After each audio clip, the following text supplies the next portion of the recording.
Part 3, Moral Laws. Chapter 1, Divine or Natural Law. The characteristics of natural law. What is meant by natural law? Natural law is the law of God. It is the only law that is truly necessary for human beings to be happy. It shows them what they should or should not do, and they only suffer misfortune when they depart from it. Is God's law eternal? It is as eternal and immutable as God is. Can God prescribe to humankind in one age what would be prohibited in another?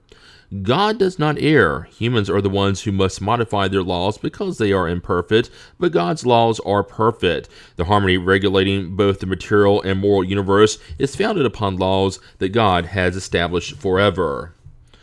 What do the divine laws encompass? Do they apply to anything other than moral conduct? All the laws of nature are divine because God is the author of all things. Scientists study the laws of matter, whereas moral individuals study and practice the laws of the soul. Do humans have the ability to master both the laws of nature and the laws of matter? Yes, but a single existence is not enough to do so. If we consider only the distance separating the primitive from the civilized individual, what indeed are a few years for acquiring everything that comprises a perfected being. The longest life possible is insufficient, and all the more so when it is cut short, as happens with a large number of people. Among the divine laws, some regulate the movement and workings of inert matter. These are the physical laws, and studying them belongs to the domain of science. Others specifically concern humans and their relations with God and their fellow beings, encompassing the rules of the life of the body and the soul. These are the moral laws. Are the divine laws the same for all worlds? Reason tells us they must be appropriate for the nature of each world and proportion to the degree of advancement of the beings that inhabit them. The origin and knowledge of natural law. Has God provided all humans the means of knowing God's law? All may know about it, but not all understand it. Moral persons and those who desire to examine it are the ones who understand it best. Nevertheless, all will understand it someday because progress must be made. The justice of multiple human incarnations springs from this principle because in each new existence, humans' intelligence becomes more developed and they better comprehend what is good and what is evil. If everything had to be accomplished in a single existence, what would be the fate of the many millions who die every day in the brutishness of the primitive state or in the darkness of ignorance simply because they were born into a situation that did not enable them to become enlightened? Before its union with the body, does the soul comprehend God's law more clearly than after incarnating? It comprehends God's law according to the degree of its perfection, and it preserves an intuitive memory of it after uniting with the body. However, base human instincts often cause it to forget it. Where is God's law written? In the conscience. If humans carry God's law in their conscience, why does it have to be revealed to them? They have forgotten and disregarded it. God has willed for them to be reminded. Has God endowed certain individuals with the mission of revealing the divine law? Yes, certainly. In every age, individuals have received this mission.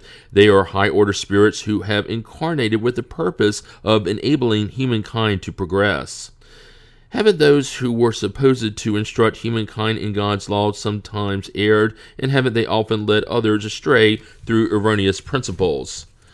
People may have been led astray by those who were not actually inspired by God, and who, out of ambition, regarded themselves as having a mission that they did not in fact have. Nevertheless, they were geniuses, and great truths could often be found even in the midst of their errors. What are the characteristics of true prophets? True prophets are moral individuals inspired by God and whom we may recognize by their words and deeds. God does not employ a liar to reach the truth. What is the perfect standard that God has offered to humankind as a guide and model? Look at Jesus. Jesus is the highest standard of moral perfection to which humankind on earth may aspire. God offers him as the most perfect model, and the doctrine he taught is the purest expression of God's law because he was animated by the divine spirit and was the purest being that has ever walked the earth.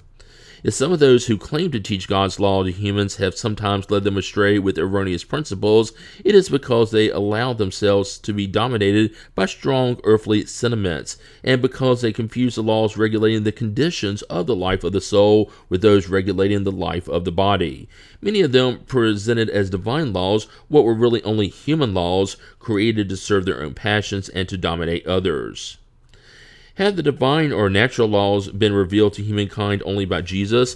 Before him, were they only known by intuition? Haven't we stated that they are written everywhere? From the remotest times, all who have meditated on wisdom have been able to understand and teach these laws. Though these teachings were incomplete, they prepared the ground to receive the seed. Since the divine laws are written in the book of nature, men and women are able to understand them as soon as they want to look into them. This is why the precepts of the divine laws have been proclaimed by moral persons in all ages, and also why we have encountered their elements, though incomplete or altered by ignorance and superstition, in the moral doctrines of all cultures that have left barbarism. Since Jesus has already taught the true laws of God, of what value are the teachings given by the spirits? Do they really have anything more to teach us? Jesus' teachings were frequently allegorical and in the form of parables because he spoke according to his time and place. But today the truth must be made intelligible for all. Thus it is necessary to explain God's laws more fully and elaborate on them because there are so few who understand them and still fewer who actually practice them. Our mission is to awaken eyes and ears in order to confound the proud and unmask the hypocrites who display virtue and religion outwardly in order to hide their inner turpitudes. The teaching of the spirits must be clear and without error so that no one can feign ignorance and so that all may judge it and evaluate it with their own reason.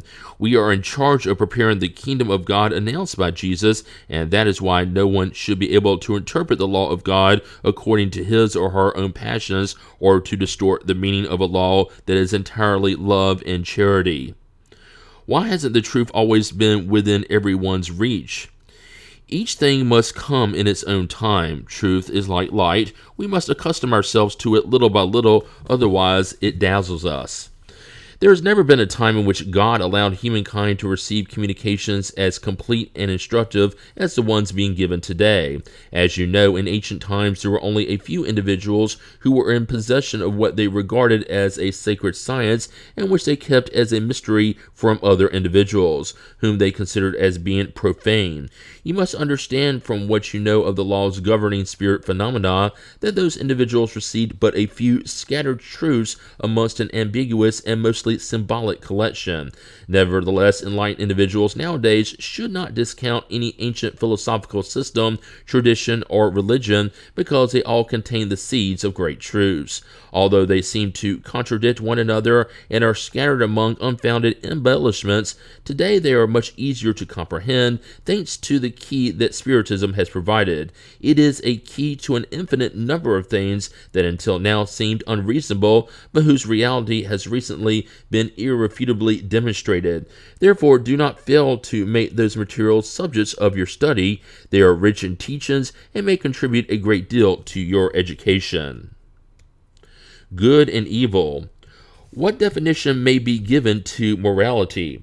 Morality is the rule of good conduct. In other words, it is the ability to distinguish between good and evil. It is founded on the observance of God's law.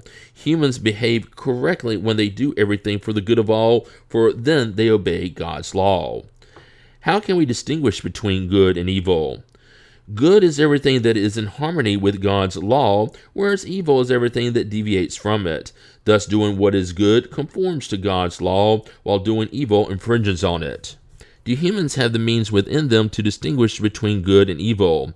Yes, when they believe in God and desire to know the difference, God has given them intelligence to discern one from the other. Since humans are prone to error, couldn't they be mistaken in discerning good from evil and believe that they are doing what is good when in reality they are doing what is evil? Jesus said, "Do unto others what you would want them to do unto you." That sums up everything. You will never go wrong.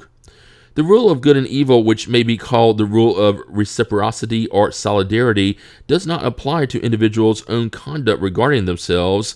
Can they find a rule and a safe guide for such conduct in natural law?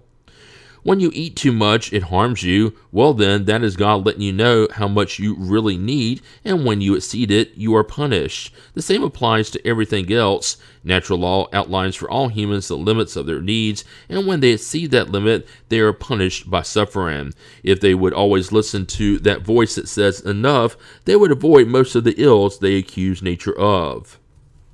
Why may evil be found in the very nature of things? I am speaking of moral evil. Couldn't God have created humankind under better moral conditions? We have already told you, spirits are created simple and ignorant. God leaves men and women to choose their own path, and it is worse for them if they take the evil one. Their pilgrimage will be all the longer. If there were no mountains, humans would not understand that they can ascend and descend. If there were no rocks, they would not understand that there are hard objects. The spirit must acquire experience, and to do so, it must know good and evil. That is why there is a union of spirit and body. The different social positions create needs that are not the same for everyone. Is natural law, therefore, not a uniform rule for everyone? Such different positions exist in nature itself and are in accord with the law of progress, but this fact does not invalidate the unity of natural law, which applies to everything. The conditions of a person's existence change according to time and place, hence the different needs and social positions corresponding to such needs. Since this diversity is in the very order of things, it conforms to God's law, which nonetheless continues to be one in principle, thus falls to distinguish between real needs and fictitious or conventional needs. Are good and evil absolute for everybody? God's law is the same for everybody, but evil especially depends on the willingness one has for doing it. Good is always good and evil is always evil, whatever a person's position may be. The difference is in the degree of responsibility. Are cannibals who yield to their instinct guilty when they eat human flesh?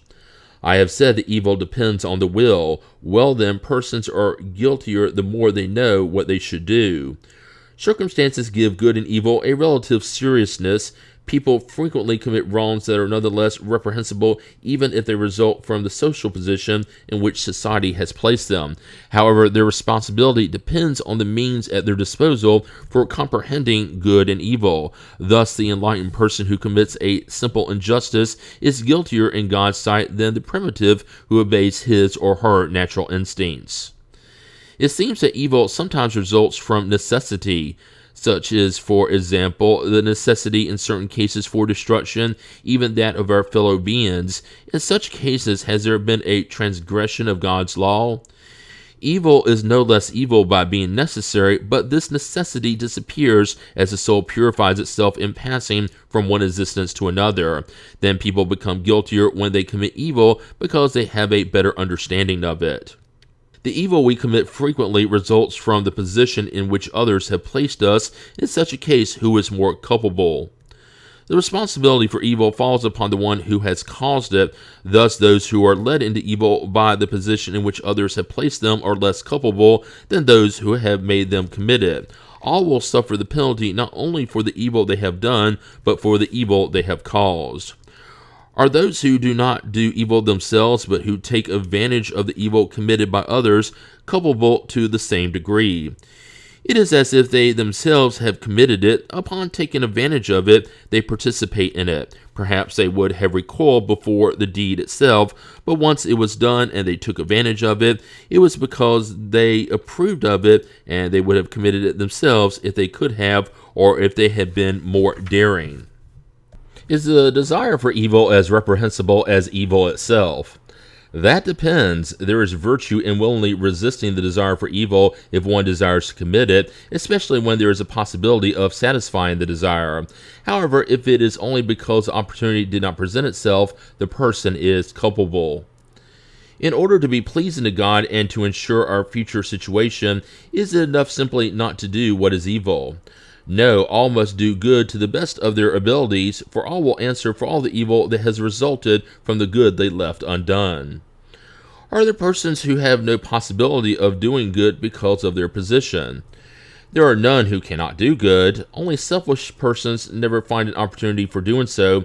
It is enough to come in contact with others in order to do good, and everyday life offers such a possibility to whomever is not blinded by selfishness.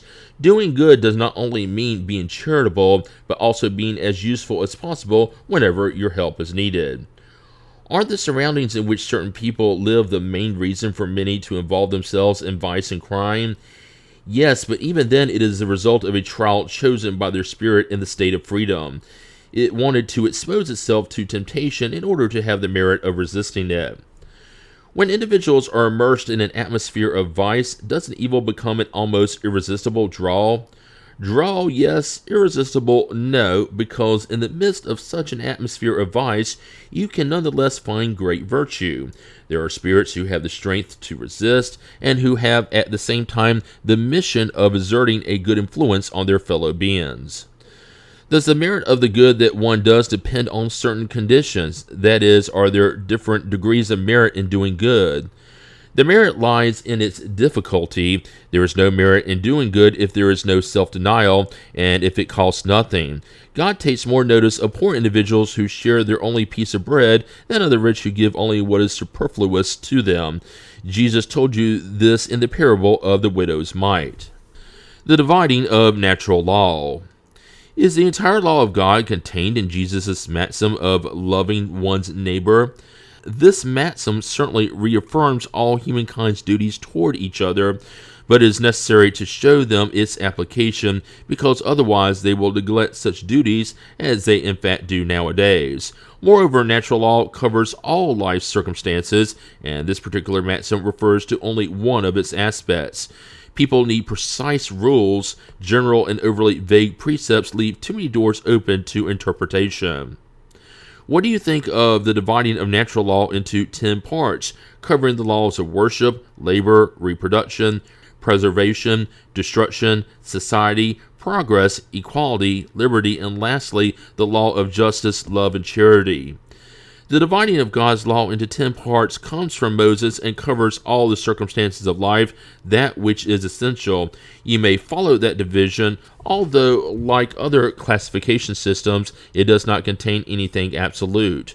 Such systems always depend on the point of view from which a subject is considered. The last law is the most important, since through it humans can advance the furthest in the spiritual life. It sums up all the others. Part 3, Chapter 2. The law of worship. The purpose of worship. What does worship entail? Worship is the lifting up of the thoughts towards God. Through worship, the soul draws nearer to its Creator. Is worship the result of an innate sentiment, or is it the product of education? An innate sentiment, like that of the divinity, the awareness of their weakness leads humans to bow before the one who can protect them. Have there ever been peoples devoid of all sentiment of worship? No, because there have never been atheistic people. All have understood that there is a supreme being above them. Does worship have its source in natural law? It is part of the natural law because it is the result of an innate sentiment in humankind. That is why we find it among all peoples, albeit expressed in different forms. Outward worship forms. Does worship require outward expression? True worship comes from the heart. In all your actions, always remember that the Lord is watching you. Are outward worship forms useful nonetheless? Yes, if they are not a vain pretense. It is always useful to set a good example, but those who practice such forms of worship only out of affection and vanity, belying their appearance of piety, set a bad example rather than a good one, and they do more harm than they can imagine. Does God have any preference for those who worship in this or that manner? God prefers those who sincerely worship from the bottom of their heart, doing good and avoiding evil, to those who think they honor God through ceremonies that do not render them any better than their neighbor. All are brothers and sisters, children of the same God, and God calls all those who follow the divinely established laws, whatever may be the form in which they express themselves. Those who only put on appearance of piety are hypocrites. Those for whom worship is only a pretense that is contradicted by their actual conduct set a bad example. Those who profess to worship Christ, but who are proud, envious, and jealous, who are hard and unforgiving toward others, or who are ambitious for worldly things, I declare to you that their religion is on their lips only, and not in their heart. God, who sees everything, will say, those who know the truth are 100 times guiltier of the evil they do than the unknowing nomad in the desert, and they will be treated accordingly on Judgment Day. If a blind person passing by you accidentally knocks you down, you forget about it, but if it is a person whose sight is perfect, you rightly take offense. So do not ask if there is one particular form of worship that is most acceptable, since that would be like asking whether it is more pleasing to God to be worshipped in one language rather than in another. I will say to you once more, hymns do not reach God except through the door of the heart. Is it wrong to practice a religion that is not believed in from the bottom of the heart if it is done out of human respect and in order not to offend those who think differently? As in so many other things, the intent is the rule. Those whose sole aim is to show respect for the beliefs of others do no wrong. In fact, they do better than those who would ridicule such beliefs, since that would show a lack of charity. However, those who practice a religion out of ulterior motives or ambition are contemptible in the sight of God and humankind. God could not be pleased with those who only put on a show of humility in order to gain the approval of others. Is group worship preferable to individual worship? Those who assemble for communion of thought and sentiment have more power to attract good spirits, and the same applies when they gather to worship God. But do not think that individual worship is therefore less effective, for each individual can worship God with divine thoughts. The contemplative life. Do those who dedicate themselves to the contemplative life, doing nothing wrongful and thinking only of God, have any merit in the divine sight? No, even though they do nothing wrongful, neither do they do any good, and they are useless. Moreover, not doing good is in itself wrongful. God wants men and women to think about God, but does not want them to do only that, for God has given them duties to fulfill. Those who spend all their time in meditation and contemplation do nothing meritorious before God, since their life is entirely personal and of no use to humankind. God will ask them to account for the good they did not do. Prayer. Is prayer pleasing to God? A prayer is always pleasing to God when spoken from the heart, for intent is everything to God. A prayer from the heart is preferable to one you read, no matter how beautiful it may be, if you read more with the lips than with the thought. Prayer is pleasing to God when it is offered with faith, fervor, and sincerity. Do not believe, however, that God is touched by the prayer of vain, proud, or selfish people, unless their prayer is an act of sincere repentance and true humility. What is the general character of prayer? Prayer is an act of worship. Praying to God is thinking of God, drawing nearer to God, putting oneself in communication with God. Through prayer, we may do three things: praise, ask, and think. Does prayer make people better? Yes, because those who pray fervently and confidently strengthen themselves against the temptations of evil, and God sends them good spirits to assist them. Such help is never refused when sincerely asked for. Why is it that certain persons who pray a great deal have nevertheless a very bad temper, are jealous, envious, cantankerous, lack benevolence and forbearance, and are even depraved? What is essential is not to pray a great deal, but to pray rightly. Such persons think that all the merit lies in the length of the prayer, and they shut their eyes to their own defects. For them, prayer is an occupation, a use of time, but it is not self-examination. It is not the remedy per se that is ineffectual, but the manner in which it is applied.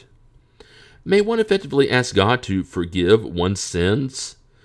God knows how to discern between good and evil. Prayer does not hide sins.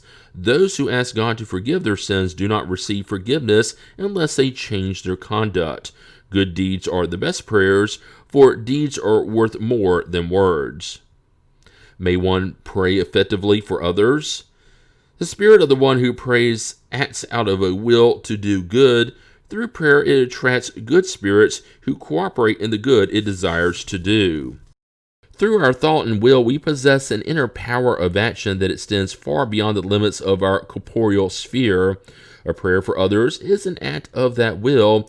If it is ardent and sincere, it can call good spirits to the aid of those for whom we ask it, so that the good spirits may suggest good thoughts to them and give them the needed strength for body and soul. But even then, the prayer from the heart is everything. That from the lips is nothing. Can the prayers we offer for ourselves modify the nature of our trials and change their course? Your trials are in God's hands, and there are those that must be endured to the very end. However, God always takes resignation into account. Prayer attracts good spirits who give you strength to courageously endure your trials. Thus, they seem less difficult to you. As we have already stated, prayer is never useless when offered rightly because it provides strength, which in itself is a good result. Heaven helps those who help themselves. You know this. Besides, God would not change the workings of nature to suit the taste of each and every individual, since what may be a great evil from your narrow point of view and for your ephemeral life is often a great good within the general order of the universe. Furthermore, how many misfortunes are authored by people themselves through their own improvidence or wrongdoing? They are punished for their specific sins. Nevertheless, your just requests are heard more often than you might suppose.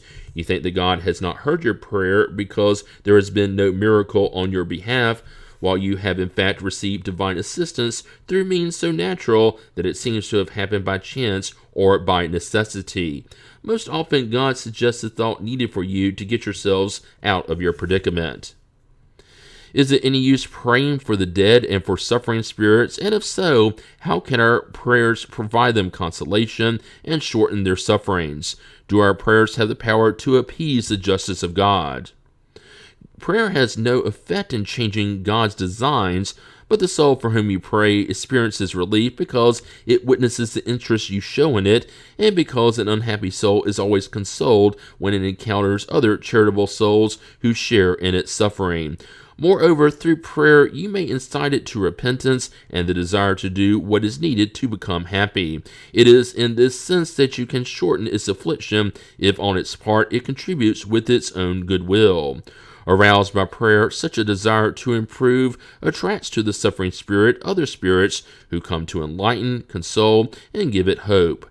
Jesus prayed for the straying sheep. In doing so, he showed you that you are culpable if you do not pray for those who are the most in need. What is to be thought of the opinion that rejects praying for the dead because it is not prescribed in the Gospels? Christ said to all humankind, "Love one another." This recommendation implies using all possible means to demonstrate love toward others, but without going into any details regarding the way to reach this goal. If it is true that nothing can turn God aside from applying divine justice to every one of a spirit's actions, it is no less true that the prayer you direct to God on behalf of those who inspire your love is for them a testimony of remembrance that consoles them and contributes toward relieving their sufferings. They can be held when and only when they show the slightest repentance, but it will nevertheless cause them never to forget that a sympathetic soul has been concerned about them. It will instill in them the sweet belief that your intercession has been useful. This necessarily results on their part in a sentiment of love for the one who has shown this proof of friendship and piety. Consequently, the love recommended to humankind by Christ has increased between them, and both have obeyed the law of love and union of all beings, the divine law that must lead to unity, the Spirit's objective and purpose. May we pray to spirits?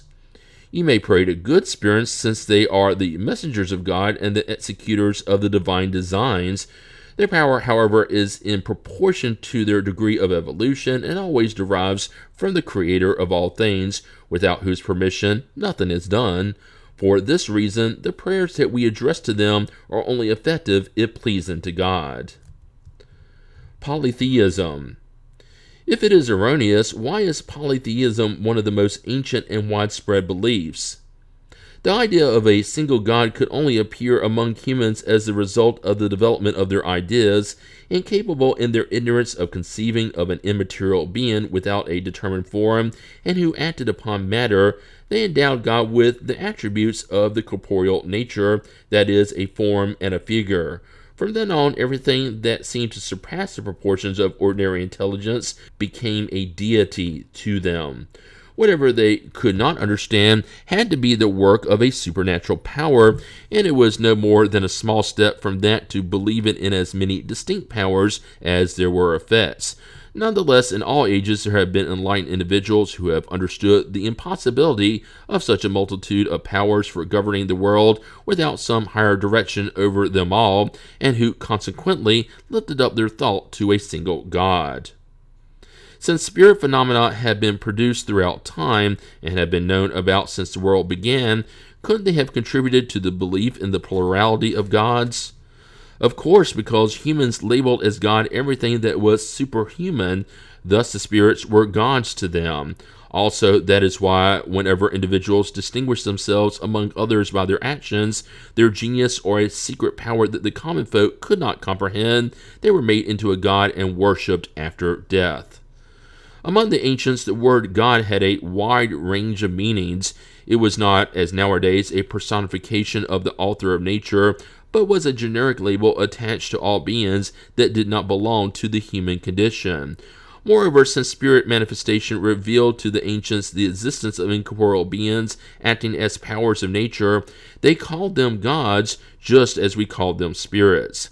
It is a mere question of words, but with the difference that in their ignorance, intentionally maintained by those who had an interest in doing so, they built lucrative temples and altars, whereas for us, spirits are merely creatures similar to us at differing degrees of perfection and who have shed their earthly envelope. If we carefully study the various attributes of the pagan deities, we can easily recognize all those who characterize the spirits at every degree of the spirit scale, their physical state on more highly evolved worlds, all the properties of their paraspirit, and the role they perform concerning earthly things. When Christianity came to enlighten the world with its divine light, it could not destroy a thing that was in nature itself. Instead, it redirected worship towards the one to whom it really belonged. As for the spirits, their remembrance has been perpetuated under various names and according to various cultures. Their manifestations have never ceased, and they have been diversely interpreted and frequently exploited under the influence of mystery. While religion has regarded spirit manifestations as miraculous phenomena, disbelievers have taken them as charlatanism. Now, however, thanks to a more serious study that has been conducted in the full light of day, Spiritism has been free from the superstitious ideas that had obscured it down through time and has revealed to us one of the greatest and more sublime principles of nature. Sacrifice. The practice of human sacrifice dates back to remotest antiquity. Why was humankind led to believe that such a thing could be pleasing to God? First, because they did not understand God as being the source of the good. Among primitive peoples, matter predominated over spirit. They yielded to their animal instincts, and that is why they were generally so cruel. Their moral sense had not yet developed. Second, primitive humans naturally believed that a living creature had much more value in God's sight than an inert object. That is what led them first to immolate animals and later humans, because, according to their erroneous belief, they thought the value of a sacrifice was in proportion to the importance of the victim. Usually, whenever you buy a gift for someone, you always select one with a great value as the friendship and consideration you want to show the person. The same applied to ignorant humans with respect to God. Then the sacrificing of animals preceded that of human beings? There can be no doubt about it. According to that explanation, didn't human sacrifices originate from a sentiment of cruelty? No, but from a mistaken concept of what was pleasing to God. Look at Abraham. In time, humans began to commit the abuse of immolating their national enemies and even their personal enemies. However, God has never demanded sacrifices, animal or human. God can never be honored by the useless destruction of God's own creatures. Could human sacrifices ever have been pleasing to God if performed with pious intentions? No, never. But God does judge the intention. Since they were ignorant, those ancients may have believed they were performing a praiseworthy deed in immolating one of their fellow beings. In that case, God would have heeded the thought, but not the deed. As they evolved, human beings had to recognize their error and reject such sacrifices, which could no longer be acceptable to enlightened spirits. I say enlightened because back then spirits were shrouded by the veil of matter. By their free will, however, they were able to perceive their origin and their final purpose, and many already intuitively understood the evil they were committing, although in order to continue gratifying their passions, they did not cease practicing it. What should we think of so-called holy wars? Wouldn't the sentiment that leads fanatical peoples to think they are pleasing God by exterminating the greatest possible number of those who do not share their beliefs have the same origin as the sentiment that formerly led them to sacrifice their fellow beings? Such peoples are driven by bad spirits. By waging war on their fellow beings, they act against the will of God, who requires that people love their neighbors as themselves. All religions, or rather all peoples, worship the same God, whether by this or that name.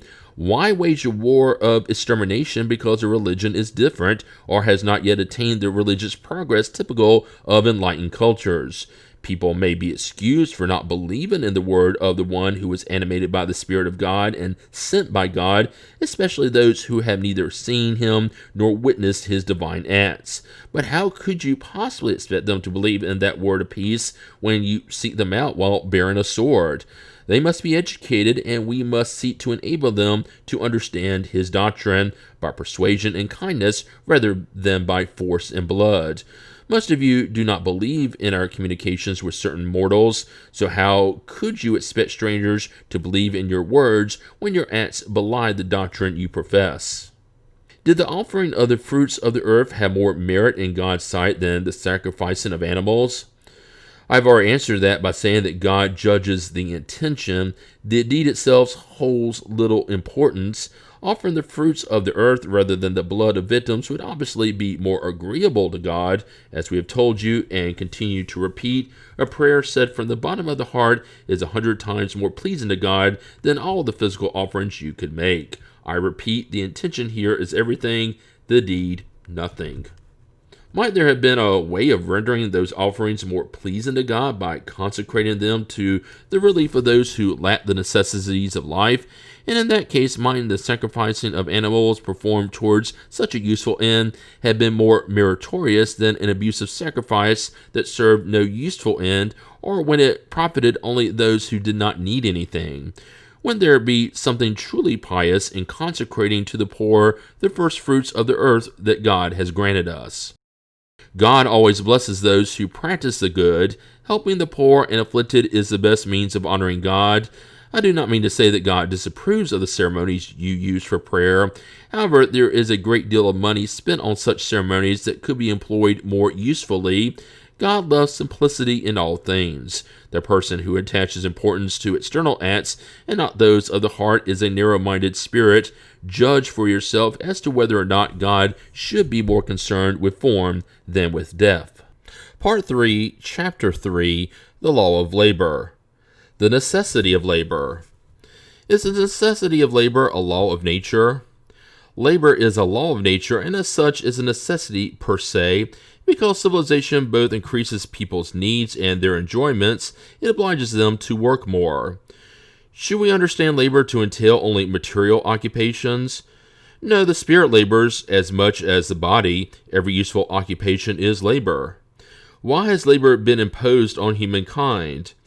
It is a consequence of their corporeal nature. It is a means of expiation and at the same time a means of perfecting their intelligence. Without labor, humans would remain in intellectual infancy. Thus, they must owe their food, safety, and well-being to their own labor and activity. God has granted more intelligence to certain persons in order to compensate for their physical weakness, but labor is involved nonetheless.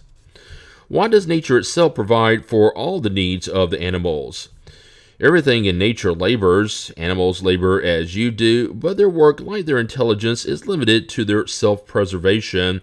That is why labor does not lead to progress among them, while among human beings it has a double objective, the preservation of the body and the development of thought. The latter is also a necessity and raises them above themselves. When I say that the labor of animals is limited to self-preservation, I mean the objective toward which their labor is aimed, but while devoted entirely to providing for their physical needs, they are also unknowingly agents collaborating in the designs of the Creator. Their labor plays no less of a part in the final objective of nature, although you often do not see its immediate result. On more highly evolved worlds, are humans subjected to the same necessity of labor? The nature of the labor is relative to that of the needs. The less material the needs, the less material the labor. Yet you must not assume that humans on such worlds remain inactive and useless. Idleness would be a torture instead of a benefit. Are those who possess plenty of assets to ensure their welfare exempted from the law of labor? From paid labor, perhaps, but not from the obligation to render themselves useful according to their means and to perfect their own or others' intelligence. This, too, is labor. If those to whom God has granted enough assets to ensure their welfare are not obligated to eat their bread from the sweat of their brow, their obligation to be useful to their fellow creatures is all the greater. It is a portion they have received in advance, allowing them more free time to do good. Aren't there those who are incapable of working at anything at all and whose existence serves no purpose? God is just and only condemns those who intentionally live a life that serves no purpose because they live by depending on other people's work. God desires for all to make themselves useful according to their own faculties. Does the law of nature impose upon children the obligation to work for their parents? Certainly, just as parents must work for their children, that is why God has made filial love and parental love natural sentiments, so that by such mutual love, the members of the same family may be led to help each other. This is frequently not recognized in your present society. The limit of labor, rest. Since rest is needed after labor, isn't rest therefore a law of nature? Absolutely. Rest serves to restore the strength of the body. It is also needed to give a little more freedom to the intelligence to raise itself above matter. What is the limit of labor? The limit of one's strength. However, in this regard, God leaves people free to decide what their limit is. What is to be thought of those who abuse their authority by imposing too much work on their subordinates? It is one of the worst things they could do. All who have the power of command are responsible for any excessive work they impose on their subordinates, since if they do so, they transgress the law of God. Do humans have the right to retire in old age? Yes, none are required to labor beyond their ability to do so. But what resources do aging people have available if they must earn a living but cannot? The strong should work for the weak. In the absence of a family, society should replace it. That is the law of charity. It is not enough to tell people they must work. It is also necessary for those who make their living from their labor to actually be able to find employment, but this does not always happen. Whenever the lack of available work is widespread, it assumes the proportions of a calamity, much like a famine. Economic science seeks a remedy in the balance between production and consumption, but this balance, supposing that it is possible, will always experience cycles, and during such phases, workers must still make a living. There is an element that has not been sufficiently pondered, but without which economic science is nothing more than theory: education. Not intellectual education, but moral education.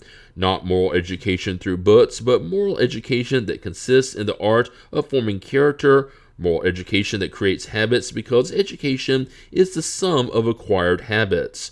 When one considers the mass of individuals who are daily thrown into the torrent of the population without principles, without restraints, and handed over to their own instincts, can we wonder at the disastrous consequences? When the art of education is recognized, understood, and practiced, all individuals the world over will follow the habits of order and forethought for themselves and their dependents. They will respect whatever is respectable and will have habits that will enable them to less painfully endure unavoidable adverse days. Disorder and lack of forethought are two swords that only a sound education can heal. That is the starting point, the real element of well-being, the guarantee of security for all. Part 3, Chapter 4, The Law of Reproduction. The global population. Is the reproduction of living beings a law of nature? Obviously, without reproduction, the corporeal world would die out. If the population continues to follow the constant progression that we now see, will a time come in which it is too excessive for the earth? No, God has foreseen this and always keeps everything in balance. God does nothing useless. Since they only see one angle of the picture of nature, humans are unable to perceive the harmony of the whole. The succession and perfecting of the races. At this moment, there are certain human races that are obviously diminishing. Will a time come when they will have completely disappeared from the earth? Yes, but others will have taken their place, as others will someday take yours. Are the human beings of today a new creation, or are they the perfected descendants of primitive beings? They are the same spirits. They have returned to perfect themselves in new bodies, but they are still far from perfection. Thus, the present human race, which through its growth tends to invade the whole earth and to replace the races that are dying out, will go through its own period of decrease and extinction. Other more perfected races will replace it. These will have descended from the present ones, just as the civilized human beings of the present day have descended from the brutes and primitives of early eras. From a purely physical point of view, are the bodies of the present race a special creation, or have they evolved from more primitive bodies by way of reproduction? The origin of the human race is lost in the night of time, but since all belong to one great human family, whatever the primitive roots of each race were, they have since been able to mix with one another and produce new types. From a physical standpoint, what is the distinctive and dominant characteristics of primitive races? The development of brute strength at the expense of intellectual prowess. The opposite is occurring nowadays. Humans act more through their intelligence than through physical strength, and yet they accomplish 100 times more because they have placed the forces of nature at their service, which the animals cannot do. Is the improvement of animal and vegetable species through science contrary to natural law? Wouldn't it be more in conformance with that law to allow things to follow their normal course? Everything must be done to arrive at perfection. Humans themselves are an instrument that God uses as a means for accomplishing the divine ends. Since perfection is the goal toward which nature tends, to favor such perfection is to correspond to those ends. But in their efforts to improve various species, humans are generally motivated by a personal sentiment that has no other goal than to increase their own enjoyments. Doesn't this diminish their merit? What does it matter that their merits are void provided progress is made? It is up to them to render their labor praiseworthy through their intention. Besides, by means of such labor, they exercise and develop their intelligence, and it is from this aspect that they derive the greatest benefit. Obstacles to reproduction. Are the human laws and customs that have as their objective or as their result the creation of obstacles to reproduction contrary to the law of nature? Everything that hinders the operations of nature is contrary to the overall law. Nevertheless, there are species of living things, both animals and plants, whose unrestrained reproduction would be harmful to other species, and of which humans themselves would soon be victims. Would it be wrong to hinder their reproduction? God has given to humans, above all other living beings, a power that they should use for good and not for abuse. They may regulate reproduction according to their needs, but they should not hinder it unnecessarily. The intelligent action of humankind is a counterbalance set by God among the forces of nature to reestablish their equilibrium. This is what further distinguishes humans from the animals, because humans do so with full awareness. In their turn, the animals take part in this equilibrium. While the instinct of destruction has been given to the animals as a means for their own self-preservation, it also causes them to hinder the excessive and perhaps dangerous overpopulation of the animal and vegetable species that nourish them. What should be thought about means that are meant to prevent reproduction with a view to satisfying sensuality?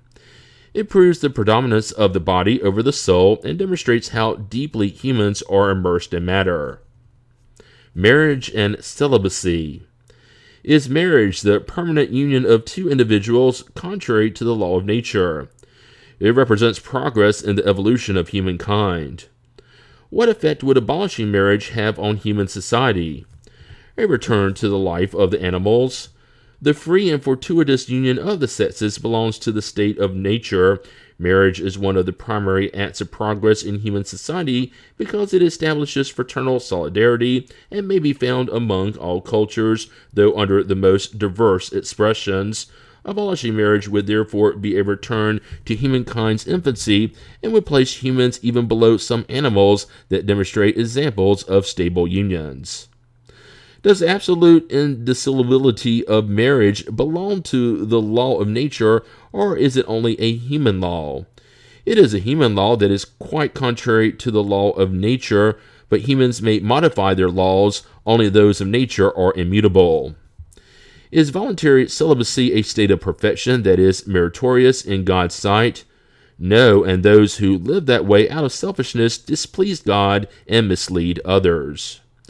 Isn't celibacy a sacrifice for certain individuals who desire to devote themselves entirely to serving humankind?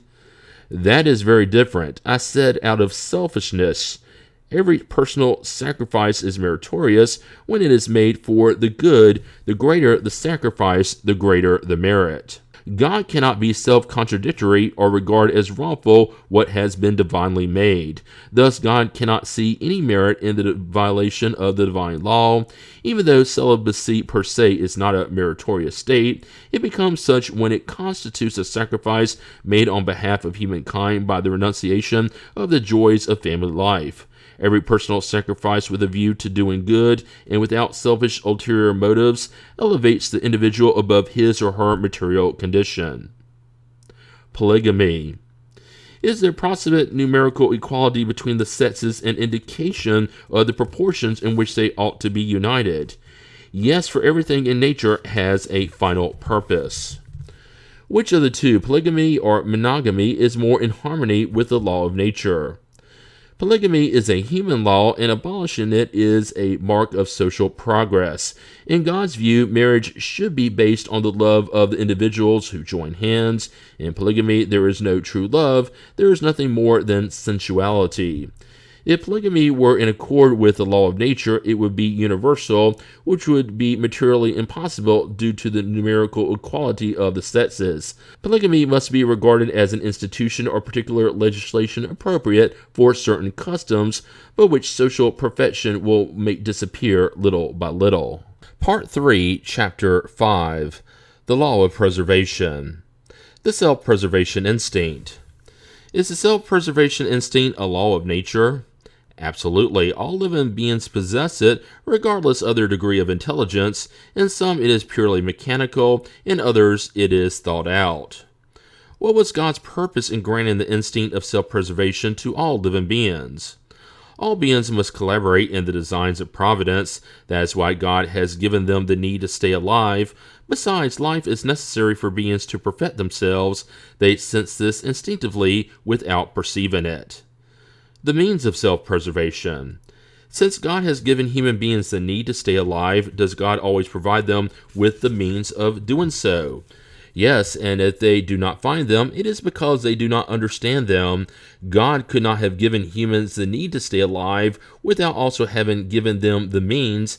Hence, the Creator has caused the earth to produce in such a way as to provide for the needs of all its inhabitants. For only that which is necessary is useful, the superfluous never is. Why doesn't the earth always produce enough to provide for humans' needs? Since they are ungrateful, they neglect her. Nevertheless, she is an excellent mother. Frequently, they blame nature for the consequences of their own incompetence or lack of foresight. The earth would always produce what is needed if humans knew how to be content. If she does not supply all their needs, it is because they use her to provide themselves with superfluities instead of necessities.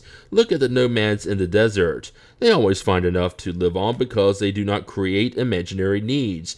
But when half of all that is produced is wasted on satisfying fanciful desires, should people wonder at finding nothing the next day and have a reason to pity themselves at being deprived in times of scarcity?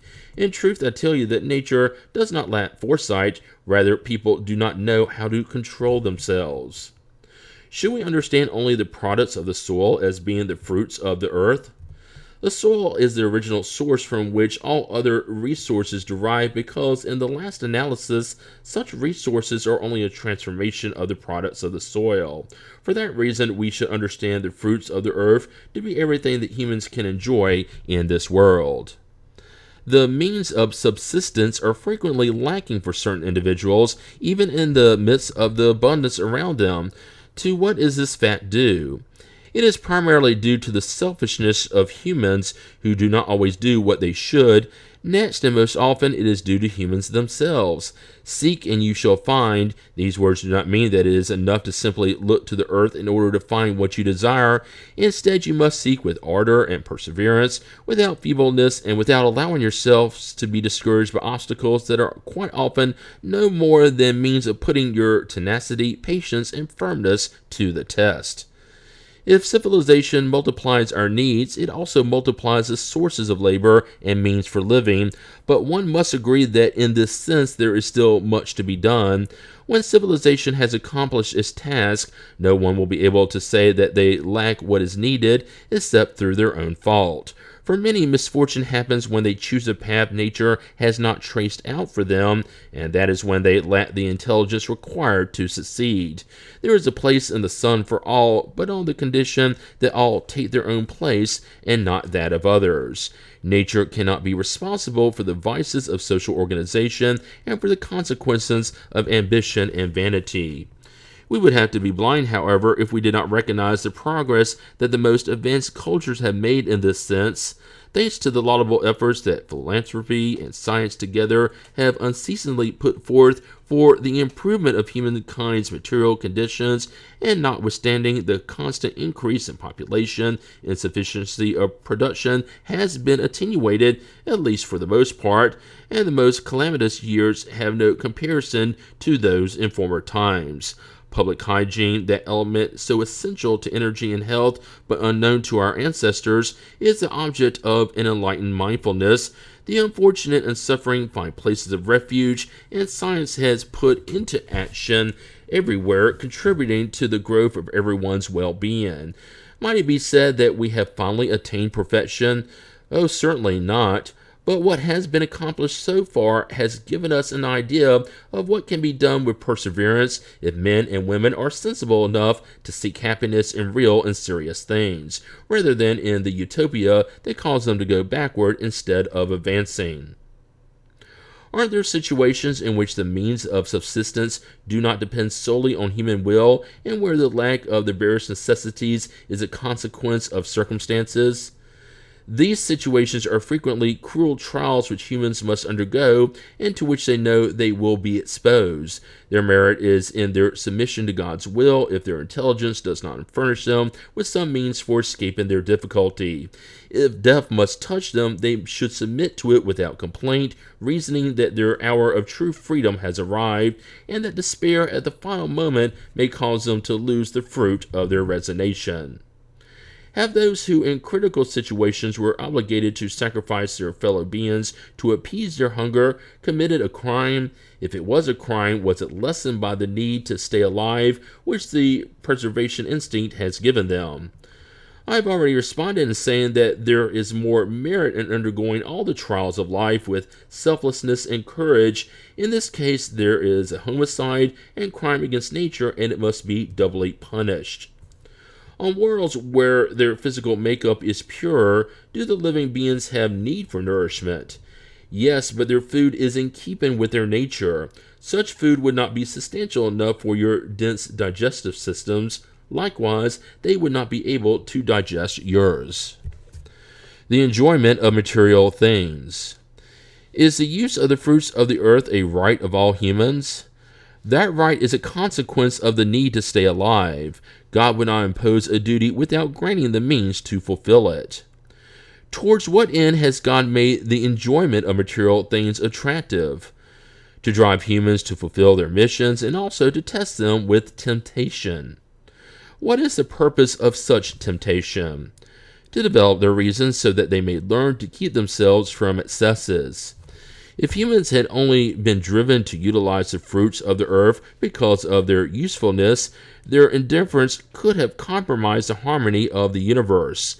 God has given them the attraction of pleasure, and this in turn incites them to accomplish the designs of providence. However, through this same attraction, God also wills to test them with temptation, and this incites them to abuse. Nonetheless, their reason should free them from it. Do enjoyments have bounds traced out by nature? Yes, to show you the limit of what is necessary, but through your excesses you bring on satiety, and thus you punish yourself. What should be thought of those who seek to satisfy their tastes through all kinds of excesses? They are unfortunate creatures whom we should pity and not envy because they are very close to death. Is it physical or moral death that they are close to? Both. Those who seek to satisfy their taste through excesses of all kinds place themselves below the animals because animals at least know how to limit themselves to satisfying their needs. Such persons negate the reason that God has given them for their guidance, and the greater their excesses, the greater is the dominion they give their animal nature over the spiritual. The illnesses, ailments, and death that result from abuse are also punishments for transgressing God's law. Necessary and superfluous things. How can people know the limit of what is necessary? Those who are sensible know it by intuition, but many recognize it at the cost of their own experience. Hasn't nature traced out the limit of what is necessary in our own physical organization? Yes, but people are insatiable. Nature has traced out the limits of their needs in their physical organization, but their vices alter their constitution and create artificial needs. What should be thought of those who monopolize the fruits of the earth to procure for themselves what is superfluous at the expense of others who lack what is necessary? They do not understand God's law and will have to answer for the privations they have caused. The line between what is necessary and what is superfluous is not absolute. Civilization has created necessities that do not exist in the primitive state, and the spirits who dictated these precepts do not mean for civilized humans to live like primitives. Everything is relative, and it is up to reason to place each thing in its proper place. Civilization develops moral sense, and at the same time, the sentiment of charity, which leads people to mutually support one another. Those who live at the expense of others primitive exploit the benefits of civilization for their own profit. They have only the varnish of civility, just as there are persons who possess no more of the religion than its appearance.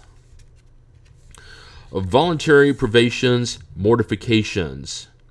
Does the law of self-preservation oblige us to provide for our own physical needs? Yes, because without energy and health, labor is impossible. Are we culpable for seeking our own well-being? Well-being is a natural desire. God only prohibits abuse because it is contrary to self-preservation. God does not consider it a crime for you to seek your own well-being if it is not gained at another's expense and if it does not weaken either your moral or physical strength.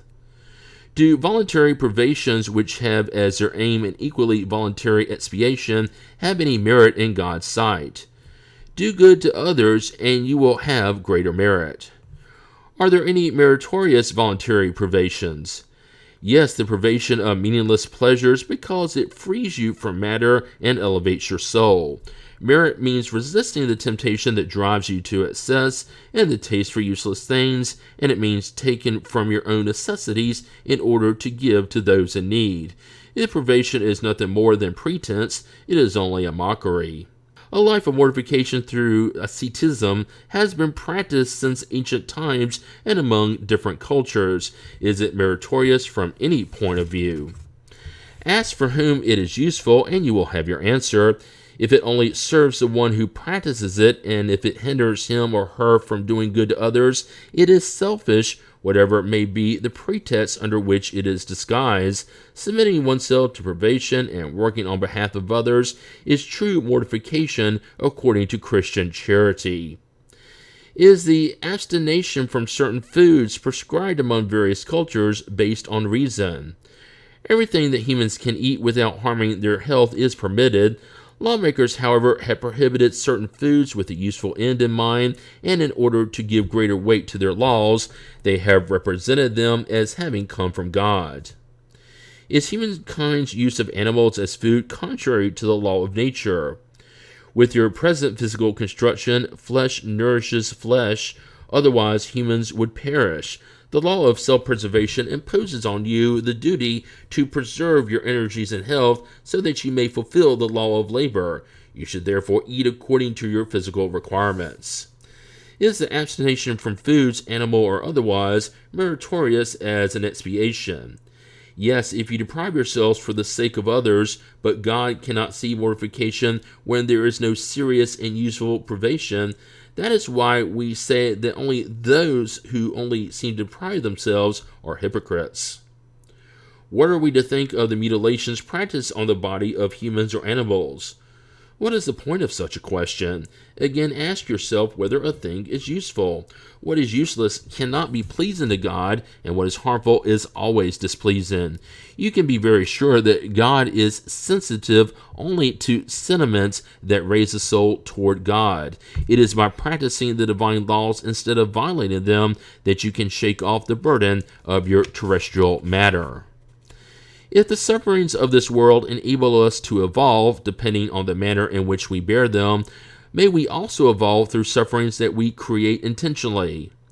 Natural sufferings are the only ones that enable you to evolve because they come from God. Intentional sufferings serve no purpose when they have no value for the good of others. Do you believe that those who shorten their lives through superhuman hardships, the bonzes, fakirs, and a few fanatics of various sects, progress on their path? Why don't they labor for the good of their neighbors instead? Let them clothe the indigent, comfort those who mourn, work for those who are infirm, and endure privations to help the unfortunate. Then their life will be useful and pleasing to God.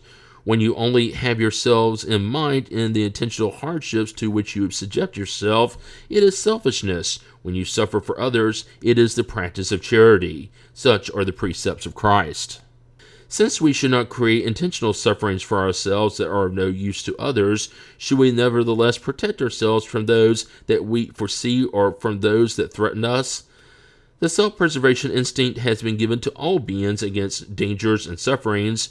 Whip your spirit and not your body. Mortify your pride and stifle your selfishness, that serpent devouring your heart, and you will do more for your progress than through self-inflictions that no longer have a place in this day and age. Part 3, Chapter 6, The Law of Destruction. Necessary destruction and abusive destruction. Is destruction a law of nature? It is necessary for everything to be destroyed in order to be reborn and regenerated. What you call destruction is no more than transformation that is aimed at renewing and improving living beings. Has the destruction instinct been given to living beings for providential purposes? God's creatures are the instruments that God uses for attaining the divine ends. In order to feed themselves, living beings destroy each other with the dual purpose of maintaining the balance of reproduction, which might otherwise become excessive in utilizing the remains of their external envelopes. But it is only the envelope that is destroyed. The envelope is only an accessory and not the essential part of the thinking being. The essential part is the indestructible intelligent principle, which is developed through the various metamorphoses that it undergoes. If destruction is necessary for the regeneration of beings, why does nature surround them with the means of self-preservation and conservation? To prevent their destruction before the proper time. Any destruction that occurs too soon retards the development of the intelligent principle. That is why God has given to each being the need to stay alive and reproduce. Since death should lead us to a better life and deliver us from the ills of this world, and should therefore be desired instead of dreaded, why do humans have an instinctive horror of it and see it as a cause for apprehension? We have already stated that humans should seek to prolong their life in order to accomplish their task. That is why God has given them the self-preservation instinct. It sustains them in all their trials. Without it, they would frequently give in to discouragement. The secret voice that tells them to avoid death also tells them they may yet do something more for their progress. Whatever danger threatens them, it is a warning to them that they must take advantage of the time God has granted them. But ingrates usually give thanks to their lucky star instead of their Creator. Why has nature placed the agents of destruction side by side with the means of self-preservation? The remedy beside the illness we already have told you in order to maintain balance and to serve as a counterweight. Is the need for destruction the same on all worlds? It is in proportion to how material each particular world is. It disappears altogether in a pure physical and moral state. On worlds more evolved than yours, the conditions of existence are altogether different. Will the need for destruction always exist for humankind on the earth?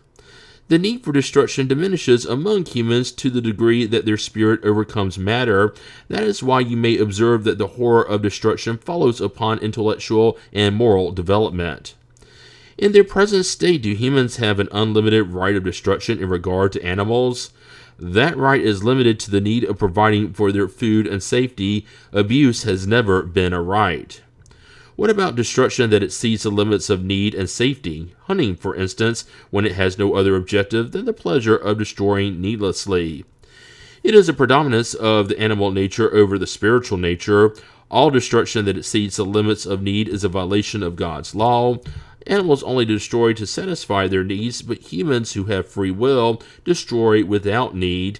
They will be called to account for abusing the freedom granted to them, because in such cases they yield to base instincts.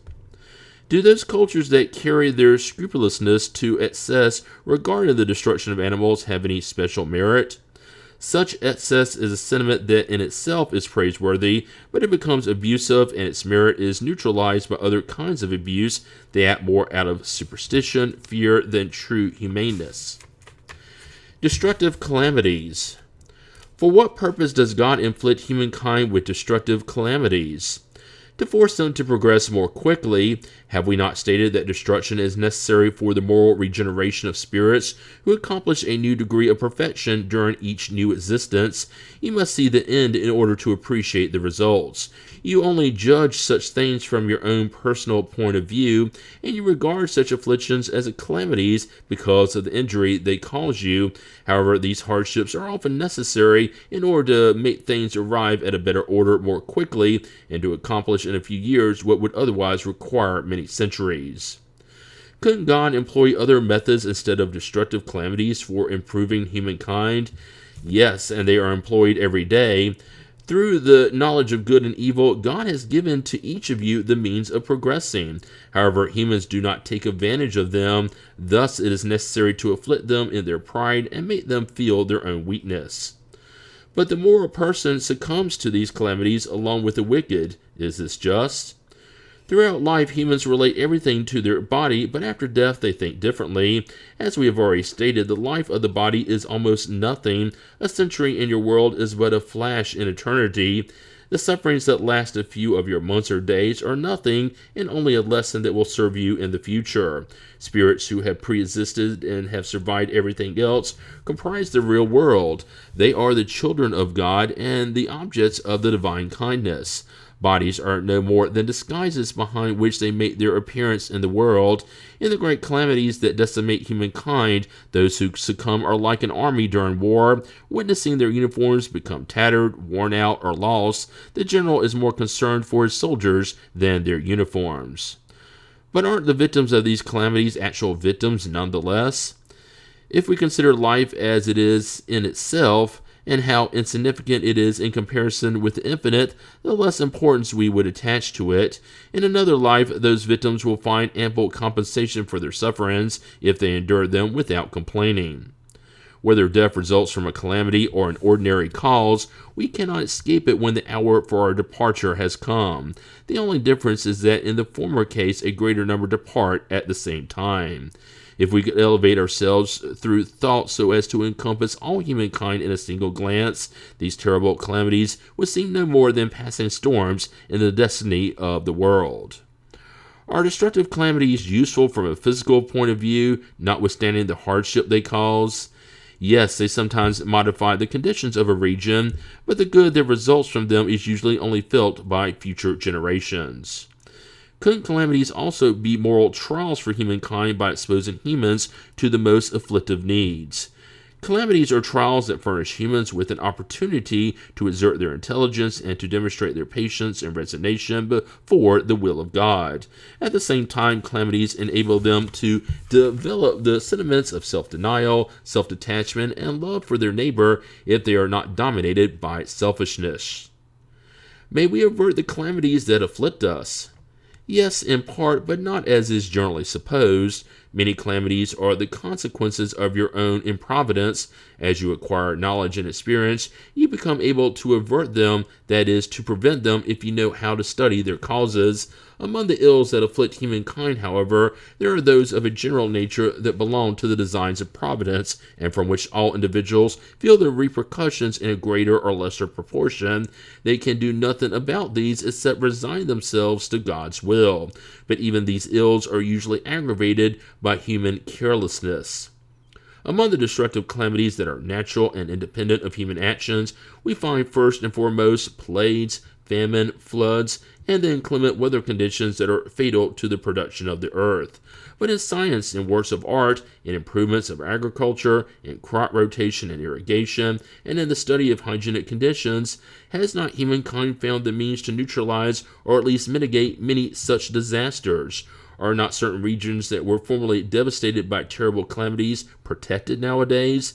Therefore, what will humankind not accomplish for their material well-being when they know how to make use of all the resources of their intelligence when caring for their own self-preservation? They know how to ally it with the sentiments of true charity for their fellow beings. War. What is the cause that leads humankind to war? The predominance of the animal nature over the spiritual and the satisfaction of their passions. In the state of barbarity, nations only know right by might, and that is why war is a normal state for them. As humans evolve, war will become less frequent since they will avoid its causes, and when it does become necessary, they will know how to make it more humane. Will war someday disappear from the earth? Yes, when men and women understand justice and practice God's law, then all nations will live as brothers and sisters. What has been the goal of Providence in making war necessary? Freedom and progress. If war is meant to bring freedom, why is it that it has usually had subjugation as its objective and result? Temporary subjugation makes people weary, thus becoming a catalyst for progress. What is to be thought about those who stir up war for their own gain? They are truly guilty and will require many lives to expiate all the murders they have caused, for they will have to answer for every individual whose death they cause to satisfy their own ambition.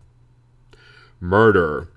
Is murder a crime in God's sight? Yes, a great crime, because those who take the life of another fellow being thereby cut short a life of expiation or mission, hence the evil. Is there always the same degree of culpability in murder? We have already said God is just. God judges the intent rather than the deed. Does God excuse murder in cases of legitimate defense? Only necessity can excuse it, but if we can save our life without having to take the life of the aggressor, we must do so. Are persons culpable for the murders they commit in war? Not if they are coerced through force. Nonetheless, they are responsible for the cruelties they commit. Likewise, their display of humaneness will also be taken into account. What is more culpable in God's sight, parricide or infanticide? They are both equally culpable, for all crime is crime. Why is infanticide a custom condoned by legislation among certain cultures that are already evolved from an intellectual perspective? Intellectual development does not necessarily imply moral development. A spirit of superior intelligence may be a bad spirit. It has lived many lives without improving itself morally, gaining only knowledge. Cruelty. May we link the sentiment of cruelty to the instinct of destruction? It is the destruction instinct in its worst form, because even though destruction is sometimes necessary, cruelty never is. It is always the result of a wicked nature. Why is cruelty the dominant characteristic of primitive peoples? Among primitive peoples, as you call them, matter dominates spirit. They abandon themselves to their animal instincts, and since they do not have any other needs beyond those of the body, they care only about their own self-preservation. This is what usually makes them cruel. Moreover, peoples of imperfect development are under the dominion of equally imperfect spirits. These imperfect spirits remain sympathetic to them until more highly advanced peoples come to destroy or weaken their influence. Doesn't cruelty result from an absence of moral sense? You may say that the moral sense is not developed, but do not say that it is absent, since it exists in principle in all human beings. This moral sense is what later transforms them into good and humane beings. It exists in the primitive like the onset of the aroma in the bud of the flower that has not yet opened. All faculties exist in humans in a rudimentary or latent state and develop according to how favorable the circumstances are. The excessive development of some impedes or neutralizes that of others. The overexcitement of the material instinct stifles, so to speak, the moral sense as moral development gradually weakens the purely animal faculties.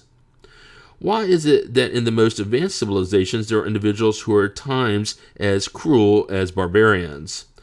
For the same reason that on a tree loaded with good fruit there is always some that is rotten, such individuals have, if you wish, only the appearance of civility, wolves among the sheep. Low-order, very backward spirits may incarnate among advanced people in the hope of their own progress. However, if the trial is too difficult, their barbaric nature prevails. Will the society of moral individuals someday be purged of evildoers? Humankind is evolving. Those who are dominated by the instinct of evil and who are out of place among moral people will disappear little by little, like bad grain being separated from the good when threshed, but they will be born again in other envelopes. Then with more experience they will comprehend good and evil better. You have an example in the plants and animals that you have learned how to perfect by developing new qualities in them. Very well, it is only after many generations that perfection becomes complete. This is a picture of the different existences of human beings. Dueling.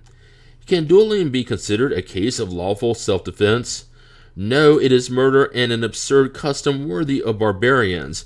In a more advanced and moral civilization, people will understand that dueling is as foolish as the combats of antiquity that were regarded as the judgment of God. Can dueling be considered as murder on the part of him who, knowing his own weaknesses, is almost certain to be killed? It is suicide. And when the odds are equal, is it murder or suicide? It is both. In all cases, even in those in which the odds are equal, the dueler is culpable because first he coolly and deliberately attacks the life of his fellow man, second because he exposes his own life needlessly and without benefit to anyone else. In dueling, what is the value of what is called the point of honor? That of pride and vanity, two sores of humankind. But aren't there cases in which honor really is at stake and where refusal would be cowardice? It depends on customs and usages. Each country and each epoch has a different way of regarding such matters. Nevertheless, when human beings are better and more advanced morally, they will understand that the true point of honor is above earthly passions, and that it is neither by killing nor by getting themselves killed that a wrong is redeemed. There is more greatness in true honor in recognizing wrongdoing if we err, or in forgiving if we are right, and in all cases in not attaching importance to insults that cannot harm us. The death penalty. Will the death penalty someday disappear from human legislation? The death penalty will assuredly disappear, and its demise will signal progress for humankind. When humans become more enlightened, the death penalty will be completely abolished on the earth. They will no longer need to be judged by others. I speak of a time which is still very distant for you. Social progress still leaves much to be desired, but we would be unjust toward modern society if we did not see progress in the restrictions imposed on the death penalty among more advanced nations and on the nature of the crimes to which its application is limited. If we compare the safeguards by which justice is enforced to protect the accused nowadays and the humaneness with which they are treated even when found guilty with what was practiced in the not-too-distant past, we cannot fail to recognize the path on which humanity is progressing. The law of self-preservation gives us the right to defend our own life. Doesn't this right apply when we eliminate a dangerous member from society? There are other means of saving yourselves from danger without killing. Moreover, it is necessary to open the door of repentance to the criminal rather than to close it. Although the death penalty may be banned from civilized societies, wasn't it necessary in less advanced times? Necessary is not the right word. People always think a thing is necessary when they cannot find anything better, but as they become enlightened, they better understand what is just or unjust, and they repudiate the excesses committed in times of ignorance in the name of justice. Is the restriction on cases in which the death penalty is applied an indication of the progress of civilizations? How can you doubt that? Does your spirit not revolt when you read the reports of the human slaughters that were formerly perpetrated in the name of justice and frequently in honor of the divinity, of the tortures to which the condemned and even the accused were submitted in order to wrest from them through excess pain a confession for a crime that they very often had not even committed? Well then, if you had lived in those times, you would have thought that it was all quite natural, and perhaps as a judge you would have acted likewise. It is thus that what seems just in one era seems barbaric in another. Only the divine laws are eternal. Human laws change with progress, and they will change further until they have been put in harmony with the divine laws. Jesus said, "Whoever kills by the sword shall perish by the sword." Don't those words represent the consecration of the penalty of talion? And isn't the death imposed on the murderer an application of this penalty? Be careful. You are as mistaken about these words as you are about many others. The penalty of talion is the justice of God. It is God himself who applies it. You all suffer this penalty at every moment because you are punished wherein you have sinned, either in this life or in another. Those who have caused their fellow humans to suffer will be in a situation in which they themselves will suffer in like manner. This is the meaning of Jesus' words. Didn't he also say to you, "Forgive your enemies"? And didn't he teach you to ask God to forgive your offenses as you yourself forgive, that is, in the same proportion in which you yourself have been forgiven? Understand this well. What about the death penalty imposed in the name of God? It is equivalent to taking God's place in the practice of justice. Those who act thus reveal how far they are from actually understanding God and how much they still have to expiate. The death penalty is a crime when it is applied in the name of God, and those who do so will be held responsible for every murder. Part 3, Chapter 7, The Law of Society. The need for societal life. Is societal life natural? Certainly, God has made humans for living in society, otherwise it would have been needless for God to have endowed them with speech and all the other faculties necessary for a life of relationships. Is absolute isolation contrary to the law of nature? Yes, because people instinctively seek societal living and because all of them must cooperate in humankind's progress by mutually helping one another. In seeking societal living, do people only obey a personal sentiment, or is there a wider providential purpose involved? Humans must progress. They cannot do so alone. However, since they do not all possess every faculty, they need contact with others. In isolation, they become brutish and withered. No single individual possesses the complete range of faculties. It is through societal union that individuals complete one another in order to ensure their own welfare and progress. It is because they need one another they have been created to live in society and not in isolation. The life of isolation, the vow of silence. We can understand that as a general principle, societal life is founded on the laws of nature. But since all tastes are also natural, why would a taste for absolute isolation be condemnable if someone finds satisfaction in it? Selfish satisfaction. There are also those who find satisfaction in drunkenness. Do you approve of that? God cannot consider as pleasing a life in which persons condemn themselves to being useless to everyone. What is to be thought of those who live in absolute seclusion in order to escape the pernicious contact of the world? Doubly selfish. But if such seclusion has expiation as its purpose through the imposition of harsh privations, isn't it meritorious? Doing mostly good rather than evil is the best expiation. Through such seclusion they avoid one evil only to fall into another, since they neglect the law of love and charity. What should we think of those who renounce the world in order to devote themselves to the relief of the unfortunate? They evolve by putting others' needs before their own. They have the double merit of placing themselves above material pleasures and of doing good by fulfilling the law of labor. And those who withdraw to seek the tranquility required for certain kinds of labor. That is not the complete withdrawal of the selfish individual. They do not isolate themselves from society because they labor for it. What is to be thought of the vow of silence that has been prescribed by certain sects since remotest antiquity? You might as well ask whether speech is natural and why God has given it. God condemns the abuse rather than the use of divinely granted faculties. Nevertheless, silence is useful at times because in silence you can compose yourself. Your spirit becomes freer and can enter into communication with us. However, a vow of silence is foolishness. Undoubtedly, those who regard such privations as acts of virtue have good intentions, but they are mistaken by not sufficiently understanding the true laws of God. The vow of total silence, like the vow of isolation, deprives individuals of the societal relations that can furnish them with opportunities to do good and to fulfill the law of progress. Family ties. Why is it among the animals, parents and offspring no longer recognize each other when the latter no longer need care? Animals live a material life, not a moral life. A mother's tenderness for her young has as its principle the instinct of preservation regarding the beings born to her.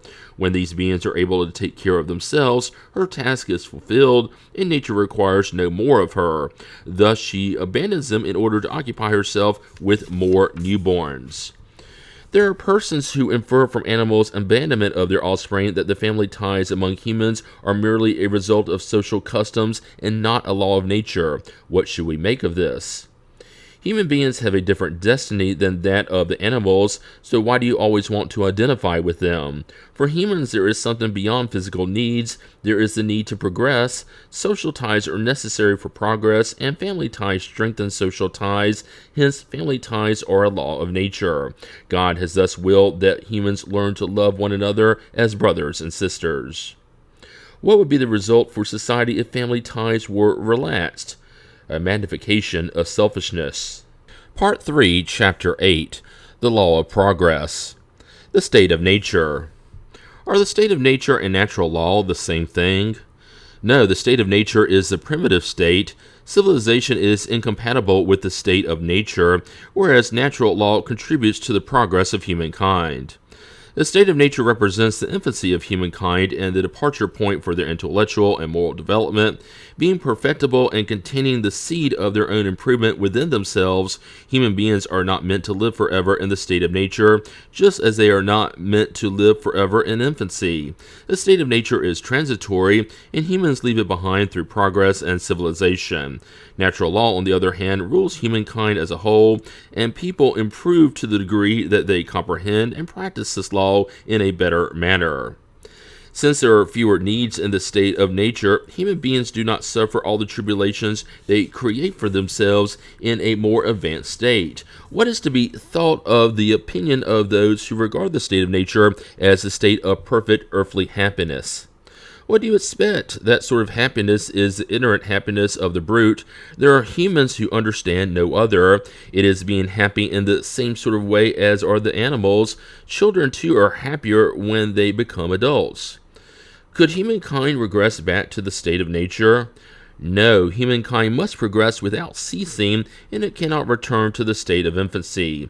It progresses because God has willed it. Believing that it could regress back to the primitive condition would be denying the law of progress. The march of progress. Do humans draw from within themselves the power to progress, or is it progress nothing more than the result of education? They advance naturally by themselves. Not all progress at the same time or in the same manner, however, and it is through social contact that the most advanced help the others to progress. Does moral progress always follow intellectual progress? It is its consequence, but it does not always follow it immediately. How can intellectual progress lead to moral progress? By making good and evil understandable, for then humans can choose between the two. The development of free will follows the development of intelligence and increases the responsibility of humans for their acts. Then how can one explain that the most enlightened cultures are often the most perverted? Complete progress is the goal, but like individuals, cultures only reach it step by step. Until they have developed the moral sense, they may use their intelligence to do evil.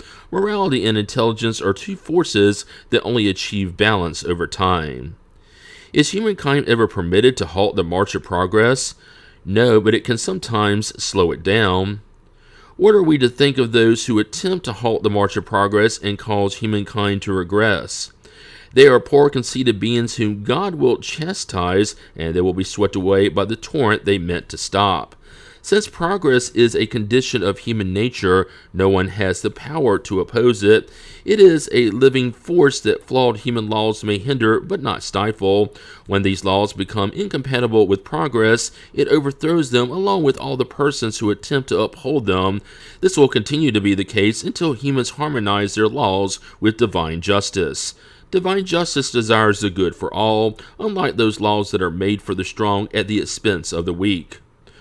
Aren't there those who obstruct progress out of good faith, believing they are helping it because, from their own point of view, they often see progress where it does not in fact exist? They are like a tiny pebble under the wheel of a large cart. A tiny pebble cannot keep a large cart from moving. Does the perfecting of humankind always follow a slow, progressive march? There is the regular slow progress that results from the force of things. However, when a culture does not advance quickly enough, then from time to time God causes a physical or moral jolt that transforms it. Humans cannot remain forever in ignorance, since they must reach the goal set by providence. They are enlightened by the force of circumstances. Moral revolutions, like social revolutions, creep into people's ideas little by little. They germinate for centuries and suddenly burst forth, overthrowing the crumbling edifice of the past, which is no longer in accord with new needs and new aspirations. In such upheavals, people usually do not perceive more than the momentary disorder and confusion that affect their own material interests. Nevertheless, those who raise their thought beyond themselves admire the designs of providence, which brings good out of bad. Such upheavals are like the storms and disturbances that leave the atmosphere cleansed after having disrupted it. Humankind's perversity is very great. Doesn't it seem like humans are regressing instead of progressing, at least from a moral point of view? You are mistaken.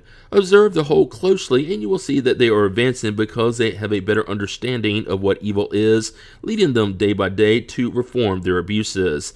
The excessive evil will make them understand the need for the good and for reforms. What is the greatest obstacle to progress? Pride and selfishness. I am referring to moral progress, since intellectual progress is always occurring. Progress itself seems at first glance to double the intensity of these two vices by developing ambition and the love of wealth, but this in turn incites persons to pursue research that enlightens their spirits. It is thus that everything is related in the moral world as well as in the physical, and that good is brought out of evil itself, but this state of things will only last for a while. It will change as people better understand that beyond the enjoyment of earthly wealth, there is an infinitely greater and long-lasting bliss. There are two kinds of progress that mutually support each other, but which do not proceed in tandem: intellectual progress and moral progress. Throughout this century, intellectual progress among civilized cultures have received all the stimuli it could desire and has reached an unprecedented level. Moral progress has also occurred, although not at the same rate. If we compare the social customs of a few centuries ago with those of today, we would have to be blind to deny that there has been progress.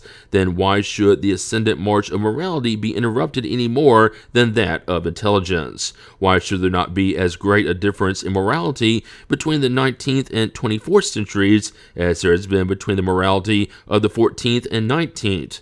To doubt this would be to assume that humanity has reached the apogee of perfection, which is absurd, or that it is not morally perfectible, which has been disproved by experience.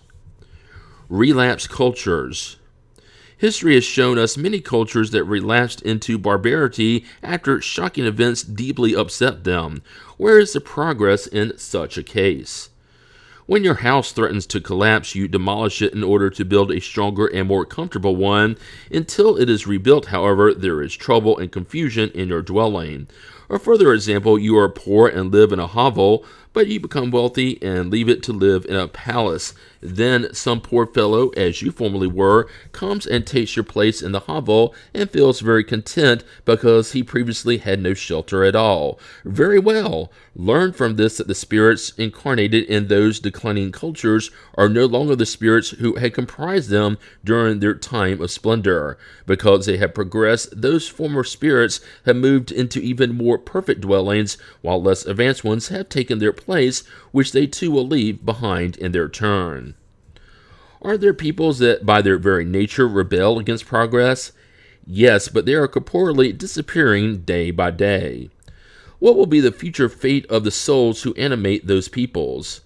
Like all other souls, they will finally arrive at perfection by passing through other existences. God deserts no one.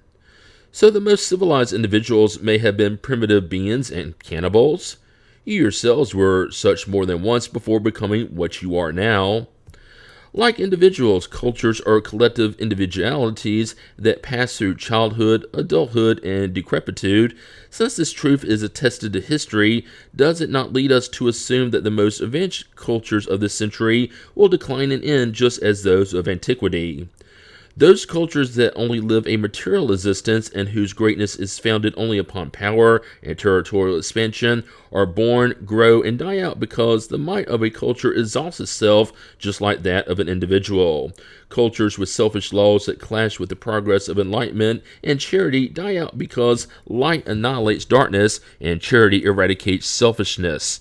However, for cultures as for individuals, there is the life of the soul, and cultures with laws that are in harmony with the eternal laws of the Creator will live and will be guiding lights for other cultures.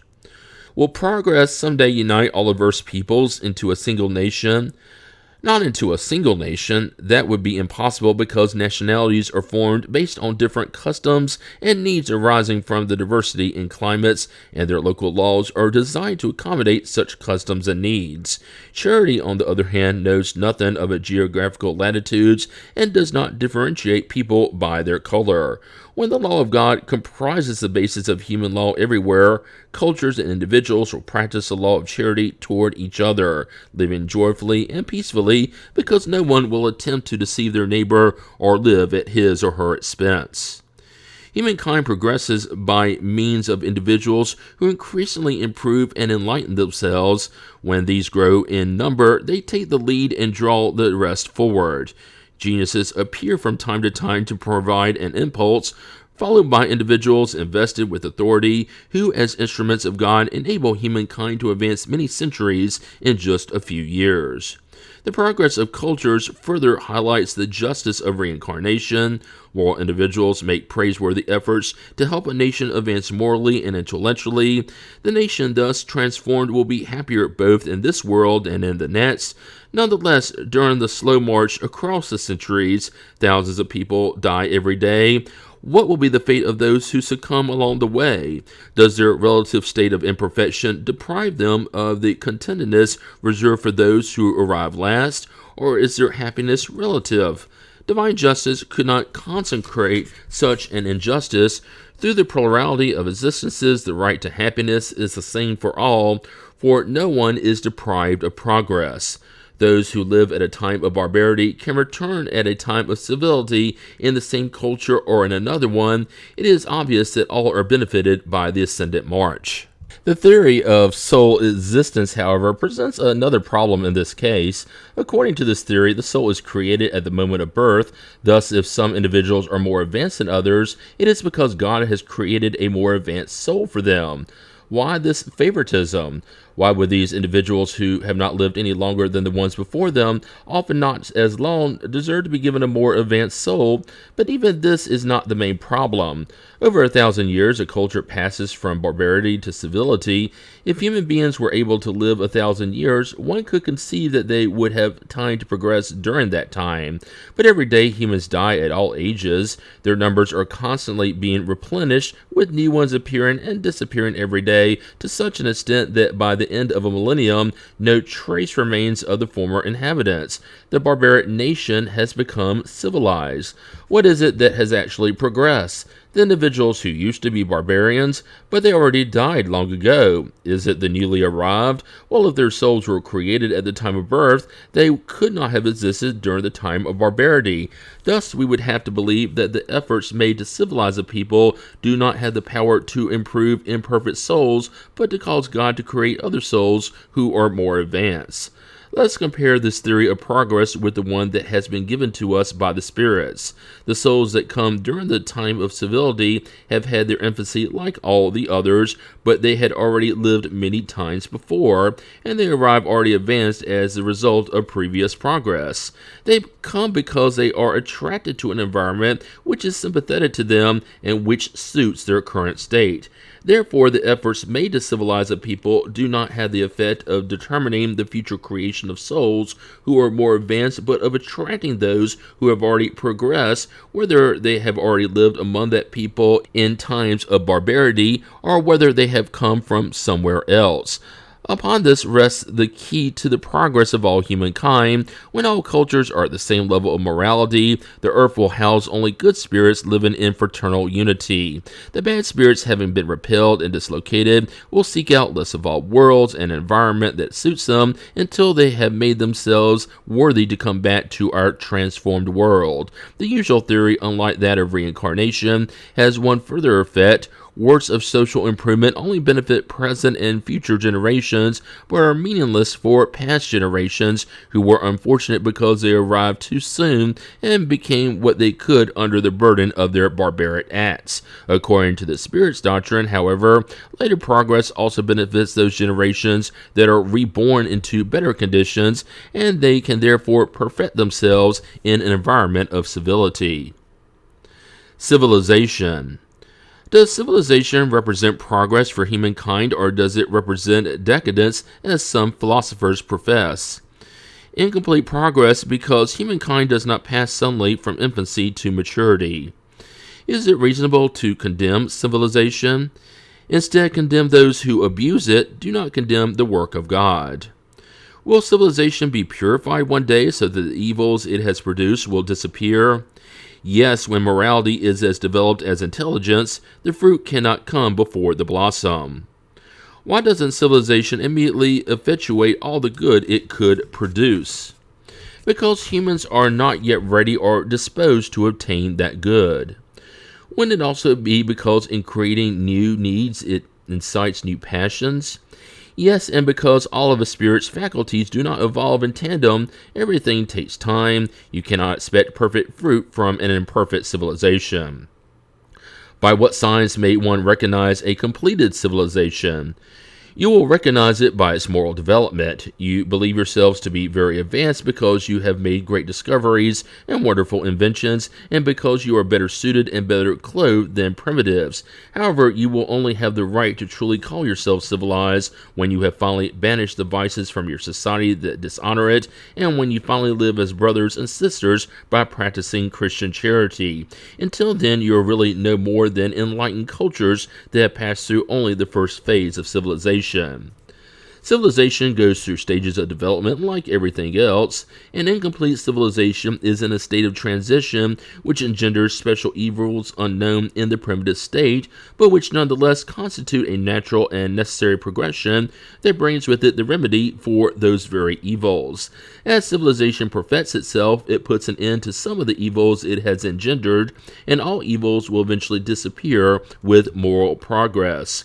Of two cultures that have reached the summit of the social scale, the one that may be called the more advanced in the true sense of the word is the one where the least selfishness, cupidity, and pride are found, where the customs are more intellectual and moral than material, where intelligence can develop with more freedom, where there is more kindness, good faith, and reciprocal benevolence and generosity, where the prejudices of caste and birth are less rooted, for such prejudices are incompatible with true love for one's neighbor, where the laws do not grant any special privileges and are the same for the last as for the first, where justice is administered with the least partiality, where the weak always find support against the strong, where human life, beliefs, and opinions are better respected, where there are fewer unhappy individuals, and lastly, where persons of goodwill are always sure they will not lack the minimum of what is needed to live on. The progress of human legislation. Could society be governed by natural laws without having to resort to human laws? It could if humans understood them well enough. If they were to actually practice them, such laws would be sufficient. Society, however, has its requirements and needs special laws. What causes the instability of human laws? In times of barbarity, the strongest are the ones who make the laws, and they frame them to their own advantage. It becomes necessary to modify them as humans comprehend justice more clearly. Human laws become more stable as they move toward true justice, that is to say, to the degree that they are made for all, and as they are aligned with natural law. Civilization has created for people new necessities that are related to the social position such people occupy. It has been necessary to regulate the rights and duties of such positions through human laws. Under the influence of their passions, however, humans have often created imaginary rights and duties that are condemned by natural law. Nations remove these rights and duties from their codes as they progress. Natural law is immutable and is always the same for everyone. Human law is variable and progressive, and it alone could have consecrated the right of the strongest at humankind's infancy. Aren't harsh criminal laws a necessity in the present state of society? A depraved society has a need for harsher laws. Unfortunately, such laws are meant to punish a wrong after it has already been committed, rather than to cut out the roots of what has caused the wrong. Only education can reform humankind, which will have no more need of such harsh laws. How can humankind be led to reform its laws? This will occur naturally through the force of circumstances and by the influence of moral persons who will guide it along the path of progress. Many things have already been reformed and many more will be. Wait a while. Spiritism's influence on progress. Will Spiritism become a common belief, or will it only be accepted by a few? It will certainly become a common belief and will mark a new era in the history of humankind, for it belongs to nature itself. In fact, the time has come in which it must take its place amongst the other branches of human knowledge. It will nevertheless have to withstand great struggles, more against personal interest than against conviction, because you must not ignore the fact that there are persons interested in finding it, some out of self-centeredness, others from purely material motives. Its opponents, however, will become more and more isolated and will finally be forced to think like the others, lest they make themselves look foolish.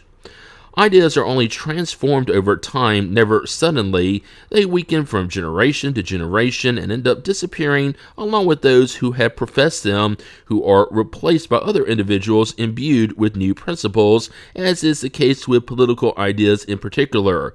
Look at paganism. There are few today who profess the religious ideas of pagan times.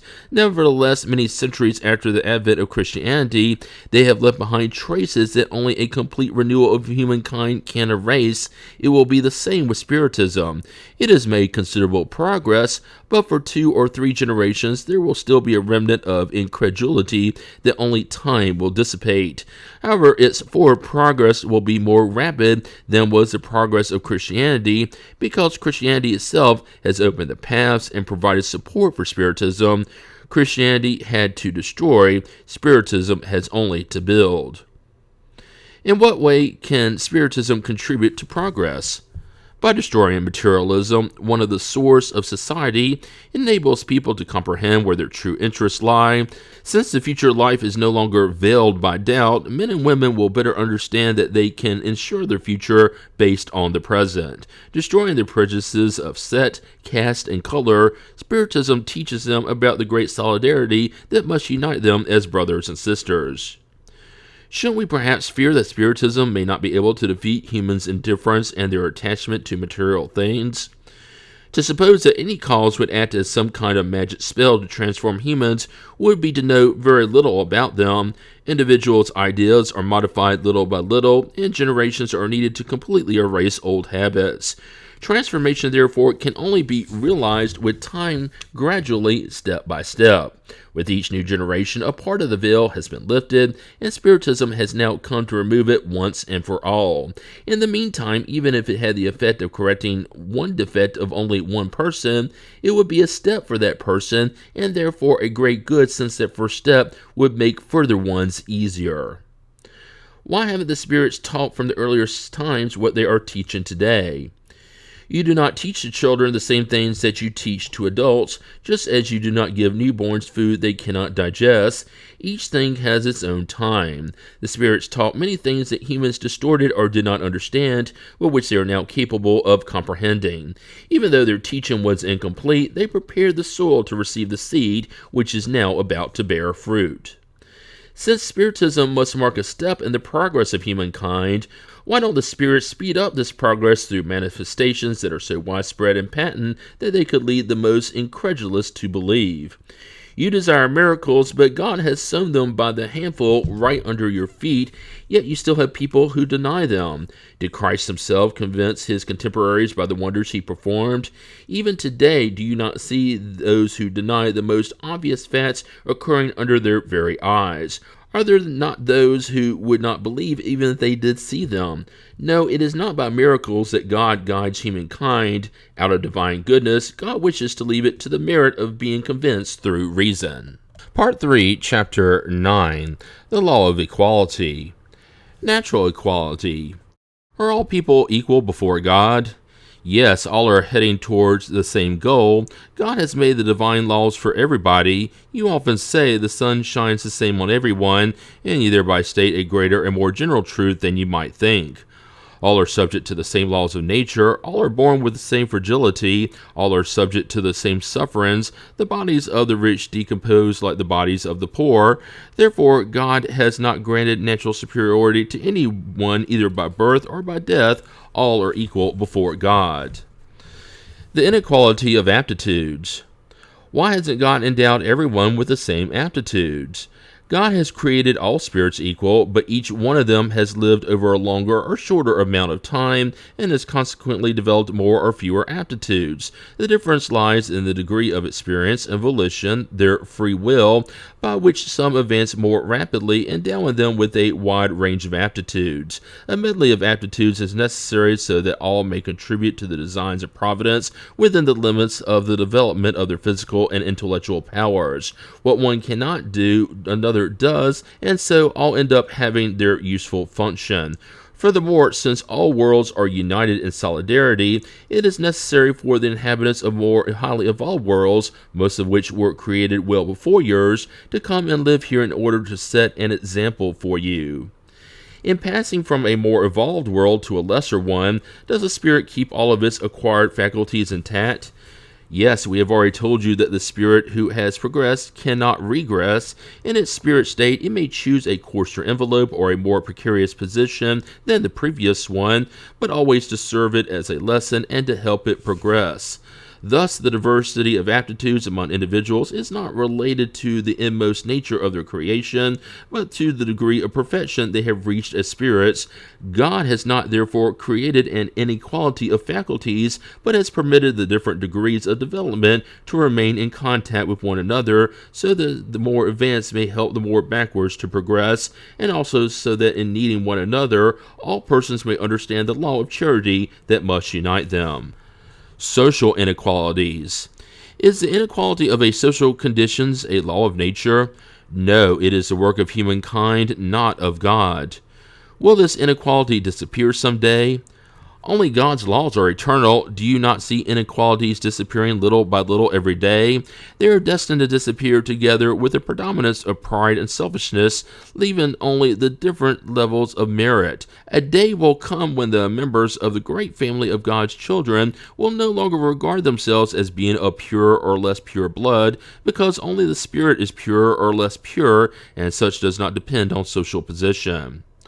What about those who abuse the superiority of their social position by oppressing the weak for their own gain? They are to be lamented, those wretched beings. They will be oppressed in their turn, and they will be reborn into an existence in which they will suffer everything they caused others to suffer. The inequality of wealth. Doesn't the inequality of wealth originate in the inequality of faculties, which give to some persons more means of acquiring things than other persons? Yes and no. What would you say about fraud and robbery? But inherited wealth is not the fruit of bad passions. How do you know it is not? Go back to its origin to find out if it is pure. Do you know whether or not if at its source it was the fruit of spoliation or injustice? But apart from the issue of its possible wrongful origin, do you believe that the longing for wealth, even when honestly acquired, and the secret longing conceived to possess it as soon as possible, are laudable sentiments? That is what God judges, and I can assure you that the divine judgment is stricter than that of humans. If a fortune has been wrongly acquired to start with, are the heirs later responsible for this? Of course, they are not responsible for the wrong that others committed, especially if they are ignorant of it, but you should know that a fortune is often destined for certain individuals in order to provide them the opportunity to repair an injustice. Happy for them if they comprehend this. If they repair the injustice in the name of the one who committed it in the first place, the reparation will be taken into account for everyone concerned, because it is almost always the original wrongdoer who from the spirit world inspires them to do it. We may dispose of our assets more equitably or less equitably without breaking the law. Thus are we responsible for our testamentary dispositions after death. Every action bears its own fruit. The fruit of good deeds is sweet, whereas the fruit of other deeds is always bitter. Always bear this in mind. Is absolute equality of wealth possible, and has it ever existed? No, it is not possible. The diversity of faculties and characters opposes it. Nevertheless, there are those who believe it is to be the remedy for all social ills. What do you think of that?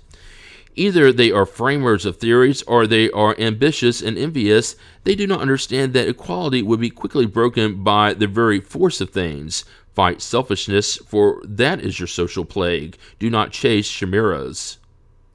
If equality of wealth is not possible, does the same apply to well-being? No, but well-being is relative, and everyone could enjoy it if humans understood each other better, for true well-being consists in employing one's time according to one's liking, and not in working at something one does not enjoy. Since everyone has different aptitudes, no useful work would therefore be left undone. Equilibrium exists in everything. Humans are the ones who upset it. Is it possible for everyone to understand one another? Humans will understand one another when they practice the law of justice. There are persons who fall into deprivation and poverty through their own fault. May society be held responsible for this? Yes, we have already told you that society is often the primary cause of such wrongs. Is it not society's responsibility to attend to the moral education of its members? It is frequently bad education that distorts these persons' judgments instead of stifling their harmful tendencies. The trials of wealth and poverty. Why has God bestowed wealth and power on some and poverty on others? In order to test everyone differently. Moreover, as you know, such trials are chosen by the spirits themselves, and they often fail at them. Which of the two trials is more dangerous to humans, poverty or wealth? They are equally dangerous. Poverty provokes complaining against providence, whereas wealth incites all kinds of excesses. If the wealthy endure more temptations, don't they also have the means at their disposal for doing more good? That is precisely what they do not always do. They become selfish, proud, and insatiable. Their wants increase with their fortune, and they never think they have enough. An elevated position in the world and authority over our fellow beings are trials as great and risky as misfortune, for the wealthier and more powerful we are, the more obligations we must fulfill, and the greater are the means at our disposal to do good and evil. God tests the poor through resignation, and the wealthy through the use they make of their wealth and power. Wealth and power beget all the passions that attach to us to matter, and they keep us from spiritual perfection. That is why Jesus said, "Verily I say to you that it is easier for a camel to pass through the eye of a needle than for a rich person to enter the kingdom of heaven." Equality of rights between men and women. Are men and women equal before God, and do they have the same rights? Has not God given them both the knowledge of good and evil and the faculties for progress? Where does the moral inferiority of women in certain regions come from? from the unjust and cruel dominion that men have exerted over them.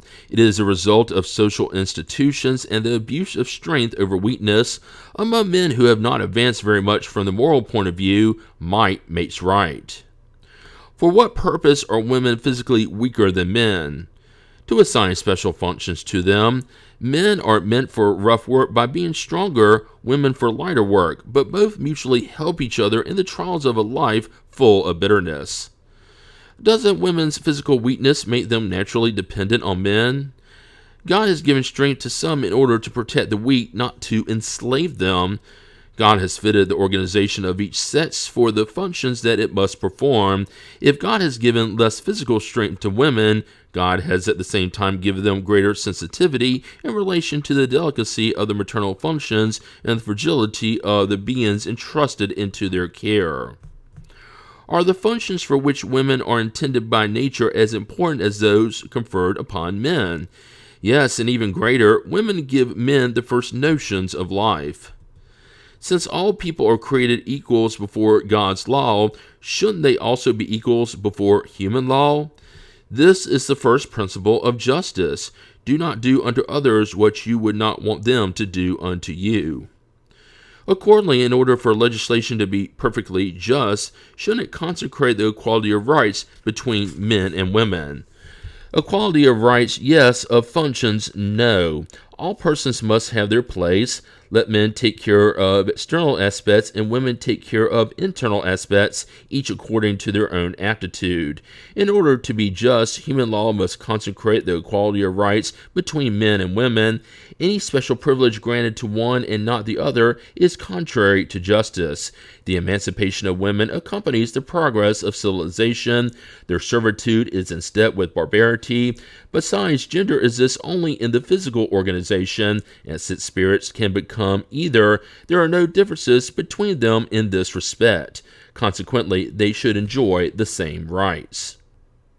Equality in death. Where does the desire to perpetuate one's memory on funeral monuments come from? The last act of pride. But isn't the pompousness of funeral monuments most frequently determined by relatives who desire to honor the memory of the deceased rather than the deceased him or herself? It is the pride of the relatives who want honor for themselves. It is not always for the deceased that all these demonstrations are made, but for vanity, for consideration by the world, and for parading their wealth. Do you believe that the memory of loved ones is less lasting in the hearts of the poor just because they can only place one flower on their loved ones' graves? Do you believe that marble can save from forgottenness those who have been useless while on earth? Is funeral pomp completely reproachable? No. When it honors the memory of a moral person, it is just and sets a good example. The grave is the place of meeting for all humankind. All human distinctions are mercilessly ended there. The wealthy try in vain to perpetuate their memory by means of ostentatious monuments. Time will destroy these monuments just as it destroys their bodies. Nature has so willed it.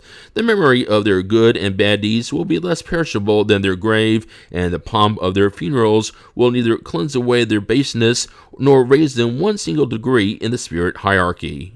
Part 3, Chapter 10, The Law of Freedom. Natural freedom. Are there positions in the world in which persons can flatter themselves by believing they are enjoying absolute freedom? No, because all of you, the least as well as the greatest, need one another.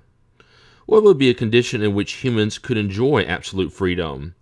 That of a hermit in the desert. As soon as two individuals are brought together, there are rights to respect, and they no longer have absolute freedom. Does the duty of respecting the rights of others deprive individuals of the rights pertaining to themselves? Absolutely not, for they are rights that have been granted to them by nature. How can we reconcile the liberal opinions of certain men with their frequent despotism in their own homes and over their subordinates? In these instances, although they have an intellectual understanding of natural law, it is offset by pride and selfishness. They know what they should do if their principles are not a well-calculated farce, but they do not do it in practice. Will the principles they have professed during this life be taken into account in the next? The more intelligence individuals have for understanding a principle, the less excusable they will be if they have not applied it to themselves. I tell you truthfully that simple but sincere persons are more advanced on God's pathway than those who try to appear to be what they in fact are not. Slavery. Are there human beings who are meant by nature to be the property of others? Every instance of subjection of one human being to another is contrary to the law of God. Slavery is an abuse of power and will gradually disappear with progress, as will all other abuses. Any human law that establishes slavery is a law against nature because it equates people with animals and physically and morally degrades them. When slavery belongs to the customs of a culture, are those who practice it reprehensible, since they are doing nothing more than following a usage that seems natural to them? Evil is always evil. All your sophistry will not render an evil action good. However, the responsibility for evil is relative to the means at your disposal to comprehend it.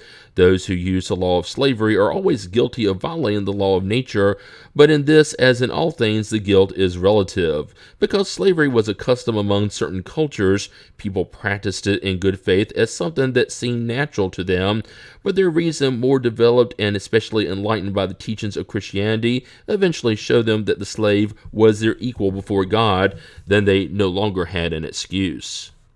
Doesn't the natural inequality of aptitudes place certain people under the subjection of the more intelligent ones?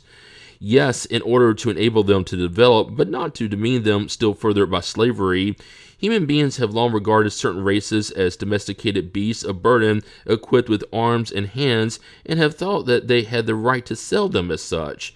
They have considered themselves to be of purer blood, the folly of those who do not look beyond matter. It is not the blood that is pure or less pure, but the spirit. There are those who treat their slaves humanely, who see to it that they lack nothing, and who think that freedom would expose them to even greater deprivations. What do you say about them?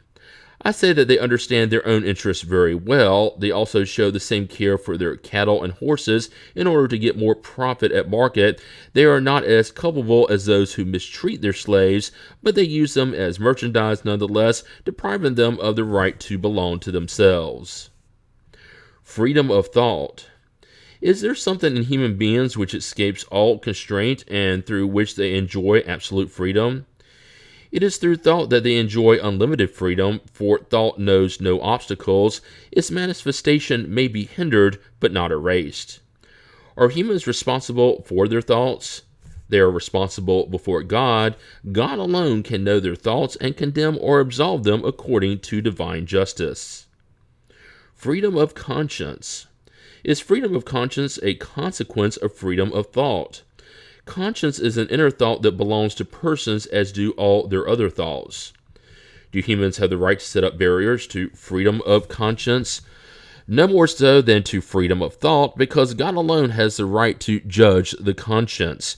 If humans use their law to regulate relations between individuals, God uses the laws of nature to regulate relations between individuals and God. What is the result of barriers to freedom of conscience? It constrains individuals to act against their own way of thinking, turning them into hypocrites. Freedom of conscience is one of the characteristics of true civilization and progress. Is every belief respectable even when notoriously wrong-headed?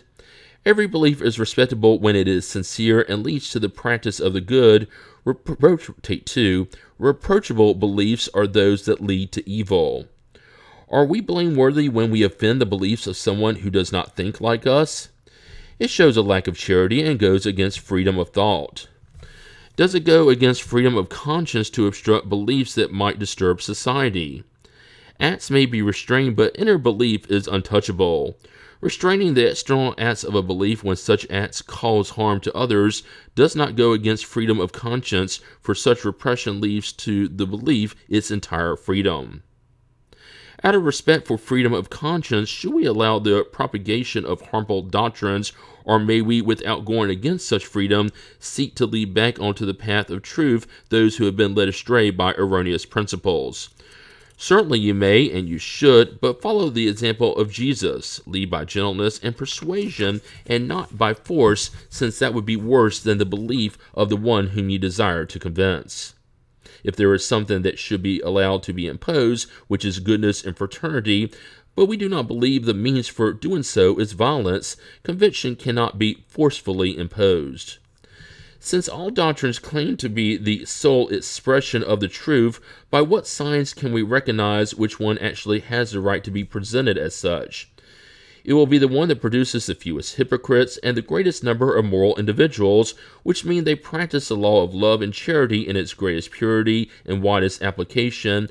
By this sign you will recognize which doctrine is good, because those doctrines that result in sowing disunion and establishing divisions among God's children can be only erroneous and harmful. Free will. Do humans act with free will? Since they have freedom of thought, they have freedom of action. Without free will, human beings would be machines. Do people enjoy free will from the moment of birth? They have the freedom to act from the moment they have a will to act. During the first phases of life, freedom is almost non-existent. It develops and changes its objectives as the faculties develop. Since the thoughts of children are in proportion to the needs of their age, they apply their free will to things that are necessary for them. Aren't the instinctive predispositions that individuals bring at birth an obstacle to the exercise of their free will? Instinctive predispositions arise from those of the spirit before its incarnation. Depending on how much the spirit has evolved, these predispositions can incite the individual to reprehensible acts, in which he or she will be aided by spirits who sympathize with such dispositions. However, there is no irresistible incitement if the individual has the will to resist. Remember, where there is a will, there is a way. Doesn't our organism have an influence on our actions in life? If so, isn't it at the expense of our free will? The spirit is certainly influenced by matter, which may hinder its manifestations. That is why on worlds where bodies are less material than on earth, the faculties unfold with more freedom. However, the instrument does not give faculties to the spirit.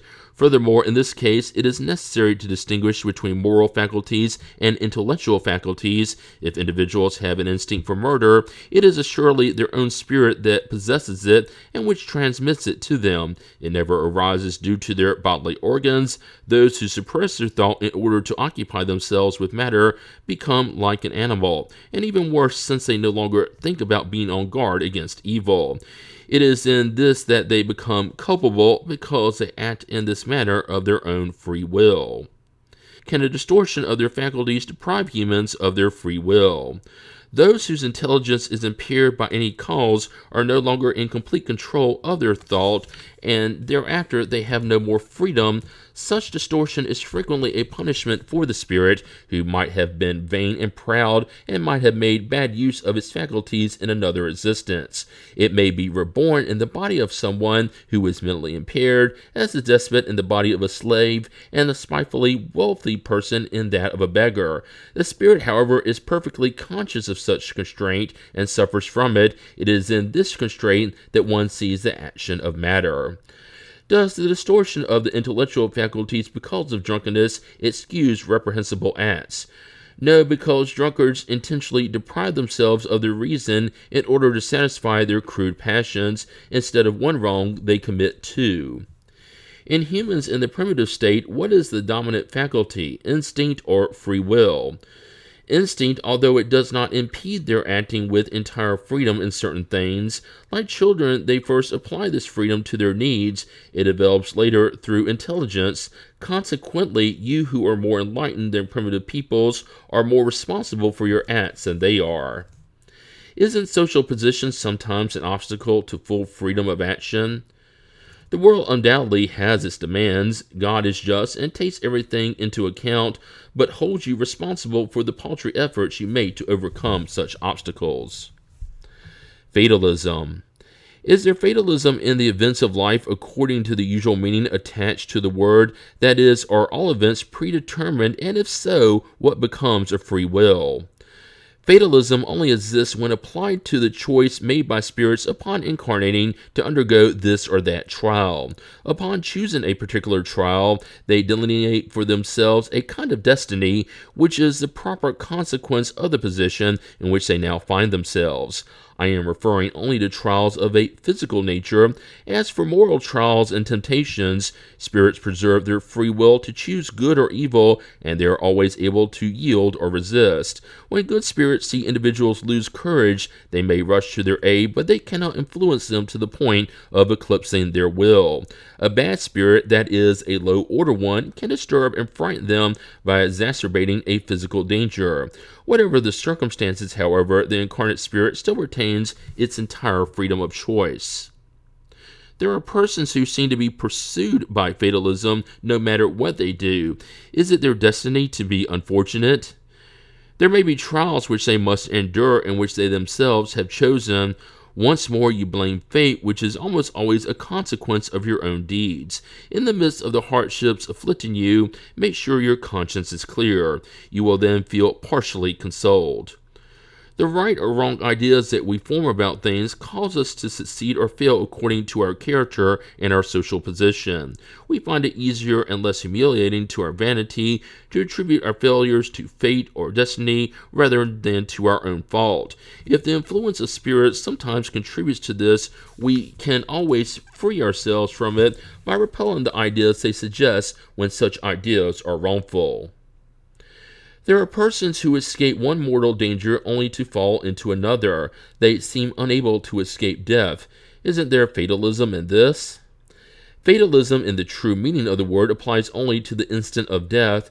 When that moment arrives in one form or another, you cannot escape it. Then whatever may be the danger that threatens us, we will not die if our hour has not come. No, you will not die, and you have thousands of examples, but when your hour for departure comes, nothing will save you. God knows beforehand what kind of death will cause your departure, and frequently your spirit also knows it because it was revealed to it when it made the choice of this or that existence. From the infallibility of the hour of death, does it follow that the precautions taken to avoid it are useless? No, because the precautions you take are suggested to you in order to avoid the death that could result from the dangers that threaten you. They are one of the means used so that it does not occur. What is the intent of Providence in making us incur dangers that will have no result? When your life is in danger, it is a warning that you yourself have desired in order to turn you from wrongdoing and to enable you to become better. Once you escape this danger, and while still under the influence of the risk you incurred, you consider with greater or lesser intensity, depending on the strength of the action of good spirits, to become a better person. However, once the bad spirits, I say bad in reference to the badness that is still in them, return, you think that you can dodge other dangers just as easily, and you allow your passions to be unleashed once more. Through the dangers you incur, God reminds you of your weakness and the fragility of your existence. If we examine the cause and nature of any danger, we will see that in the majority of cases, the consequences are punishment for some wrong committed or a duty neglected. God thus warns you to reflect on and correct your wrongs. Does the spirit know beforehand what kind of death it will suffer?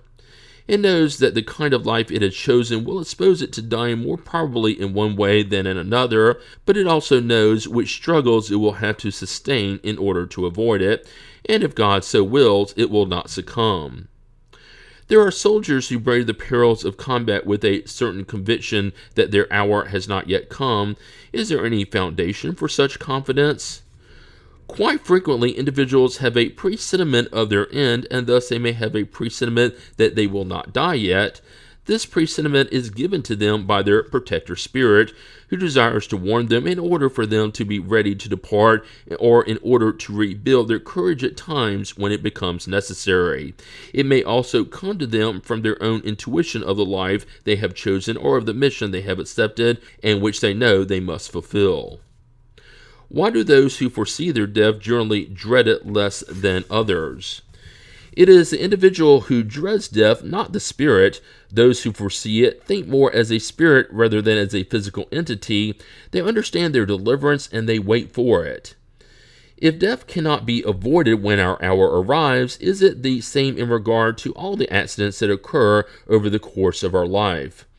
They are generally small enough matters about which we can warn you by directing your thought in such a way that you may avoid them, for we do not like physical suffering. However, this is of little importance, for the course of the life you have chosen.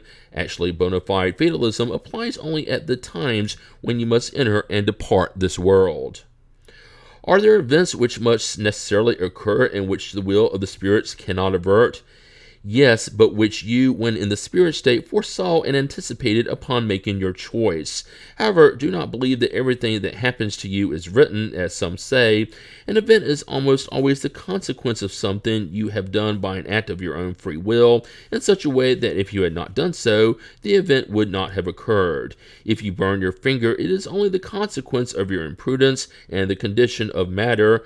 Only the great sorrows, those important events that are capable of influencing your moral evolution, are foreseen by God because they are useful for your purification and education.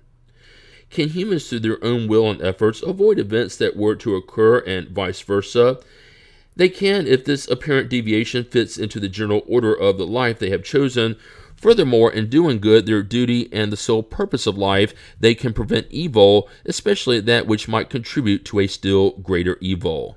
Upon choosing their existence, do those who commit a murder know at the time that they would become murderers? No, they only know that in choosing a life of struggle, they will incur the probability of killing one of their fellow beings, but they do not know if they will actually do so or not. Murderers will almost always deliberate in their minds before committing the crime, and those who deliberate about something are always free to do it or not. If spirits knew beforehand that as individuals they would have to commit a murder, it would mean they were predestined to do so. However, you should be very clear about the fact that no one is ever predestined to commit a crime, and that every crime, like any and every other act, is always the result of volition and free will. Moreover, you always confuse two very distinct things, the material events of existence and the moral acts of life. If there is sometimes fatalism, it only applies to material events where the cause is outside of you and independent of your will. As for the acts of the moral life, they will always emanate from the individual him or herself, who therefore always has the freedom of choice. There is never fatalism in such acts. There are those who never manage to succeed, who seem to be pursued by a bad influence in all their undertakings.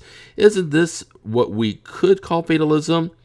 It could be fatalism, if you would like to call it that, but it results from the choice of the kind of existence. Such individuals wanted to experience a life full of disappointment in order to exercise their patience and resignation.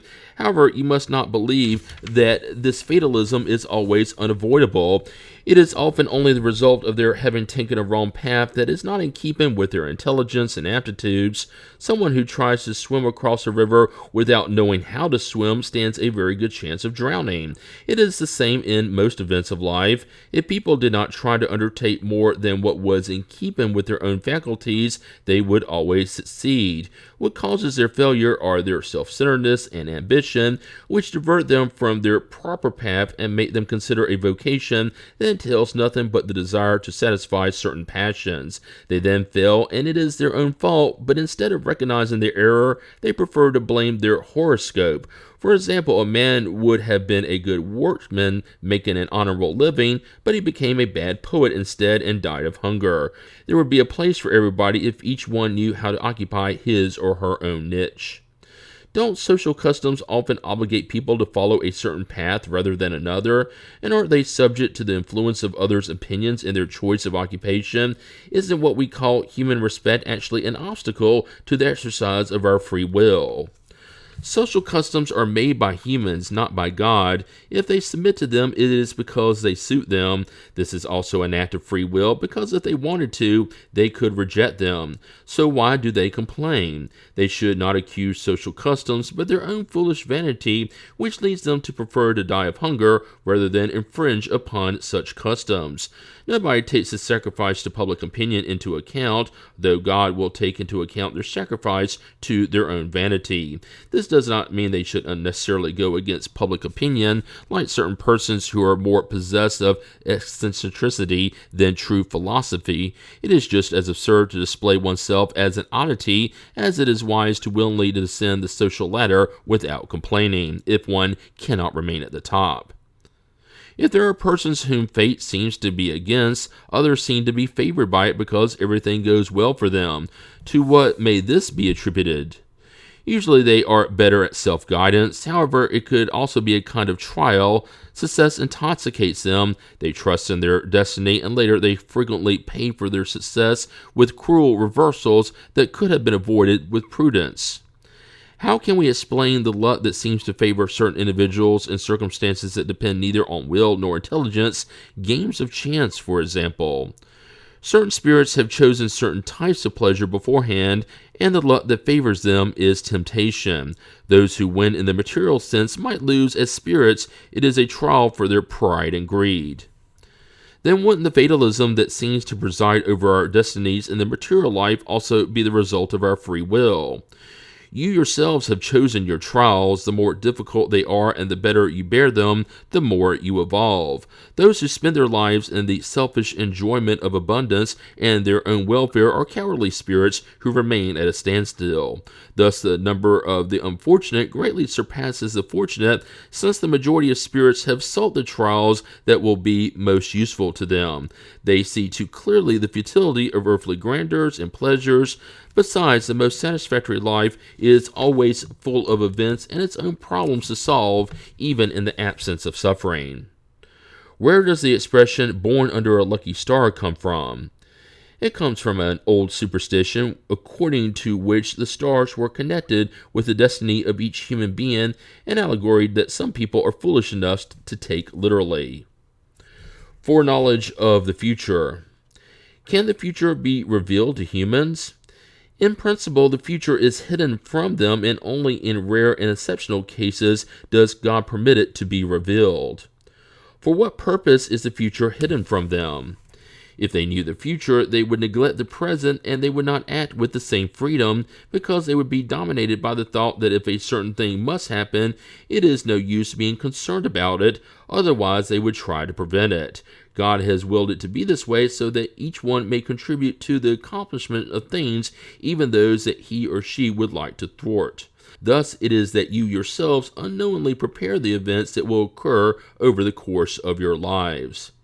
But if it is useful for the future to remain hidden, why does God sometimes allow it to be revealed? This happens if a particular foreseen event would facilitate the accomplishment of things instead of preventing them, and if it leads individuals to act differently than they would have if the revelation had not been made. Besides, many times it is a trial. The foreknowledge of an event may awaken thoughts that are more virtuous or less so. For instance, if a man knows that he will receive a fortune that he had not expected, he may be taken by the sentiment of greed or elation about the probability of adding to his earthly pleasures. In order to obtain the fortune sooner, he may desire the death of the one who is to leave it to him. On the other hand, perhaps such foreknowledge will awaken good sentiments and generous thoughts in him. If the prediction is not fulfilled, it will be another trial, the way in which he bears the disappointment. Nonetheless, he will have acquired the merit or the blame for the good or bad thoughts that the prediction aroused in him. Since God knows everything, God knows whether a person will or will not fail at a particular trial. If that is the case, what is the need of the trial in the first place, since it cannot add anything to what God does not already know about that person?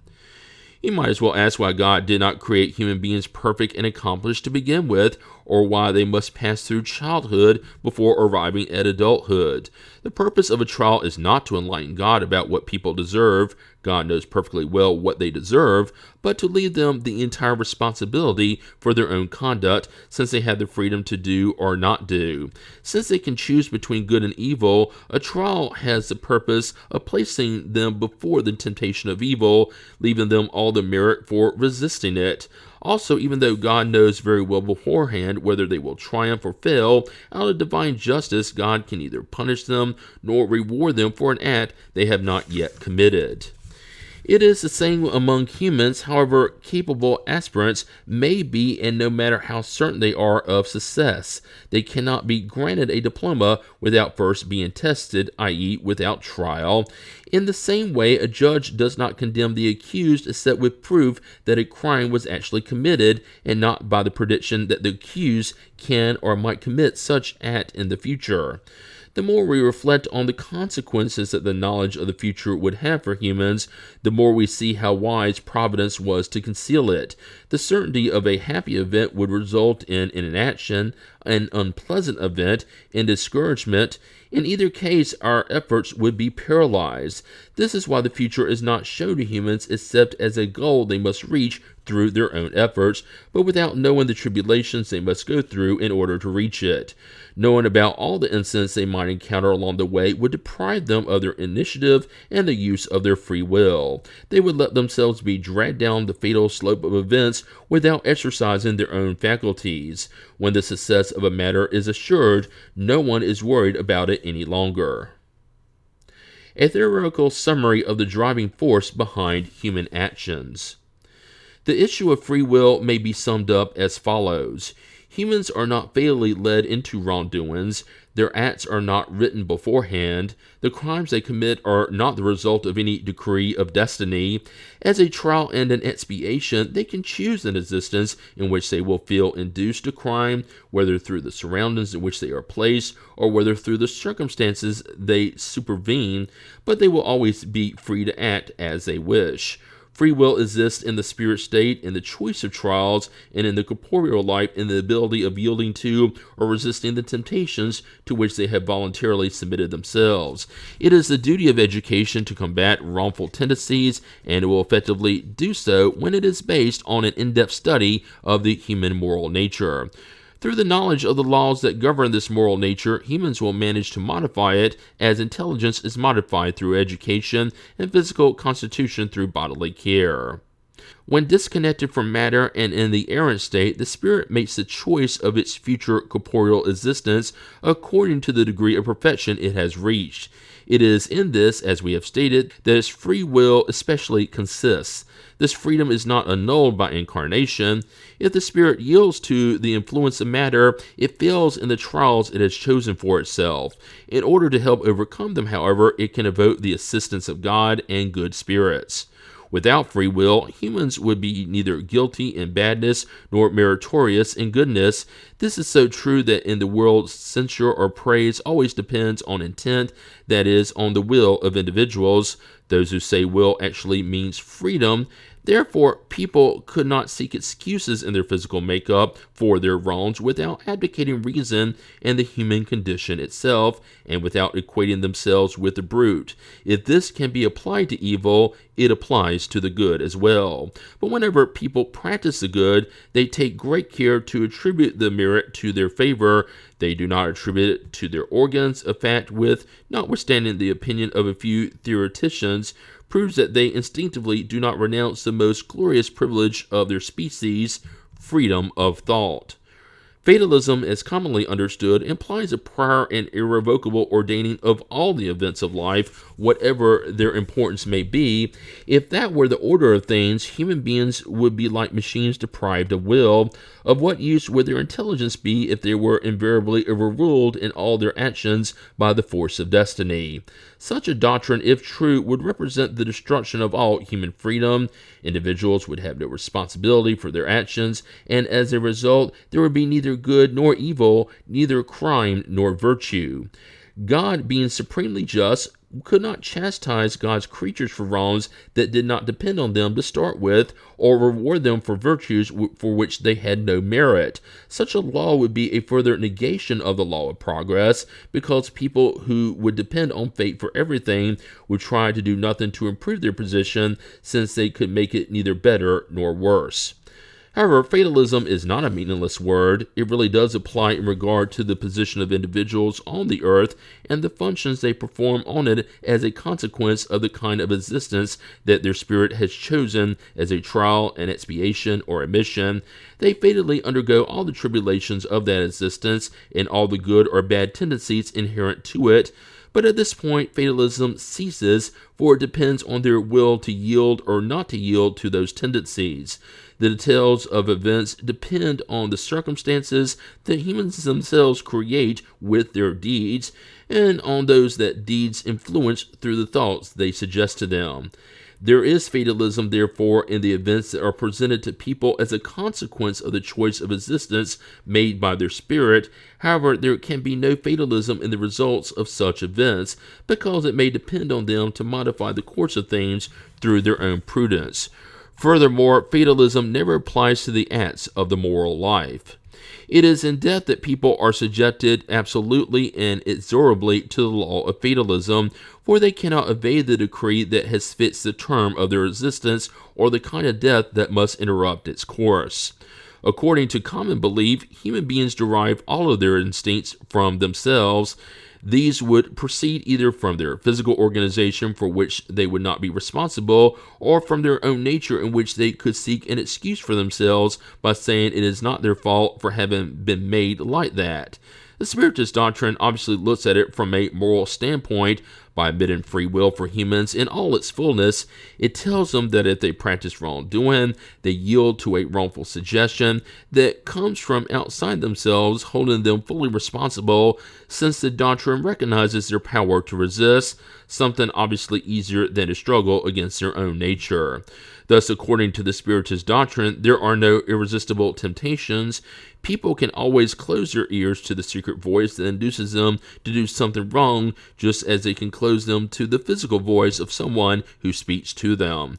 They can do so through their will, asking God for strength, and pleading for the assistance of good spirits. This is what Jesus teaches in the sublime plea of the Lord's Prayer, commanding us to say, "Do not let us fall into temptation, but deliver us from evil." The theory of the driving force behind our acts obviously results from all the teachings given by the spirits. It is not only sublime as to morality, but we will add that it also elevates humans in their own eyes, showing them that they are free to shake off the yoke of an obsessor, just as they are able to close their door to intruders. Thus, they are no longer machines acting on an impulse foreign to their own free will, but instead they are rational beings who listen, judge, and freely choose between two counsels. Let us add that in spite of this, humans are not deprived of initiative. They do not act any less on their own impulse, because in reality they are still incarnate spirits who preserve under the corporeal envelope the qualities and defects they had as spirits. Therefore, the wrongs we commit have their primary origin in the imperfections of our own spirit, which has not yet reached the moral superiority to which it is destined, but which nevertheless does not lack free will.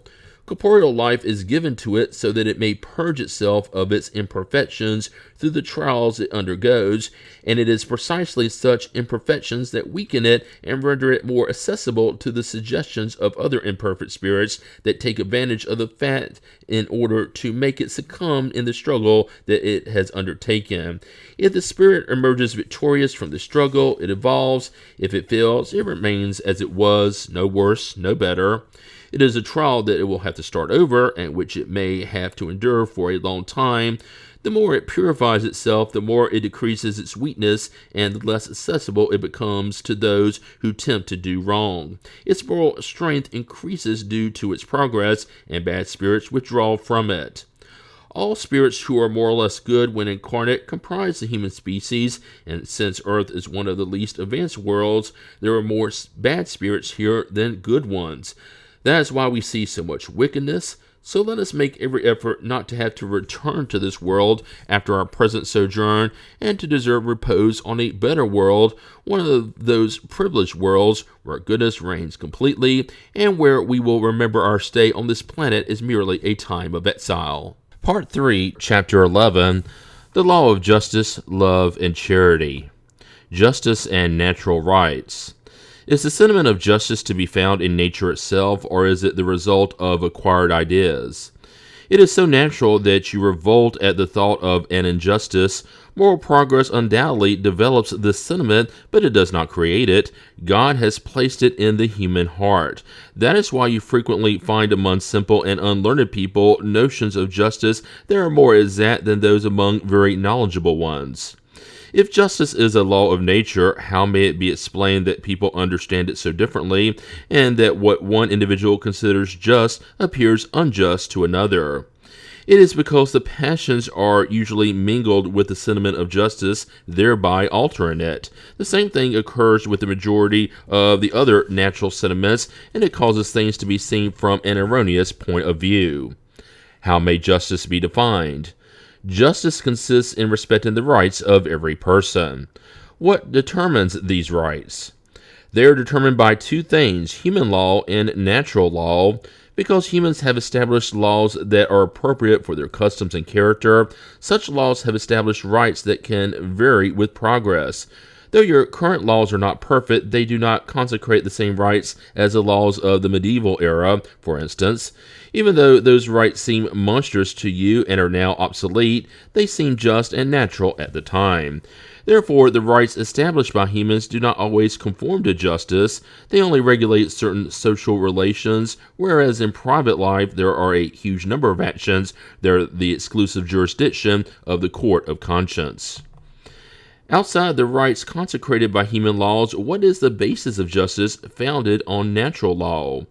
Christ has told you, do unto others whatsoever you would have them do unto you. God has placed in the human heart the rule of all true justice through the desire that all deserve to see their rights respected. If you are uncertain of what you should do for your neighbor in any given circumstance, ask yourself what you would want your neighbor to do in a similar situation. God could not give you a safer guide than your own conscience. In fact, the criterion of true justice is in desiring for others what we would desire for ourselves. It is not in desiring for ourselves what we would desire for others, which is not at all the same thing. Since it is not natural to desire our own harm, then if we take our personal desire as the norm or starting point, we can be certain that we will never desire for our neighbor anything except what is good. In all ages and in all belief systems, humans have always sought to enforce their own personal rights. The sublimity of the Christian religion was to take personal rights as the basis for the rights of the neighbor. Does the necessity of living in society impose any special obligations on humankind? Yes, and the first of all is that of respecting the rights of others. Those who respect the rights of others will always be just. In your world, where so many do not practice the law of justice, everyone resorts to reprisals, and that is what causes trouble and confusion in your society. Social life bestows rights and imposes reciprocal duties. Since humans can be mistaken as to the extent of their rights, what guidelines can enable them to know what limits to set on such rights? The limit of the right that they recognize for others in relation to themselves under the same circumstances, and vice versa. But if all attributed to themselves the rights of their neighbor, what becomes of subordination to superiors? Wouldn't that cause anarchy regarding all positions of power? Natural rights are the same for everybody from the least to the greatest. God has not made some from purer clay than others, and all are equal in the divine sight. These rights are eternal, whereas those established by humans perish with their own institutions. Moreover, all individuals sense their own strength or weakness, and will always show a certain deference to those who deserve it because of their virtue and wisdom. It is important to point this out so that those who think they are superior may know that their responsibilities for deserving such deference. Subordination will never be compromised if authority is in conformance with wisdom. What would be the character of those who practice justice in all its purity? They would be truly just and would be following Jesus' example because they would practice both charity and love towards their neighbors, without which there is no real justice. The right of ownership, theft. Which is the first of all the natural rights of humans? The right to stay alive. That is why no one has the right to assault a fellow human being's life or to do anything that may compromise his or her corporeal existence. Does the right to stay alive give them the right to accumulate what is needed to live on and to retire when they can no longer work? Yes, but they must do this as a family, like the bee, through honest labor and not by accumulating assets as selfish individuals. Certain animals set an example of such foresight. Do humans have the right to defend what they have accumulated through their labor? Hasn't God said, "Do not steal"? And Jesus said, "Render unto Caesar what is Caesar's"? Assets that humans accumulate through honest labor are legitimate property that they have the right to defend because ownership that is the fruit of labor comprises a natural right that is as sacred as the right to work and to stay alive. Is the desire to possess natural? Yes, but when humans desire to possess only for themselves and for their personal satisfaction, it is selfishness. Nevertheless, isn't the desire to possess legitimate, since the one who has enough to live on is not a burden to others? There are insatiable individuals who accumulate possessions without benefit to anyone else or merely to satisfy their passions. Do you believe that this is approved by God? Those who accumulate assets through their labor with the intention of helping their neighbor practice the law of love and of charity, and their labor is blessed by God. What is the characteristic of legitimate ownership? There is only one legitimate ownership, owning something that has been acquired without harm to others. The law of love and justice forbids us to do to others what we would not want them to do to us, and by this same principle it condemns every means of acquiring property that is contrary to it. Is the right of ownership unlimited? Of course, everything that is legitimately acquired represents proper ownership, but as we have said, human legislation is imperfect, and it frequently sanctions conventional rights that natural justice does not approve of. That is why humans reform their laws as they make progress and as they better comprehend justice. What appears perfect in one century appears barbaric in the next. Charity and love for our neighbor. What is the true meaning of the word charity as Jesus understood it? Benevolence toward everyone, indulgence toward the imperfections of others, and forgiveness for offenses. Love and charity supplement the law of justice because loving our neighbors is to do them all the good possible, all that we would wish to be done to ourselves.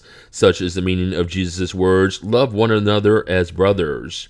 Charity, according to Jesus, is not restricted to almsgiving, but embraces all our relations with our fellow humans, whether in situations below, equal, or superior to our own. It orders us to be indulgent because we need indulgence ourselves, and it forbids us to humiliate the unfortunate, contrary to what is commonly practiced. Whenever wealthy persons seek us out, we regard them with an overabundance of consideration and attention, but whenever poor persons seek us out, it seems like we do not want to be troubled by them. However, the more pitiable the situation of the latter, the more we should refrain from increasing their disgrace through humiliation. Those who are truly charitable seek to uplift the self-esteem of those in lower positions, thereby diminishing the distance between both. Jesus also taught love even your enemies, but isn't loving our enemies contrary to our natural tendencies, and doesn't enmity proceed from a lack of sympathy between spirits? It is obviously not possible to show tender and passionate love toward one's enemies, and that is not what Jesus wanted to say. Loving one's enemies means to forgive them and to return good for their evil. That is how we put ourselves above them. By seeking vengeance, we only place ourselves beneath them. What is to be thought of almsgiving? Those who are reduced to begging for alms morally and physically degrade themselves in an existence that puts them on the level of the brute. A society based on the law of God and justice should provide for the life of the weak without humiliating them. It should ensure an existence for those who cannot work without leaving them at the mercy of chance and goodwill. Then do you condemn almsgiving? No, because it is not the almsgiving per se that is reprehensible, but almost always the way in which it is done. Moral individuals, those who understand charity according to Jesus, seek out the unfortunate without waiting for them to hold out their hand. True charity is always good and benevolent. It is demonstrated both in the act itself and in the way it is done. A service rendered with graciousness thus has a double value, but if it is rendered with haughtiness, the recipient's need compels him or her to accept it, but his or her heart will hardly be touched. Also remember that in God's sight, ostentation erases the merit of benevolence. Jesus said, "Do not let your left hand know what your right hand is doing." Therein he teaches you not to tarnish charity with pride. It is necessary to distinguish between almsgiving per se and benevolence.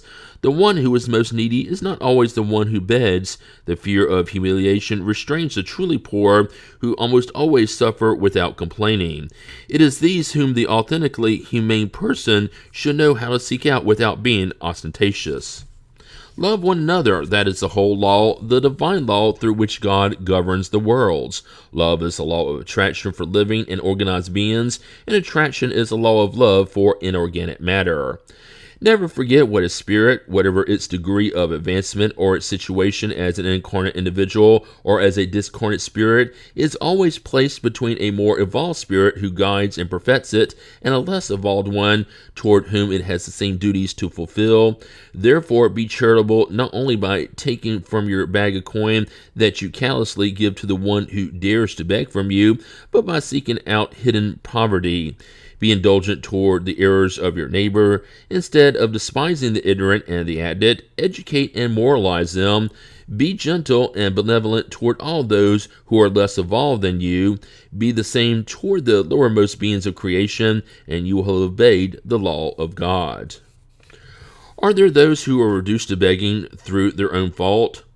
Of course, but if a good moral education had taught them the law of God, they would not have fallen into the excesses that led them into ruin. It is upon this, above all, that the improvement of your globe depends.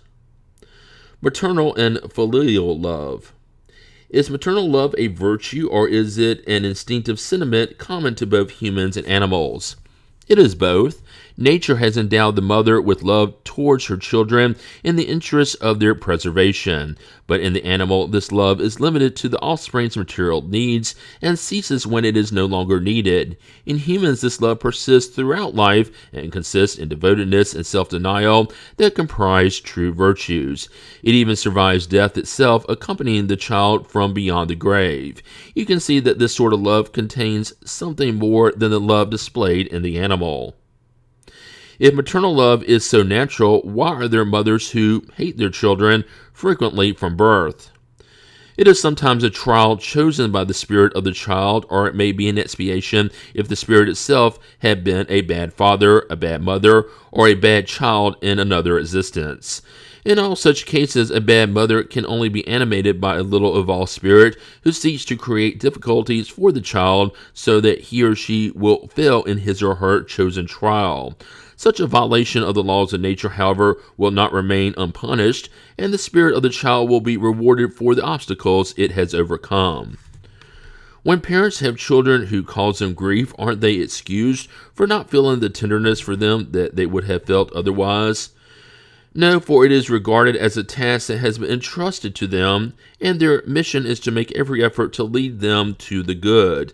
Besides, such grief is almost always the consequence of the bad habits that the parents have allowed their children to follow from the cradle. Thus they reap what they have sown.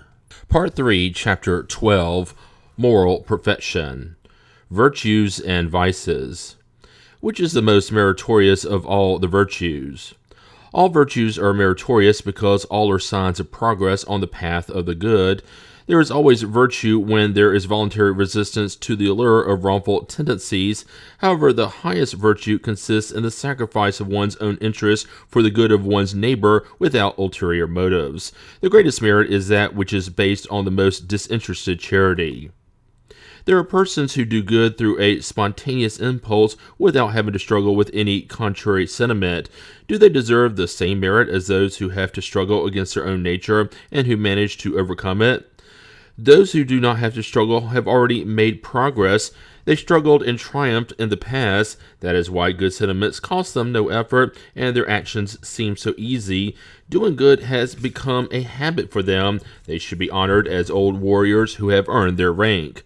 Since you are still far from perfection, such examples surprise you by their contrast, and you admire them so much because they are rare. However, you must know that on worlds more advanced than yours, what is the exception among you has become the rule. The sentiment of the good is spontaneous everywhere on those worlds because they are inhabited only by good spirits, and a single bad intention would be a monstrous exception. That is why humans are so happy there.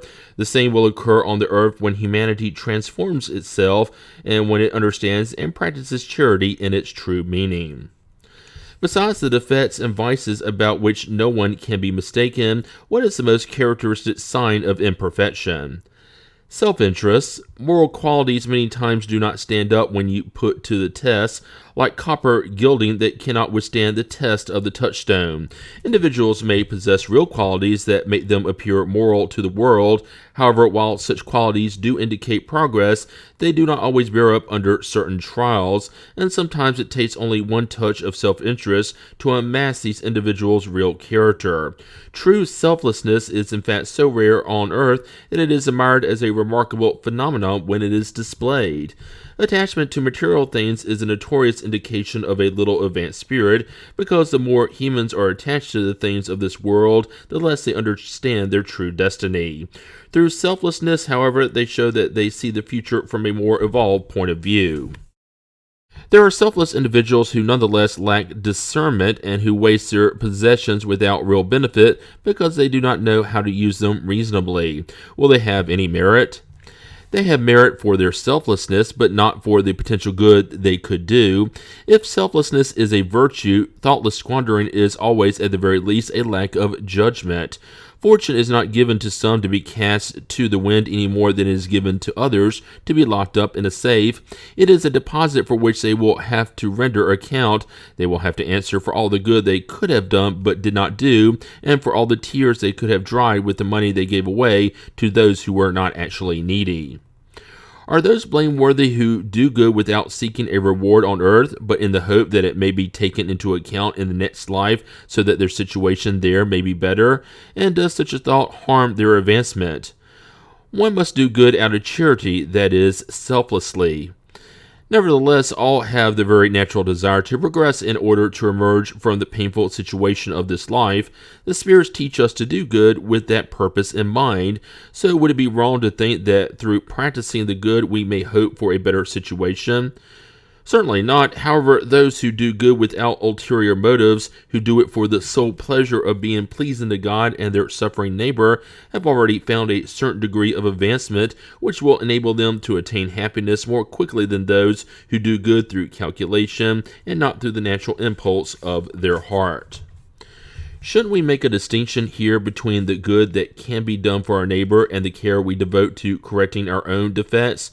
We know that doing good with the thought that it will be counted to us in the next life has little merit, but would it also be a sign of impurity if we were to amend ourselves, conquer our passions, and correct our error with the aim of bringing ourselves nearer to the good spirits and of receiving a higher position in the spirit world? No. By doing good, we merely mean being charitable. Those who calculate what each one of their good actions can render them in the other life or in the earthly life proceed selfishly. But there is no selfishness in improving oneself in the hope of drawing nearer to God, because that is the objective for all. Since the corporeal life is only an ephemeral sojourn on this world, and since our future life should be our principal concern, is it worthwhile to put forth the effort to acquire scientific knowledge that only bears upon material things and necessities? Absolutely. First, it enables you to help your brothers and sisters. Next, your spirit will evolve more quickly if it has progressed intellectually. In the hiatus between incarnations, you will learn in 1 hour what would require years on earth. No knowledge is useless. It all contributes in some degree to advancement, because the perfected spirit must know everything. Since progress must be made in every sense, all acquired ideas help the development of the spirit. Of two wealthy individuals, one was born in opulence and has never known need, whereas the other owes his fortune to his own labor. However, both employ their wealth exclusively for their own personal satisfaction. Which one is the more culpable? The one who has known hardship. He knows what it means to suffer, but does not relieve it in others. As usually happens, he no longer remembers his hardship. Do those who continue to accumulate assets without benefiting anyone have a valid excuse in saying they are doing so in order to leave their assets to their heirs? It attests to their bad principles. Of two misers, the first deprives himself of necessities and dies of want atop his treasure, whereas the second is only stingy toward others, but is extravagant toward himself. While he recoils before the smallest sacrifice to render a service or do something useful, nothing seems better to him than satisfying his own tastes and passions. If a favor is asked of him, he is always ill-willed, but if a whim strikes, he is always ready to satisfy it. Which of them is guiltier, and which of them will have the worst place in the spirit world? The one who spends. He is more selfish than miserly. The other has already received part of his punishment. Is it wrong to desire wealth with the desire to do good? Such a sentiment is, of course, laudable if it is pure, but is such a desire always disinterested enough? Does it not hide a personal ulterior motive?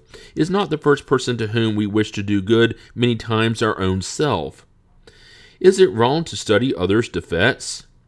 If it is for the purpose of criticizing and divulging them, it is wrong because it displays a lack of charity. If it is with the intention of applying it to oneself in order to avoid the same defects, it may be useful. You must not forget, however, that tolerance for the defects of others is one of the virtues entailed in charity. Before criticizing people's imperfections, think about whether others may say the same about you.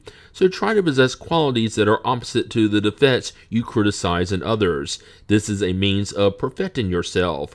If you criticize them for being avaricious, be generous. For being prideful, be humble and modest. For being harsh, be kind. For acting with pettiness, be expansive in all your actions. In a word, act in such a way that these words of Jesus may not apply to you. You see the speck in your neighbor's eye, but do not see the beam in your own. Is it wrong for a person to probe the ills of society and expose them? That depends on the sentiment leading the person to do so. If a writer only wants to create a scandal, he or she does so out of personal pleasure, publishing material that generally sets a bad example rather than a good one. The spirit enjoys it, but it can be punished for the pleasure it feels in revealing wrongs. In such cases, how can we judge a writer's purity of intention and sincerity?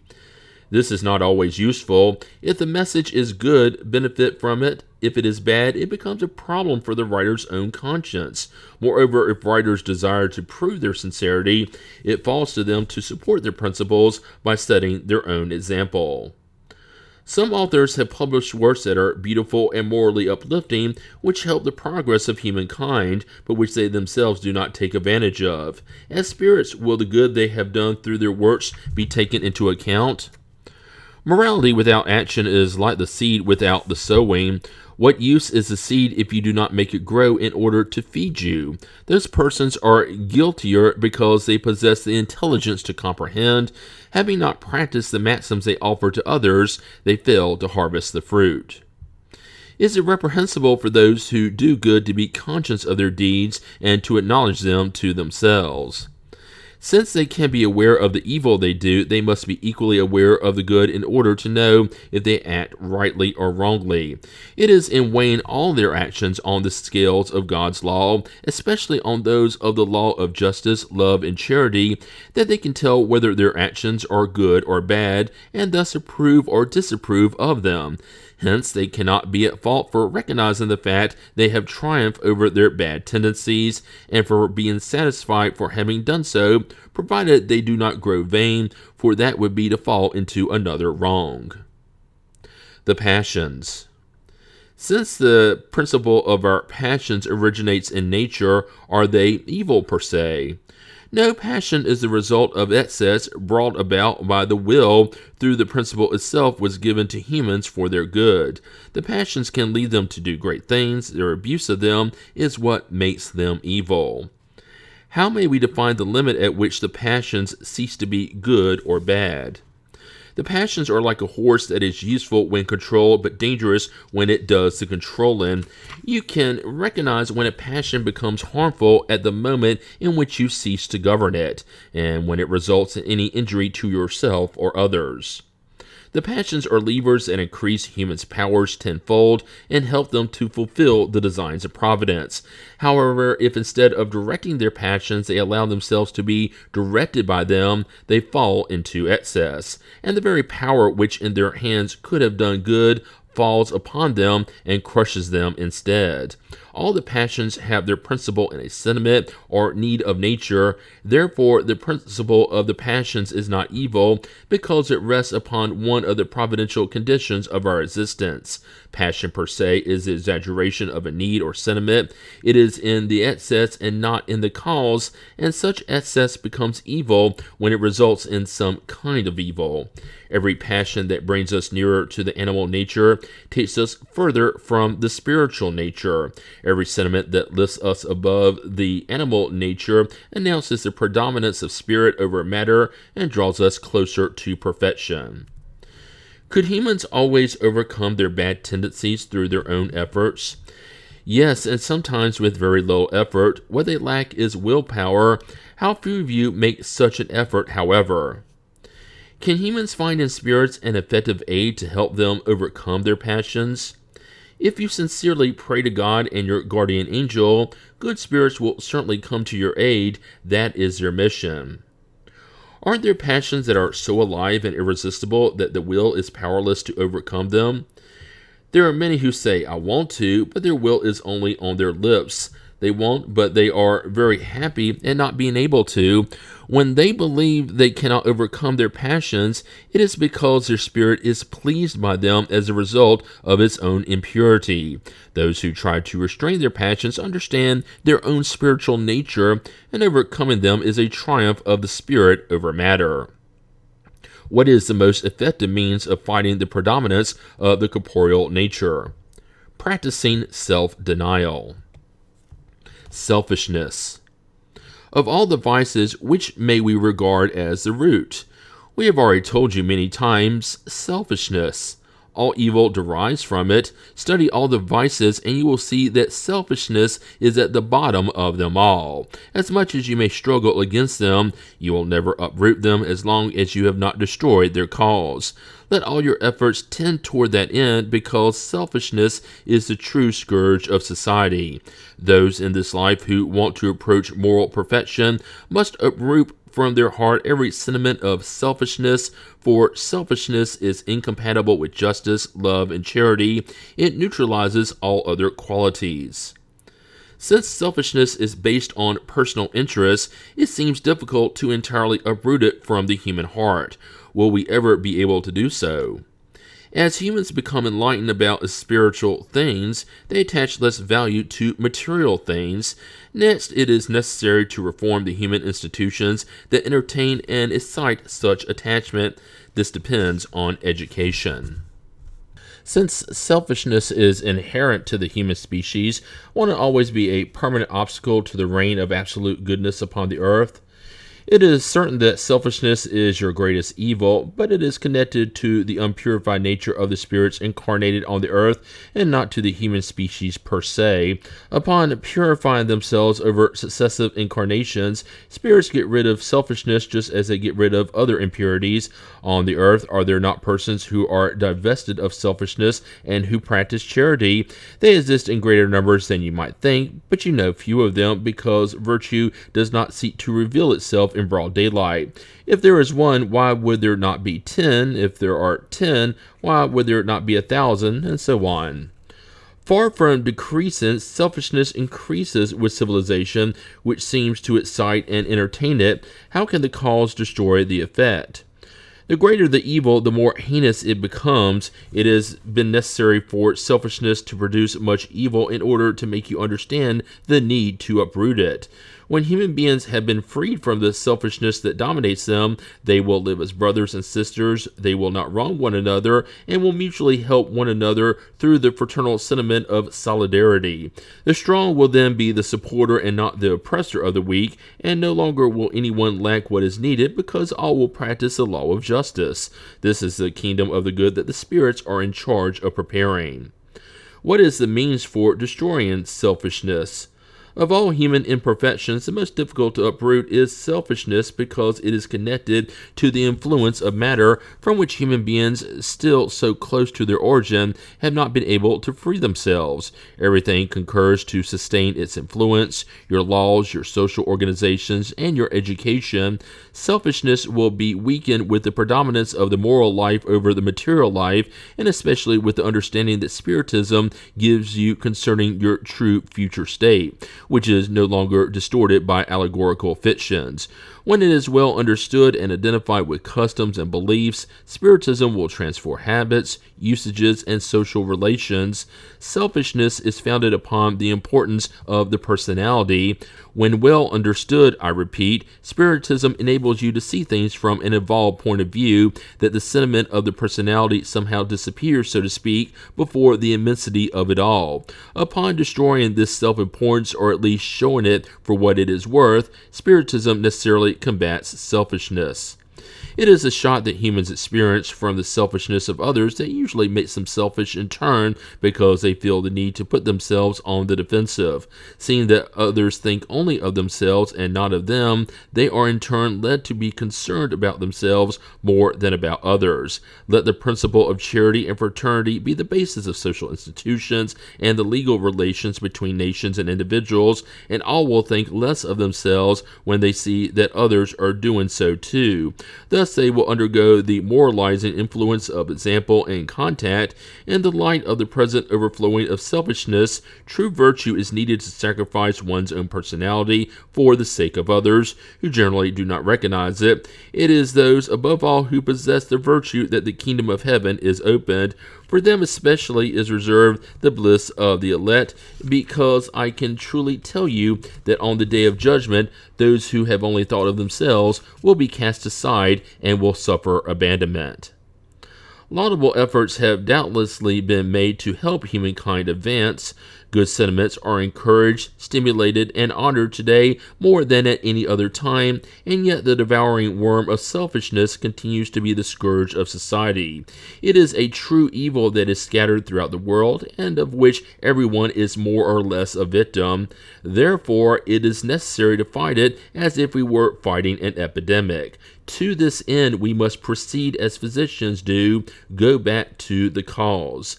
Let us seek out in every structure of the social organization, from the family to nations, from the hovel to the palace, all the causes, all the patent or hidden influences that excite, maintain, and develop the sentiment of selfishness. Once the causes are known, the remedy will present itself. We will only need to fight them, if not completely, then at least partly, and little by little the poison will be drawn out. The cure may take a long time because the causes are numerous, but it is not impossible. Moreover, we cannot reach that point unless we attack the evil at its roots, that is, through education, not the education that aims only to educate people, however, rather the education that also aims to make them moral individuals. When it is rightly understood, education will be the key to moral progress. When the art of managing characters is understood as well as the art of managing intelligences, we will be able to correct characters in the same way that we straighten new plants. However, this art requires much tact, much experience, and profound observation. It is a serious error to believe that it is enough to simply have knowledge in order to apply it advantageously. Whoever has observed the children of the wealthy as well as of the poor from the moment of their birth, noticing all the harmful influences that act on them as a result of the weakness, ignorance, and negligence of those who guide them, and also noticing how often the means employed to moralize them usually fail, will not be surprised to find so many shortcomings in the world.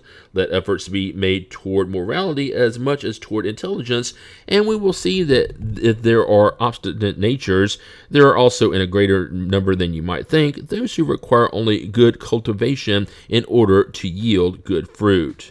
People want to be happy, and this sentiment is in their very nature. That is why they work without ceasing in order to improve their situation on earth, and to seek out the causes of their ills in order to cure them. When they rightly understand that selfishness is one of those causes that engenders the pride, ambition, cupidity, envy, hatred, and jealousy of which they are at every moment the victim, that it brings trouble into all social relations, provokes dissension, and destroys trust, obligating them to constantly maintain a defensive attitude towards their neighbor, that it engenders a sentiment that converts friend into foe, then they will also understand that this vice is incompatible with their own happiness. We would add that it is incompatible with their own safety as well. Thus, the more they suffer as a result of it, the more they will feel the need to fight it as they would a plague, harmful animals, and all other scourges. They will be compelled to do so out of their own self-interest. Selfishness is the source of all vices, as charity is the source of all virtues. Destroying the former and developing the latter should be the aim of all people's efforts if they wish to ensure their happiness in this world as well as in the future. The characteristics of a moral person. By what signs can we recognize in individuals the real progress that will raise their spirit within the spirit hierarchy? The spirit proves its progress when all the actions of its corporeal life consist in practicing the law of God, and when it understands the spirit life beforehand. Truly moral individuals are those who practice the law of justice, love, and charity in its most complete purity. If they interrogate their conscience concerning their actions, they will ask if they have not violated the law, if they have not committed any wrong, if they have done all the good that is within their power to do, if no one has a complaint against them, and lastly, if they have done to others what they would want others to do unto them. Those possessing the sentiment of charity and love for their neighbor do good for its own sake without hope of reward, and they sacrifice their self-interest for justice's sake. They are good, humane, and benevolent toward all because they see their own brothers and sisters in all humans, regardless of race or belief. If God has given them power and wealth, they regard it as a deposit they must use for the good, but this does not make them vain, because they know that God, who has given them power and wealth, can also take them away. If the social order has placed persons under their care, they treat them with kindness and benevolence because they are equals before God. They use their authority to build them up morally and not to crush them with their pride. They are tolerant of the weaknesses of others, for they know that they themselves need tolerance, and they remember the words of Christ, "Let him that is without sin cast the first stone." They are not vindictive, following Jesus' example. They forgive offenses and only remember benefits because they know that they will be forgiven as they have forgiven. Finally, they respect in others all the rights that the laws of nature have granted them, as they would desire their own to be respected. Self-knowledge. What is the most effective means for improving ourselves in this life and for resisting the draw of evil? A sage of antiquity has told you, know thyself. We comprehend all the wisdom of that maxim, but the difficulty is precisely in knowing ourselves. By what means can we do so? Do what I used to do when I was living on the earth. At the end of each day, I examined my conscience, reviewed what I had done, and asked myself whether or not I had failed to fulfill some duty, and whether or not anyone might have had reason to complain about me. It was thus that I arrived at knowing myself and at seeing what there was in me that needed to be reformed. Those who every night would recall all their actions during the day and would ask themselves what good or wrong they have done, praying to God and their guardian angel to enlighten them, would acquire great strength for self-improvement, because, believe me, God will assist them. Therefore, ask yourselves about what you have done and toward what aim you have acted in a particular circumstance, whether you have done anything that you would blame in others, and whether you have done anything that you would not dare profess. Also ask, if it pleased God to call me at this moment to enter the world of spirits, where nothing is hidden, would I cower before anyone's gaze? Examine what you may have done against God, then against your neighbor, and lastly against yourselves. The answers will either repose for your conscience or an indication of a wrong that you must amend. Self-knowledge is therefore the key to individual improvement, but you will ask, how do we judge ourselves? Won't we be under the illusion of vanity, which exalts our wrongs and makes them excusable? Misers think they are simply being thrifty and foresightful, while proud individuals think they are only full of dignity. All of this is quite true, but you have a means of control that cannot deceive you. When you are indecisive as to the quality of any one of your actions, ask how you would judge if it had been done by someone else. If you would blame it in another, it cannot be any more legitimate for you, for God does not use two measures for justice. Also seek to know what others think about you, and do not neglect the opinion of your enemies, because they have no interest in disguising the truth. Frequently, God places them beside you as a mirror in order to warn you more frankly than a friend would. Therefore, let those who are truly willing to improve themselves examine their own conscience in order to uproot from it their bad tendencies as they uproot weeds from their garden. Let them balance out their moral workday like business persons do with their profits and losses, and I can assure you there will be more profits than losses. If you can say that your workday has been good, you can sleep in peace and fearlessly wait for your awakening in the other life. So formulate clear and precise questions and do not be afraid to add to them. You would do very well to devote a few minutes to securing eternal bliss. Don't you work every day to accumulate what you will need for the rest in old age? Isn't this rest the object of all your desires, the goal that enables you to endure temporary fatigue and deprivation? Well then, what is the rest of a few days troubled by the infirmities of the body compared to what awaits the moral person? Isn't it worth a little effort? I know that many will say that the present is certain, but the future is uncertain. That is precisely the thought that we have been charged with tearing down in your minds, for we desire to enable you to understand that future in such a way that no doubt can remain in your soul. That is why we first called your attention to us through the phenomena of nature by touching your senses, and why later we gave you instructions that each one of you has the duty to spread. It was with this purpose in mind that we have dictated the Spirit's book. Many of the wrongs we commit pass by us unnoticed. In fact, following the counsel of St. Augustine, if we would interrogate our conscience more frequently, we would see how often we have failed without noticing it by not having scrutinized the nature and motive for our deeds. This interrogation method is somewhat more precise than using a maxim, which we do not usually apply to ourselves. It requires categorical yes-no answers that leave no room for alternatives. They are personal assertions, and from the sum of the answers, we can compute the sum of the good and the evil that exists in us. Part 4. Hopes and Consolations. Chapter 1. Earthly Joys and Sorrows. Relative happiness and unhappiness. Can people enjoy complete happiness while on earth? No, because life has been given to them as either a trial or an expiation. It is up to them to mitigate their misfortunes and be as happy as possible while on earth. We can understand that people will be happy on the earth when humanity as a whole is finally transformed, but meanwhile, is it possible for anyone to enjoy relative happiness? Most of the time, people are the artisans of their own unhappiness. If they would practice the law of God, they would spare themselves many misfortunes and enjoy a state of happiness that is as great as their existence on such a dense plane will allow. Those who have a sufficient understanding of their future destiny do not see their corporeal existence as anything more than a quick journey. It is like a momentary stopover at a dreadful inn. They easily console themselves regarding a few passing annoyances on a journey that will lead them to a better situation to the degree they have prepared themselves for it. We are punished in this life through the infractions we commit against the laws of corporeal existence, through the misfortunes resulting from such infractions, and through our own excesses. If we were to trace what we call our earthly misfortunes back to their origin, we would see that most of them are the result of an early deviation from the straight and true road, thereby entering onto the wrong path, and from one thing to the next, we finally fell into disgrace.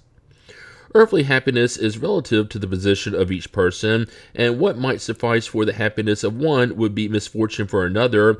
Is there nevertheless a common standard of happiness for all?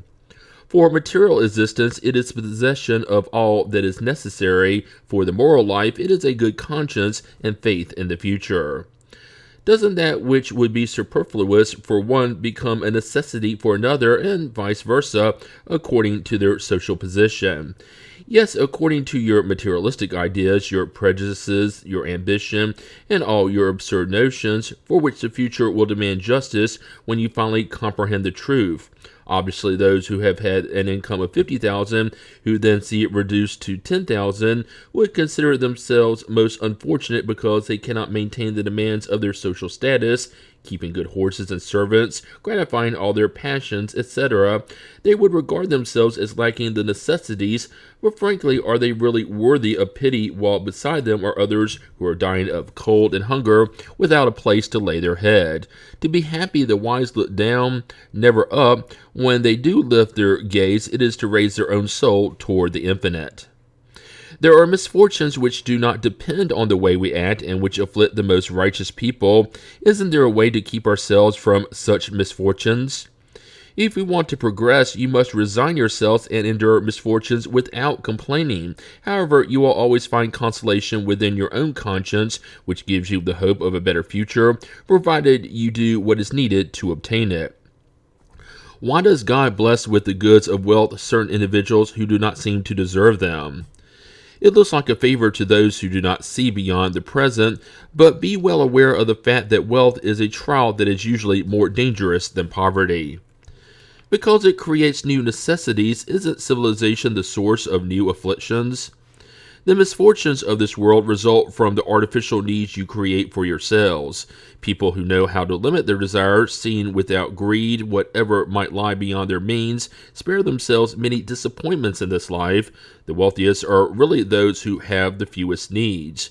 You envy the pleasures of the people who appear to be the fortunate ones of this earth, but you happen to know what is in store for them. If they use their wealth only for themselves, they are selfish and will suffer a reversal.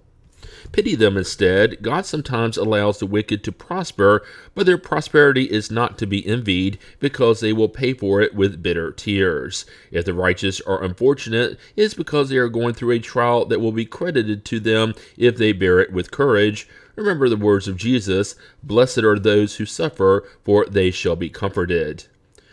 Superfluity is certainly not indispensable to happiness, but the same does not apply to necessities. So isn't the misfortune of those who are deprived of them real? They are truly unfortunate only when they lack what is necessary for their life and the health of their body. Such deprivation is perhaps the result of their own making, and they can only blame themselves for it. If it has resulted from the wrong of another, the responsibility would fall upon the one who has caused it. Through the special nature of our natural aptitudes, God obviously shows to each one of us our vocation in this world. Don't many misfortunes come from the fact that we are not following the right vocation? That is true, and many times parents are the ones who, due to their pride or avarice, make their children deviate from the path outlined for them by nature, thereby compromising their happiness. They will be held responsible for having done so. So would you consider it right if the son of a man of the upper class became a cobbler, for instance, if that was his aptitude? You do not need to resort to absurdities and exaggerations. Civilization has its necessities. Why would the son of an upper-class man, as you say, become a cobbler if he can do other things? Individuals can always be useful according to their abilities. If they are not applied to something they are not meant for. For instance, instead of a bad lawyer, they could perhaps become a skilled mechanic, etc. Operating outside their proper intellectual sphere is assuredly one of the most frequent causes of disappointment. Ineptitude in a chosen career is an inexhaustible source of reversals. Then pride is added to the mix, which keeps individuals from resorting to a more humble profession, and they often regard suicide as the ultimate remedy for escaping from what they consider as humiliation. If a moral education had raised them above all other prejudices of pride, they would have never become destitute. There are people who are destitute of all resources even when there is abundance all around them, and who do they not see any other solution to their problem except death? What should they do? Should they allow themselves to die of hunger? People should never contemplate the idea of allowing themselves to die of hunger. They can always find the means to feed themselves if pride does not interpose itself between need and work. We frequently say that there are no dishonorable professions, and that it is not the job per se that is dishonorable, words we unfortunately apply more to others than to ourselves. It seems obvious that without the social prejudices that we allow to dominate us, we would always be able to find some sort of work that would enable us to make a living, even though in a lower position. Among those who have no such prejudices, however, or who put them aside, aren't there those who are unable to provide for their needs as a result of illness or other causes independent of their will? In a society organized according to the law of Christ, no one should die of hunger. With a wise and provident societal organization, people would never lack what is necessary except by their own fault, which is often the result of their environment. When they practice the law of God, however, there will be a social order founded on justice and solidarity, and they themselves will be better individuals. Why are the suffering social classes more numerous than the fortunate ones? No one is perfectly happy. Those who are looked at as fortunate often hide poignant afflictions. Suffering is everywhere. However, in response to your thought, I will say that what you call the suffering classes are more numerous because the earth is a place of expiation. When humans have finally transformed it into the habitat of the good and of good spirits, men and women will no longer be unhappy in this world. It will be a terrestrial paradise for them. Why do the wicked of this world usually exert a great influence over the good ones? Because the good ones are not assertive, the wicked are scheming and daring, whereas the good are timid. The moment they want to, the latter will prevail. If people are usually the artisans of their material sufferings, are they also the artisans of their mental sufferings? Even more so because their material sufferings are sometimes independent of their will, while wounding pride, frustrating ambition, avaricious anxieties, envy, jealousy, in short, all the passions comprise the torments of the soul. Envy and jealousy, happy are they who do not know those two voracious worms. Wherever envy and jealousy exist, there can be no calm, no repose. For those who suffer from these maladies, the objects of their longings, their hatred, and their spite appear before them like ghosts, which do not leave them in peace, and which pursue them even in their sleep. Envious and jealous individuals live in a continual feverish state. Is that a desirable situation? Can't you understand that with such passions, people create intentional punishments for themselves, and that the earth becomes a true hell for them? Many expressions symbolically represent the effects of different passions. We say puffed up with pride, dying of envy, bursting with jealousy or spite, etc. Such pictures state the truth very well. Sometimes jealousy does not have a specific object. There are persons whose nature makes them jealous of anyone who is successful or has risen above mediocrity, even though they have no direct interest in the matter. They are jealous solely because they cannot reach the same level. Everything that seems to be above the common horizon offends them, and if they form the majority of society, they would want everything to be brought down to their own level. In such cases, jealousy is allied with mediocrity. People are usually unhappy because of the importance they attach to the things of this world. Vanity, failed ambition, and greed make them unhappy. If they would raise themselves above the narrow circle of the material life, if they would raise their thoughts toward the infinite, which is their destiny, the vicissitudes of human existence would seem petty and childish, like the sadness of a child who suffers the loss of a toy that represented his or her supreme happiness. Those who only find happiness by satisfying their pride and crude material appetites are unhappy when they cannot satisfy them, whereas those who are frugal feel happy with what for others would comprise misfortune. We are referring here to civilized people because primitives have needs that are much more limited, and thus they do not have the same reasons for envy and anxiety. Their way of looking at things is much different. In the civilized state, people think about and analyze their unhappiness, and hence they are more affected by it. On the other hand, they can also think about and analyze the means of consolation in the Christian sentiment that gives them the hope of a better future, and in Spiritism, which gives them the certainty of that future. The loss of loved ones. Doesn't the loss of loved ones cause us suffering and act as a legitimate source of sorrow, since such loss is both irreparable and independent of our will? This cause of sorrow strikes both the rich and the poor. It comprises a trial or expiation and a law for all. It is a consolation, however, to be able to communicate with your friends through the means available to you while awaiting other ways that are more direct and accessible to your senses. What about the opinion of people who regard communication with those beyond the grave as a sacrilege? There can be no sacrilege where there is reverence and when the evocation is made with respect and propriety. The proof of this is that the spirits who have affection for you take pleasure in coming to you, and they rejoice in being remembered and in being able to converse with you. There would only be sacrilege if evocations were made frivolously. The possibility of entering into communication with spirits is a very enduring consolation, which gives us the means of conversing with the relatives and friends who have left the earth before us. By our evocation, they draw near to us, remain at our side, hear us, and reply to us. There is, so to speak, no longer any separation between them and us. They aid us with their counsels, and they bear witness to their affection and the contentment they experience through our remembrance of them. It is a satisfaction for us to know that they are happy and to learn from them personally the details of their new existence, acquiring the certainty that someday we will rejoin them in our turn. How does the inconsolable sorrow of those who remain on earth affect the spirits who are its object?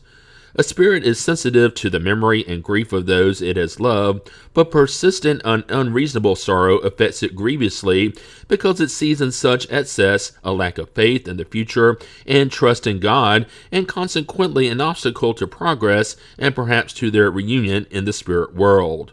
When a spirit is happier than it was on the earth, to regret that it has left this life behind is to regret that it is happy. Two friends are prisoners in the same jail. Both of them are to be freed someday, but one of them is freed first. Would it be right on the part of the one who remains in prison to be saddened that his friend has been set free before him? Would there not be on his part more selfishness than affection in wishing that his friend would remain in captivity and suffer as long as himself? The same applies to two persons who love each other on the earth. The one who departs first is the first to be freed, and the other should be happy, patiently awaiting for the moment when he or she will also be liberated. Let us make another comparison. You have a friend who lives nearby. She finds herself in a trying situation, and her health or personal interests require her to go to another country where she will be better off in every respect. Thus, she will no longer be nearby for quite some time. Nevertheless, you will be able to continue to remain in contact through correspondence. The separation will be only physical. Will you grieve her departure, since it is for her good? The Spiritist doctrine, through the obvious proofs it gives us concerning the future life, the presence around us of beings we have loved, the continuing of their affection and kindness, as well as the relationships that enable us to communicate with them, offers us supreme consolation in the face of one of the most telling causes of sorrow. With Spiritism, there is no more abandonment. The most isolated of human beings is always surrounded by friends with whom he or she can communicate. We impatiently endure the tribulations of life. They seem so intolerable that we think we cannot bear them.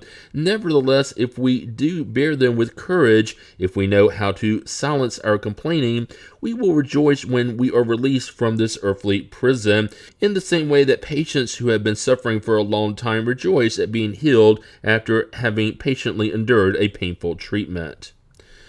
Disappointments, ungratefulness, broken affections. Are the disappointments caused by ingratitude and by the fragility of the ties of friendship also a source of bitterness for the human heart? Yes, but we have already taught you to feel pity for ungrateful and disloyal friends. They will be unhappier than you are. Ingratitude is a child of selfishness, and selfish individuals will sooner or later encounter hearts as hard as their own. Just think of all those who have done more good than you, who are more worthy than you, and who have been repaid with ingratitude. Remember that during his life, Jesus himself was scoffed at, despised, and treated as a villain and an impostor. So do not be surprised when the same happens to you. Let the good you have done be your reward in this world, and do not worry about what those who have benefited from it say.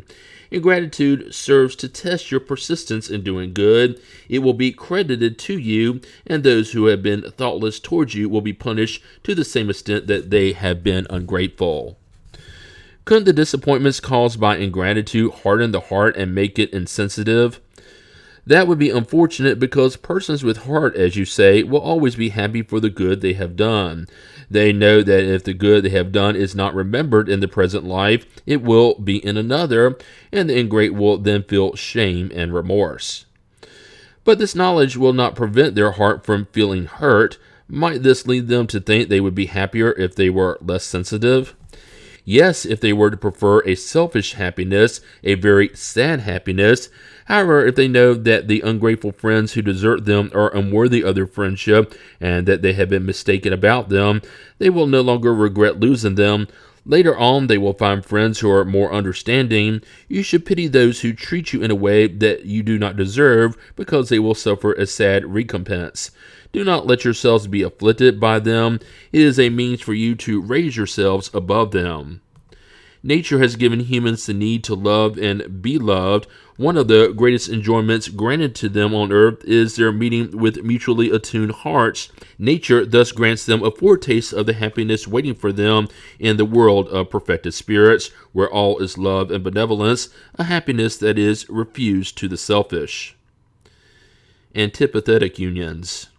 Since sympathetic spirits are led to meet one another, why is it that among incarnate spirits affection is frequently only one-sided and sincere love is received with indifference or even repulsion?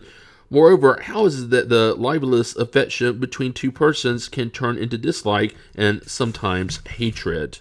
Can you not understand that this is a punish, albeit a passing one?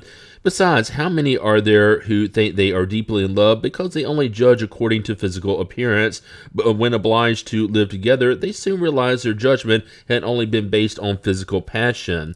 It is not enough to be enamored. Take two. It is not enough to be enamored with someone who pleases you and whom you suppose to be endowed with beautiful qualities. It is only by living together that you can appreciate each other. On the other hand, how many unions there are that at first seem to be incompatible, but which in time, as both get to know each other better, are transformed into a tender and lasting love because it is founded on mutual esteem. You must not forget that it is the spirit who loves and not the body, and once the physical illusion dissipates, the spirit sees reality. There are two kinds of affection, that of the body and that of the soul, and these are often mistaken for each other. When pure and sympathetic, the affection of the soul is lasting, the affection of the body is perishable. That is why those who believe they loved each other with an eternal love often end up detesting each other when the illusion has vanished. Isn't the lack of sympathy between persons destined to live together also a source of suffering that is all the more bitter because it poisons their entire existence? Very bitter indeed. However, it is usually one of those misfortunes of which you yourselves are the main cause. In the first place, simply because your laws are at fault, do you believe that God obliges you to live with those you dislike? Moreover, in such unions, you almost always seek more to satisfy your pride and ambition than to enjoy the happiness of mutual affection. Thus, you suffer the natural consequences of your prejudices. But in such cases, isn't there almost always an innocent victim? Yes, and for that one it is a heavy expiation. However, the responsibility for such unhappiness will fall upon the one who has caused it. If the light of truth has reached the soul of the victim, faith in the future will provide consolation. Besides, to the degree that such prejudices are weakened, the causes of these private misfortunes will disappear. The fear of death. The worry over death is highly vexing to many people. Why such worry if they have the whole future in front of them? It is wrong to have such apprehension, but what do you expect? Since early on, people have been persuaded that there is a hell and a heaven, and that they will most likely go to hell because they have been taught that whatever belongs to the realm of nature is a mortal sin for the soul. Thus, when they grow up, and if they have any reason at all, they can no longer accept such a belief and become atheists or materialists. It is thus that they are led to believe that nothing exists beyond the present life. As for those who persist in their childhood belief, they fear the eternal fire that must burn them without destroying them. But death does not inspire any fear in the righteous, for faith gives them certainty about the future. Hope beckons them with a better life, and since they have practiced the law of charity, they have the assurance that in the world in which they will enter, they will not find anyone into whose lives they will dread to look. Carnal individuals are more connected to corporeal life than spiritual life, and while on earth they experience only its physical pains and pleasures, their happiness consists in the fleeting satisfaction of all their desires. Their soul is constantly concerned with and affected by the vicissitudes of life, and hence it remains anxious and in constant torment. Death terrifies them because they have doubts about the future, and because they believe that they must leave on earth all their affections and hopes. Even while in this world, moral persons who have raised themselves above the artificial needs created by the passions experience pleasures unknown to materialistic persons. The moderation of their desires lends calmness and serenity to their spirit. Happy with the good they do, there are no disappointments, and vexations pass lightly over their soul without leaving painful marks. Won't some people think that these counsels about happiness are a little banal? Won't they see themselves as being commonplace or as platitudes? And won't they say that the secret to happiness is to know how to bear up under misfortune? There are those who say that, and they are numerous. Many of them, however, are like ill persons for whom the doctor has prescribed a particular diet. They would like to be healed without any medications and continue to hand themselves over to indigestion. Dissatisfaction with life, suicide. Where does the dissatisfaction with life come from, which takes hold of some individuals without any plausible reason? It is the effect of idleness, lack of faith, and usually satiety. For those who employ their faculties with a useful purpose and according to their natural aptitudes, labor has nothing barren about it, and life flows by more quickly. They bear life's tribulations with patience and resignation because they look forward to the more solid and lasting happiness awaiting them. Do people have the right to take their own life? No, only God has that right. Those who intentionally commit suicide commit a transgression against this law. Isn't suicide always intentional? Insane individuals who kill themselves do not know what they are doing. What is to be thought of those who commit suicide because they are dissatisfied with life? Folly. Why did they not work? Life would not have seemed so heavy to them. What about those who resort to suicide in order to escape from the troubles and disappointments of this world? Poor spirits who do not have the courage to bear the misfortunes of life. God helps those who suffer, but not those who have neither strength nor courage. The tribulations of life are meant as trials or expiations. Happy are they who bear them without complaining, for they shall be rewarded. But woe to those who, in their impiety, hope to find salvation in chance.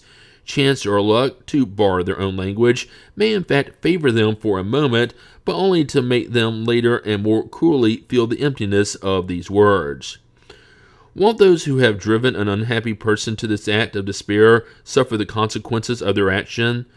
Unfortunate beings, they will have to answer for it as for a murder. Can those who have become disheartened with necessity and who allow themselves to die of despair be considered as having committed suicide?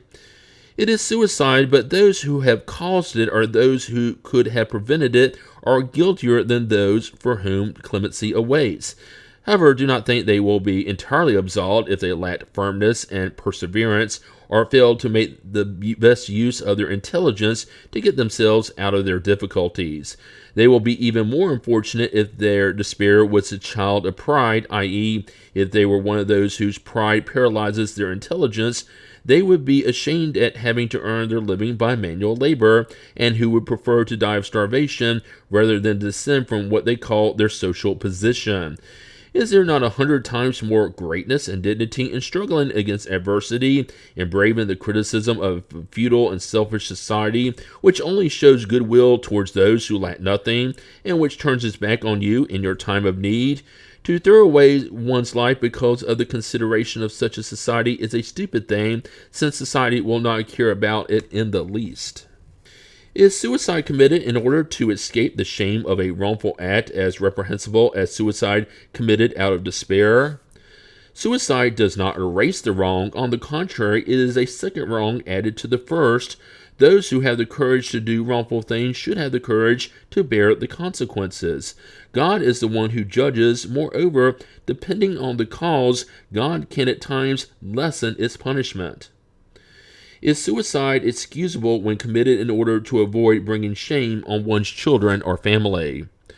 Those who act under this belief do no good at all. However, they think they do, and God will take their intention into account, for their suicide will be a self-imposed expiation. The wrong is mitigated by their intention, but it is a wrong nonetheless. Besides, if you would get rid of your social prejudices and abuses, you would not have any more of this type of suicide.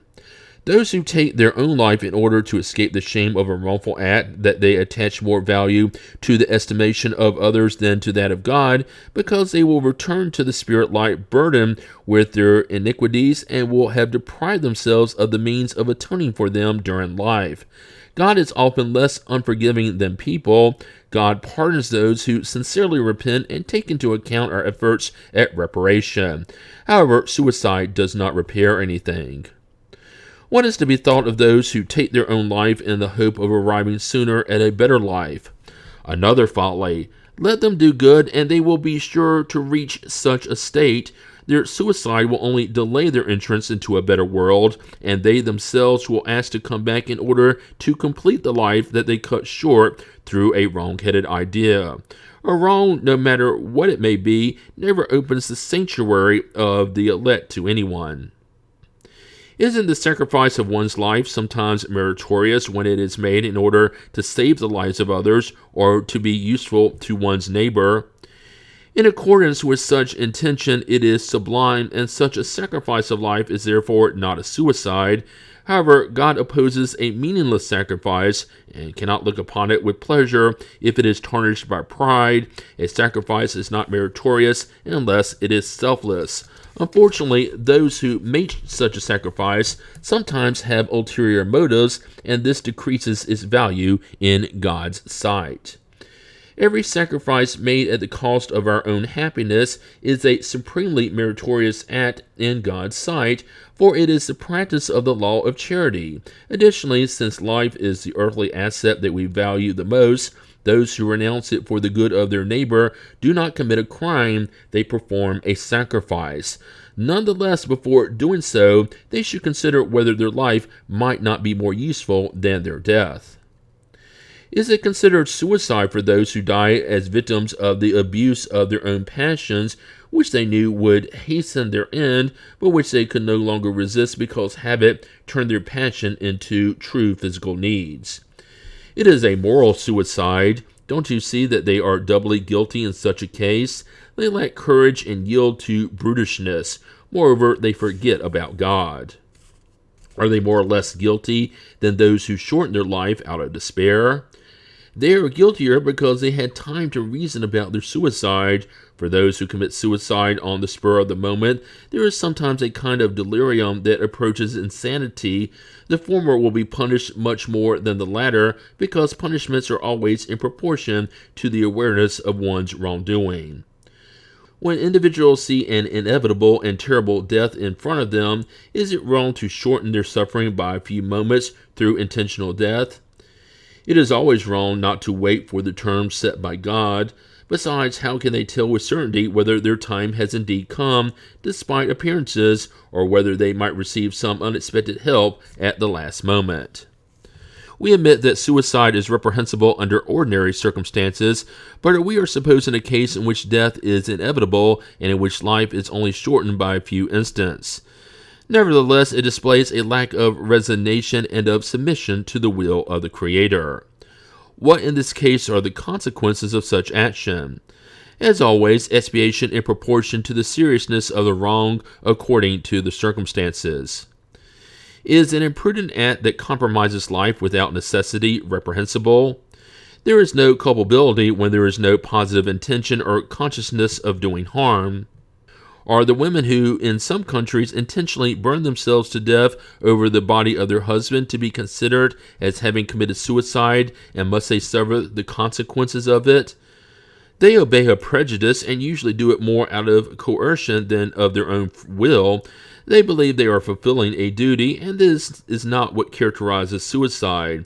Their excuse is the ignorance and lack of moral development in most of them. Such barbarous and stupid customs will disappear with civilization. Do those who cannot bear the loss of loved ones and kill themselves in the hope of rejoining them accomplish their objective? The result for them is much different than what they hope for. Instead of being reunited with the objects of their affection, they keep themselves away from them even longer because God cannot reward an act of cowardice and an insult, which demonstrates distrust in divine providence. They will pay for that moment of insanity with afflictions even greater than those they wish to shorten, and they will not receive the reward they had hoped for. In general, what are the consequences of suicide on the state of the spirit? The consequences of suicide vary widely. There are no set penalties, and in all cases, they are always relative to the causes that produce them. One consequence from which those who commit suicide cannot escape, however, is disappointment. Besides, the fate is not the same for all. It depends on circumstances. Some expiate their wrong at once, whereas others do so in a new life that will be worse than the one whose course they cut short. Observation has in fact confirmed that the consequences of suicide are not always the same. However, there are some that are a common thread to all cases of violent death and the aftermath of the sudden interruption of life. Foremost among them is the persistence of the link that ties the spirit to the body, and which is almost always at its full strength when prematurely ruptured.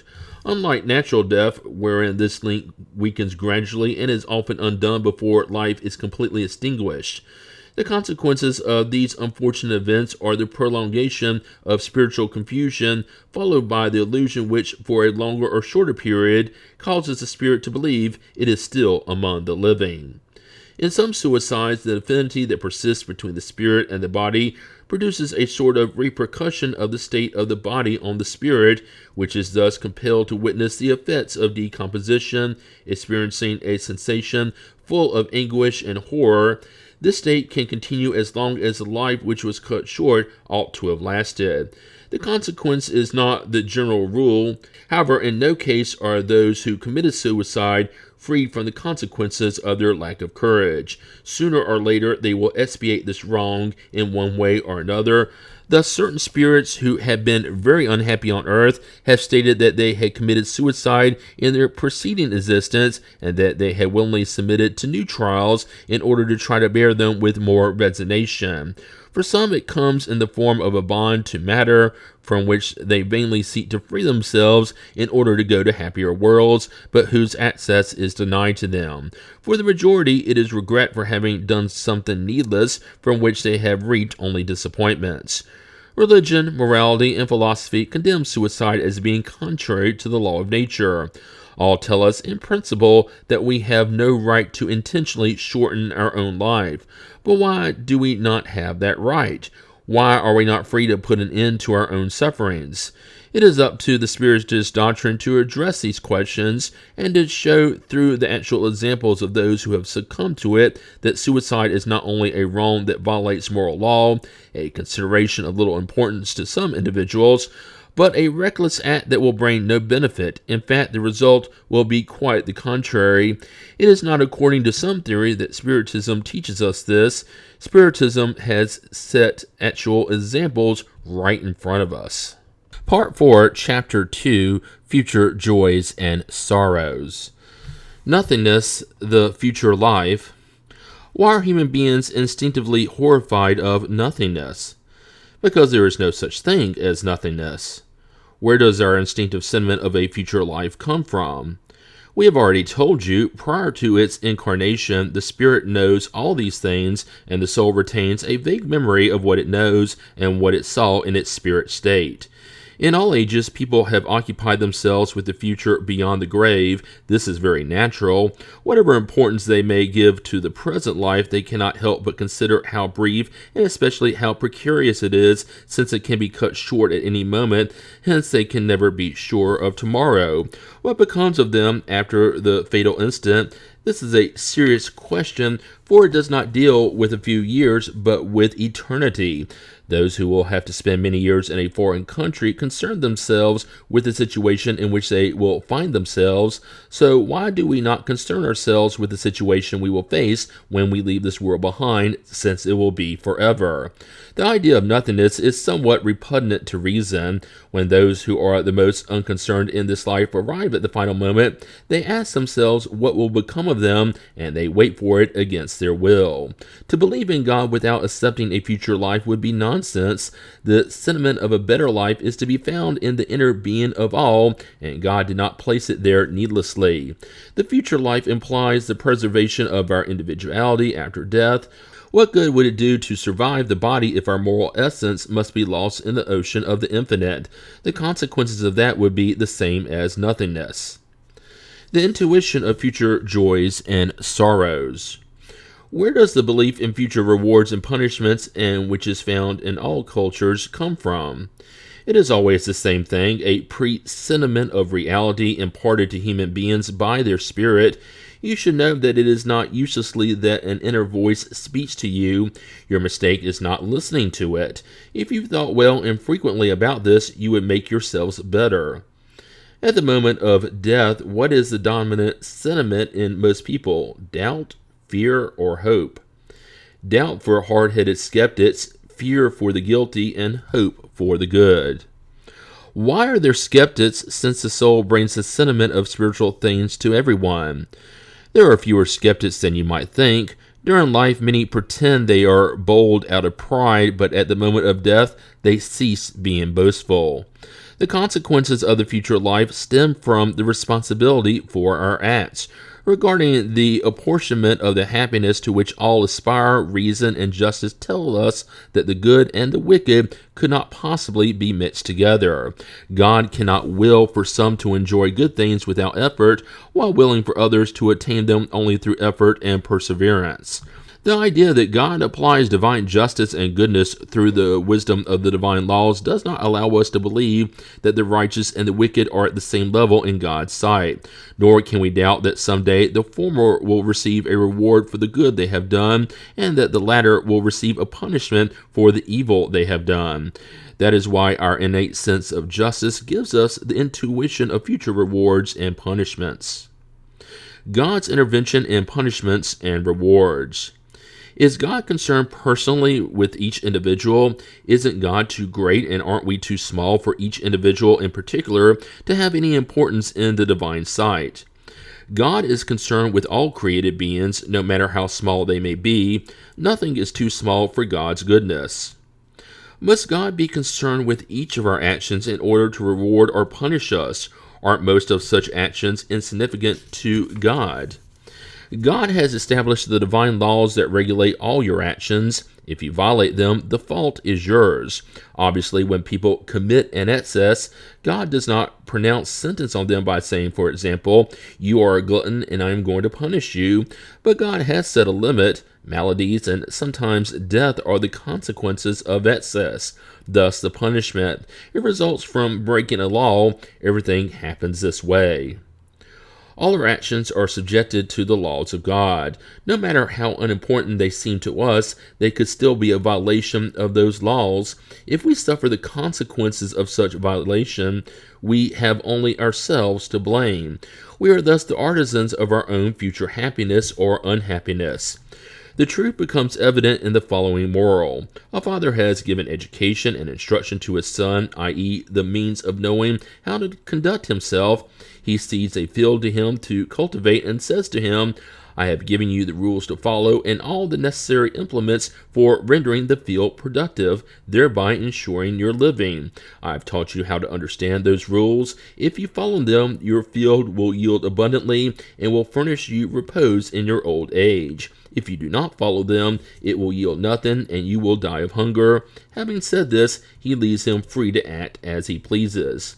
Is it not true that the field will produce in the ratio of the care taken in its cultivation, and that all negligence will rebound by harming the harvest? The son will therefore be happy or unhappy in his old age according to how he has followed or neglected rules outlined by his father. God is even more provident because God warns us at every moment whether we are doing right or doing wrong by sending us spirits to inspire us. However, we do not listen to them. There is also this further difference. God gives us recourse through new lives to repair our past errors, whereas the son of whom we have been speaking will not have the same opportunities if he misuses his time. The nature of future joys and sorrows.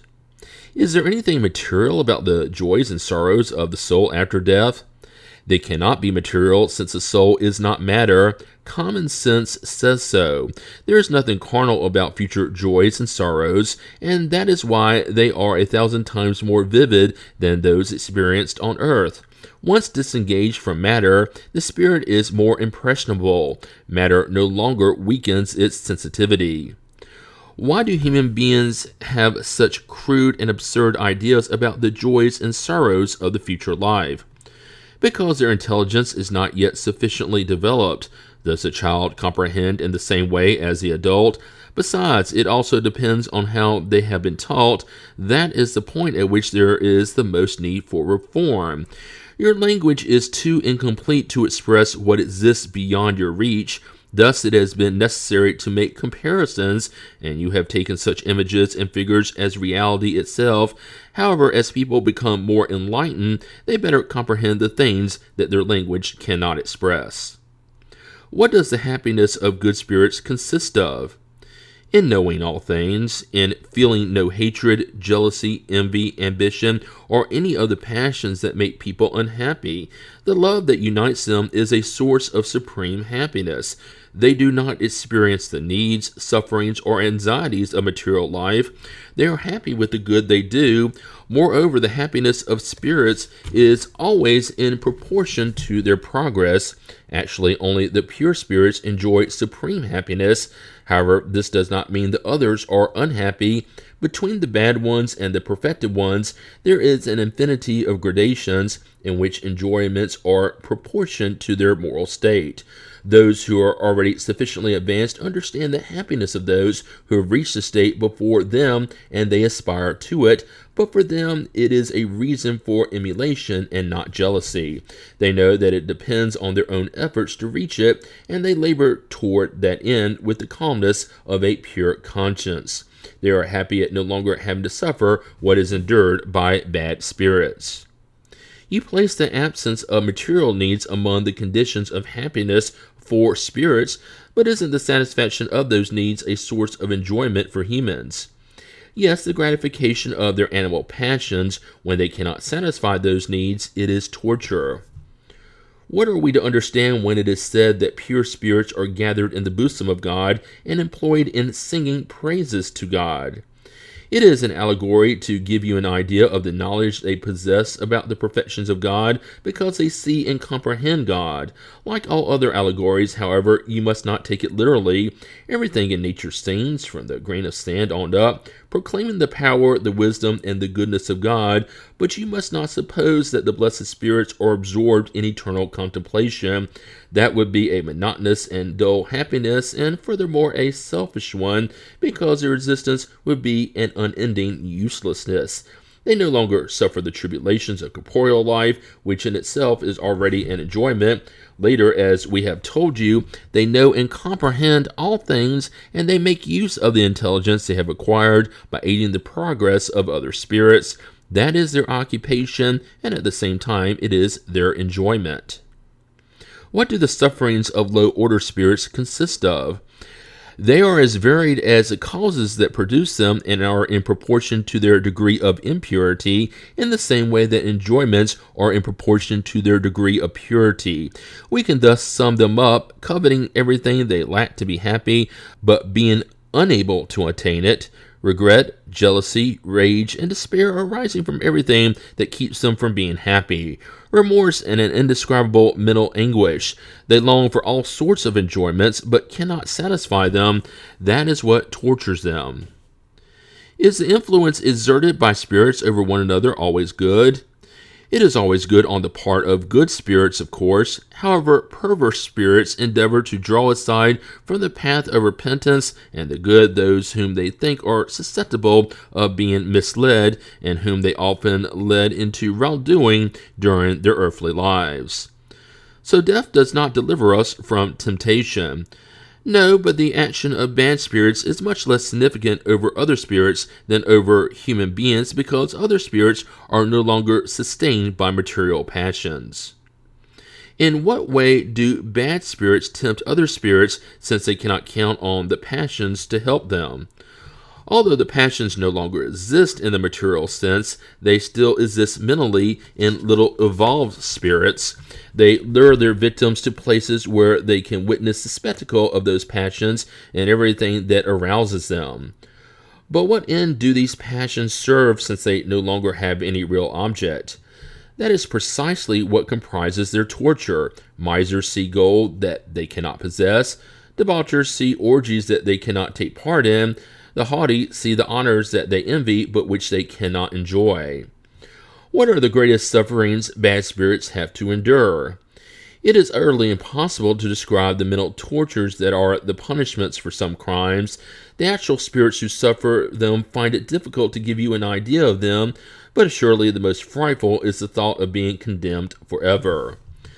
People's idea about the joys and sorrows of the soul after death is more accurate or less accurate according to their state of intelligence. As they become more evolved, their thinking also becomes more refined and more divested of materiality. They comprehend things more rationally, and they cease to take the images of figurative language literally. The most enlightened reasoning teaches us that the soul is an entirely spiritual being, and that it cannot be affected by impressions that act only upon matter. However, it does not follow that it is free of suffering, or that it is not punished for its wrongdoing. Spirit communications are meant to show us the future state of the soul, no longer as a matter of theory, but as a reality. They place before us all the vicissitudes of life beyond the grave, but at the same time they also show us they are the perfectly logical consequences of the terrestrial life. Although divested of the fantastic accoutrements created by the human imagination, they are nonetheless painful for those who have made a bad use of their faculties. The diversity of such consequences is infinite, but may be generally summed up in the fact that each soul is punished for its specific sins. Some are punished by the incessant sight of the evil they committed, others by regret, fear, shame, doubt, loneliness, darkness, and separation from those who are dear to them, etc. Where does the doctrine of eternal fire come from? An image taken as reality, like so many others. But could this fear lead to a good result? See for yourself whether or not it restrains even those who teach it. If you teach things that reason will later reject, you produce an impression that will be neither durable nor healthy. Incapable of translating the nature of those sufferings into their own language, humans have not found a more forceful comparison for such suffering than fire, which represents the cruelest torture possible and is a symbol of the most potent action. It is for this reason that the belief in eternal fire may be traced back to earliest antiquity, and modern cultures have inherited it from their ancestors. Furthermore, it is for this reason that in their figurative language they speak of fiery passions, burning with love, burning with jealousy, etc. Do low-order spirits comprehend the happiness of the morally upright? Yes, and that is what tortures them, for they understand that they are deprived of it due to their own fault. That is why the spirit, freed from matter, aspires to a new corporeal existence. It knows that each existence, if well employed, will shorten the duration of that torment. With that in mind, it chooses the trials that will expiate its wrongs. You must remember that the spirit suffers for all the wrong it has done, or which it has intentionally caused, for all the good that it might have done but did not, and for all the harm that resulted from the good it failed to do. The discarnate spirit is no longer enveloped by the veil of matter. It is as though it has emerged from a fog and sees what is keeping it from happiness. Hence it suffers even more because it understands the extent of its guilt. For the spirit, illusion no longer exists. It sees things as they really are. Spirits in the errant state, on the one hand, take in all their past existences at a glance. On the other, they foresee the promised future and comprehend what they lack to reach it. Like a hiker who has reached the top of a hill, they see both the course that they have already traveled and how far they must yet travel to reach their destination. Is the sight of suffering spirits a cause of affliction for the good ones, and if so, does it disturb their happiness? It is not an affliction because they know that such evil will end. They help the others in their spiritual growth by lending them a helping hand. That is their occupation and a joy when they succeed. This is understandable for spirits who are unknown or indifferent to them, but doesn't the sight of the sorrows and sufferings of those who were dear to them on earth disturb their happiness? If they did not see your sufferings, it would mean they are estranged from you after death. Religion tells you that souls continue to see you, but they regard your afflictions from another point of view. They know that your sufferings will aid your advancement if you bear them with resignation.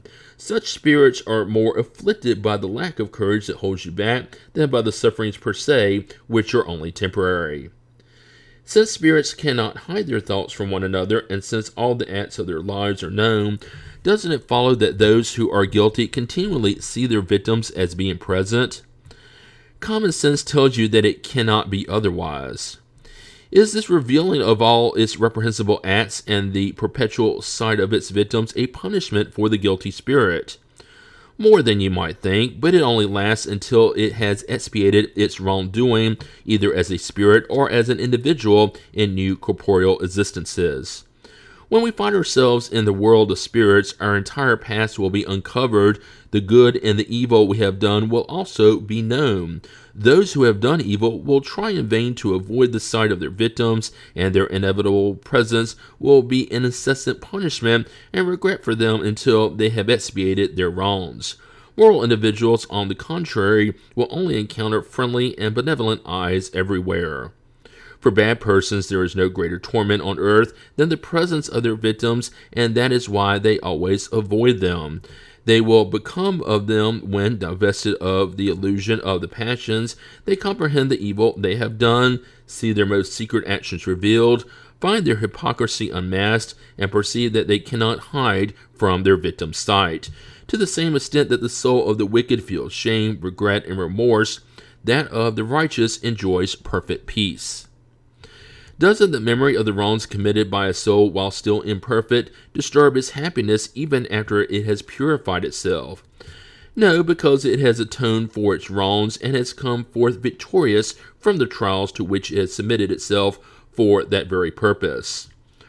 Aren't the trials it still must undergo in order to complete its purification a heavy concern that disturbs its happiness? The difference can be very great, although this is usually obliterated by the causes that produce such fear or desire. Those who fear death or those who desire it may be moved by very different sentiments, and it is these sentiments that will influence a spirit's future state. For instance, it is obvious that those who desire death only because it will put an end to their troubles are in reality complaining against Providence and against the trials they must endure. Is it necessary to make a profession of faith in Spiritism and to believe in the manifestations in order to ensure our well-being in the next life? If that were so, then all those who do not believe in them or who have not had the opportunity of learning anything about them would be disinherited, which is absurd. Only the good ensures one's future well-being. The good is always the good, whatever the path that leads to it.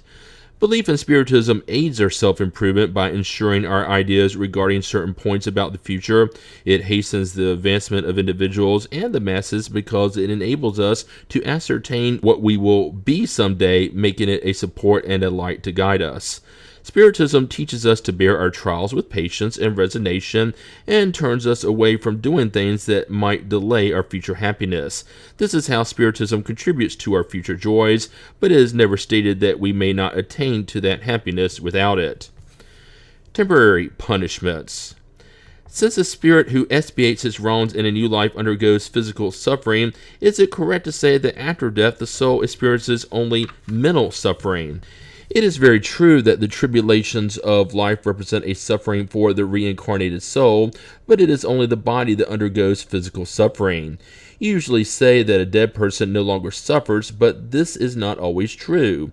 As a spirit, it no longer suffers physical pain, but depending on the wrongs it has committed, it may have mental suffering still more severe, and in a new existence it may be even unhappier.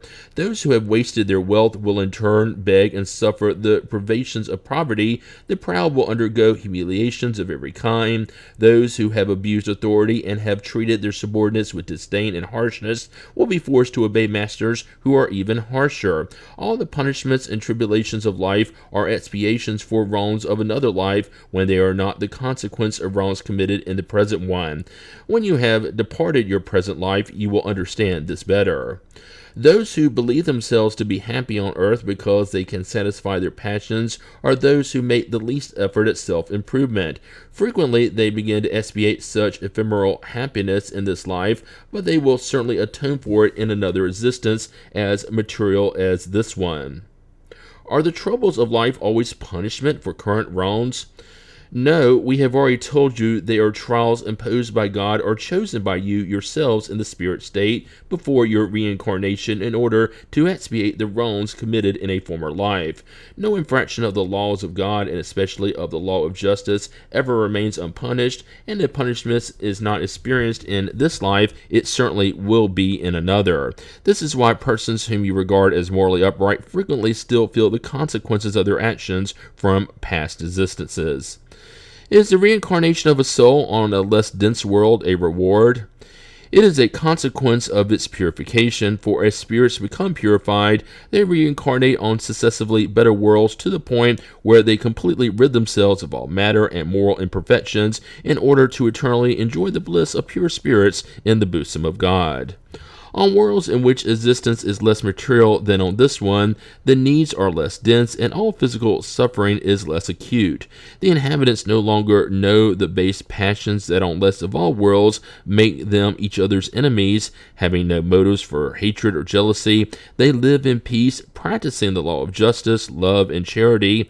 They do not know the worries and anguish that are born from envy, pride, and selfishness, and which comprise the torment of our terrestrial existence. Can spirits who have progressed during their terrestrial existence sometimes reincarnate on the same world? Yes, if they had not been able to accomplish their mission and if they asked to complete it in a new existence. However, in that case, it is no longer an expiation for them. What becomes of those who, without doing evil, nevertheless do nothing to shake off the influence of matter? Since they have made no progress towards perfection, they must begin a new existence similar to the one they have left behind. They remain at a standstill and thus can prolong the suffering of their expiation. There are persons whose lives flow in perfect serenity and having no worries, they are entirely free of concerns. Is their happy existence evidence that they have nothing to expiate from a former existence? Do you know many like that? If you think you do, you are mistaken. Usually such serenity is no more than apparent. They could have chosen such an existence, but when they leave it behind, they perceive that it has not helped them to progress. Then, like those who have been idle, they regret the time they wasted. Bear in mind that spirits cannot acquire knowledge and evolve except through activity. If they choose to rest in a worry-free existence, they do not advance. They are like those who, according to your customs, need to work but go for a walk instead, or go to sleep in order to avoid it. Also bear in mind that each of you will have to answer for any intentional inactivity during your life, and that such uselessness is always fatal to your future happiness. The sum of future happiness is always exactly in proportion to the sum of the good you have done. In the same way, your unhappiness is always in proportion to the sum of the bad things you have done and to the number of those whom you have made unhappy. There are persons who, although not positively wicked, make everyone around them unhappy because of their character. What is the consequence of this for them? Such persons are surely not good. They will expiate this wrong by the sight of those whom they have made unhappy, and this will comprise a reproach for them. Then in another existence they will experience all the harm they have caused others to experience. Expiation and repentance. Does repentance take place in the corporeal or the spirit state? In the spirit state, but it may also take place in the corporeal state when you clearly comprehend the difference between good and evil. What is the consequence of repentance in the spirit state? The spirit's desire for a new incarnation in order to purify itself. It comprehends the imperfections that have kept it from being happy, and it aspires to a new existence in which it can expiate its wrongs. What is the consequence of repentance in the corporeal state? Advancement while in the present corporeal life. If one has the time to mend one's wrongs, whenever your conscience reproaches you or shows you an imperfection, you may always improve yourselves. Are there individuals who have an instinct for evil only and who are incapable of repenting? I have told you that the spirit must progress without ceasing. Those who in this life have only an instinct for evil will have an instinct for the good in another one, and that is why they are reborn many times.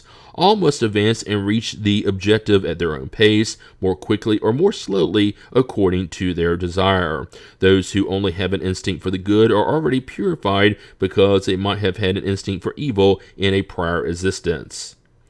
Do wicked individuals who during their life did not recognize their wrongs always recognize them after death? Yes, they always recognize them and suffer even more because they regret all the evil they did or of which they were the intentional cause. Nevertheless, repentance is not always immediate. There are spirits who obstinately persist in doing wrong in spite of their suffering, but sooner or later they will see that they have taken an erroneous path and repentance will follow. It is for their enlightenment that good spirits work and towards which you yourselves should work. Are there spirits who, although not wicked, are nonetheless indifferent about their fate? There are spirits who do not occupy themselves with anything useful, keeping themselves in a state of expectancy. They suffer in proportion to their inactivity, however, and since everything must lead to progress, such progress is realized through suffering. Don't they desire to shorten their suffering? Undoubtedly they do, but they lack the willpower for what it would take to alleviate it. How many individuals among you would rather die poor than work? Since spirits see the harm that results from their wrongs, how is it that some aggravate their position and prolong their state of imperfection by doing evil as spirits and turning people aside from the path of the good? Some spirits put off their repentance. Furthermore, a spirit who repents can afterwards still allow itself to be drawn back onto the immoral path by spirits who are even less evolved. We sometimes see spirits who are notoriously imperfect, but who are open to the good sentiments and prayers made on their behalf. How is it that other spirits whom we might believe are more enlightened show a callousness and cynicism impossible to break? Prayer is only effective in the case of spirits who repent. Those who, driven by pride, revolt against God and persist in their wrongdoings, multiplying them further as unfortunate spirits do, cannot and never will receive the benefits of prayer until the day the light of repentance dawns on them. We must not forget that after the death of their body, spirits are not suddenly transformed. If their life was reprehensible, it was because they were imperfect. Death does not change that by suddenly turning them into perfect beings. They may persist in their errors, their wrong ideas, and their prejudices until they become enlightened through study, reflection, and suffering. Is expiation accomplished in the corporeal state or in the spirit state? It is accomplished in the corporeal existence through the trials the spirit must undergo, and in the spirit life through the mental sufferings arising from its state of imperfection. Is sincere repentance during life sufficient to extinguish a spirit's wrongs and enable it to merit God's grace? Repentance helps to improve the spirit, but the past must be expiated nevertheless. That being the case, what would be the consequences for a criminal who says that since his past must be expiated anyway, there is no need for him to repent?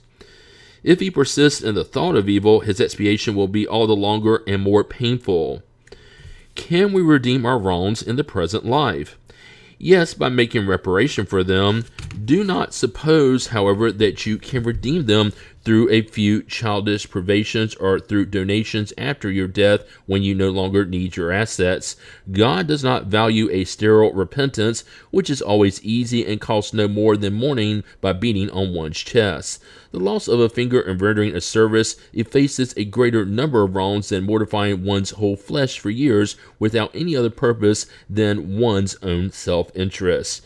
Evil can only be atoned for by means of the good, and reparation does not have any merit if it does not strike human beings in their pride or their material interests.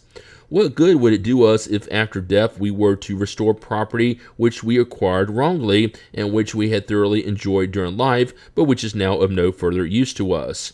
What good would it do to be deprived of a few useless and superfluous enjoyments if the evil we had done to someone remained in place? Lastly, what good would it do to humble oneself before God if we maintained our pride in dealing with others? Is there any merit in ensuring that after our death the property we have left behind will be put to good use? Merit is not quite the right term, but it is always better than doing nothing. Unfortunately, those who only give after their death are usually more selfish than generous.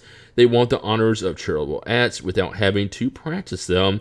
Those who deprive themselves during life have a double advantage: the merit of sacrifice and the pleasure of witnessing the happiness of those whom they have benefited.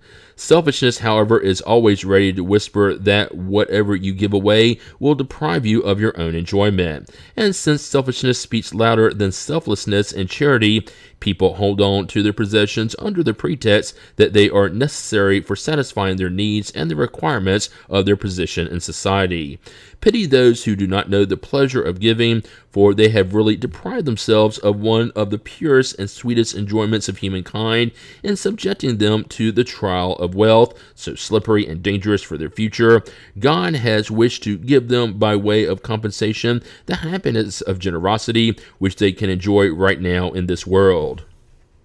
What can be done when at their death individuals recognize their wrongs but do not have the time remaining to make amends? Is repentance enough in such a case? Repentance hastens their rehabilitation, but it does not absolve them. Do they not have the whole future ahead, which will never be closed to them?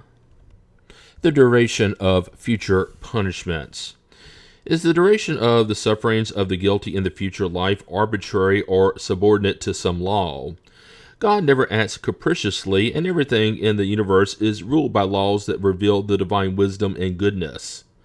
What determines the duration of the sufferings of the guilty?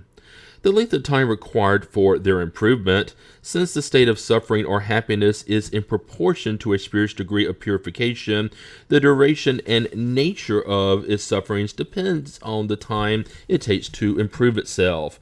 As the spirit progresses and its sentiments become purer, its sufferings diminish and are changed to the same extent. Does time for a suffering spirit seem longer or shorter than when it was incarnate? It seems longer because sleep does not exist. It is only for spirits who have reached a certain degree of purification that time is effaced, so to speak, in the face of the infinite. Can the duration of a spirit's suffering be eternal? Of course, if it were to remain eternally bad, that is to say, if it were never to repent or improve itself, it would then suffer eternally. However, God has not created beings eternally devoted to evil. They were only created simple and ignorant, and all of them must progress over a longer or shorter period of time according to their own free will. This will can be belated to various degrees, just as there are children who are precocious to various degrees. Sooner or later, however, it will manifest itself by the irresistible need the spirit feels to leave its state of imperfection and to be happy. The law that governs the duration of suffering is therefore eminently wise and beneficent. It subordinates that duration to the spirit's own efforts, never depriving it of its free will. If it makes a bad use of it, it will have to bear the consequences.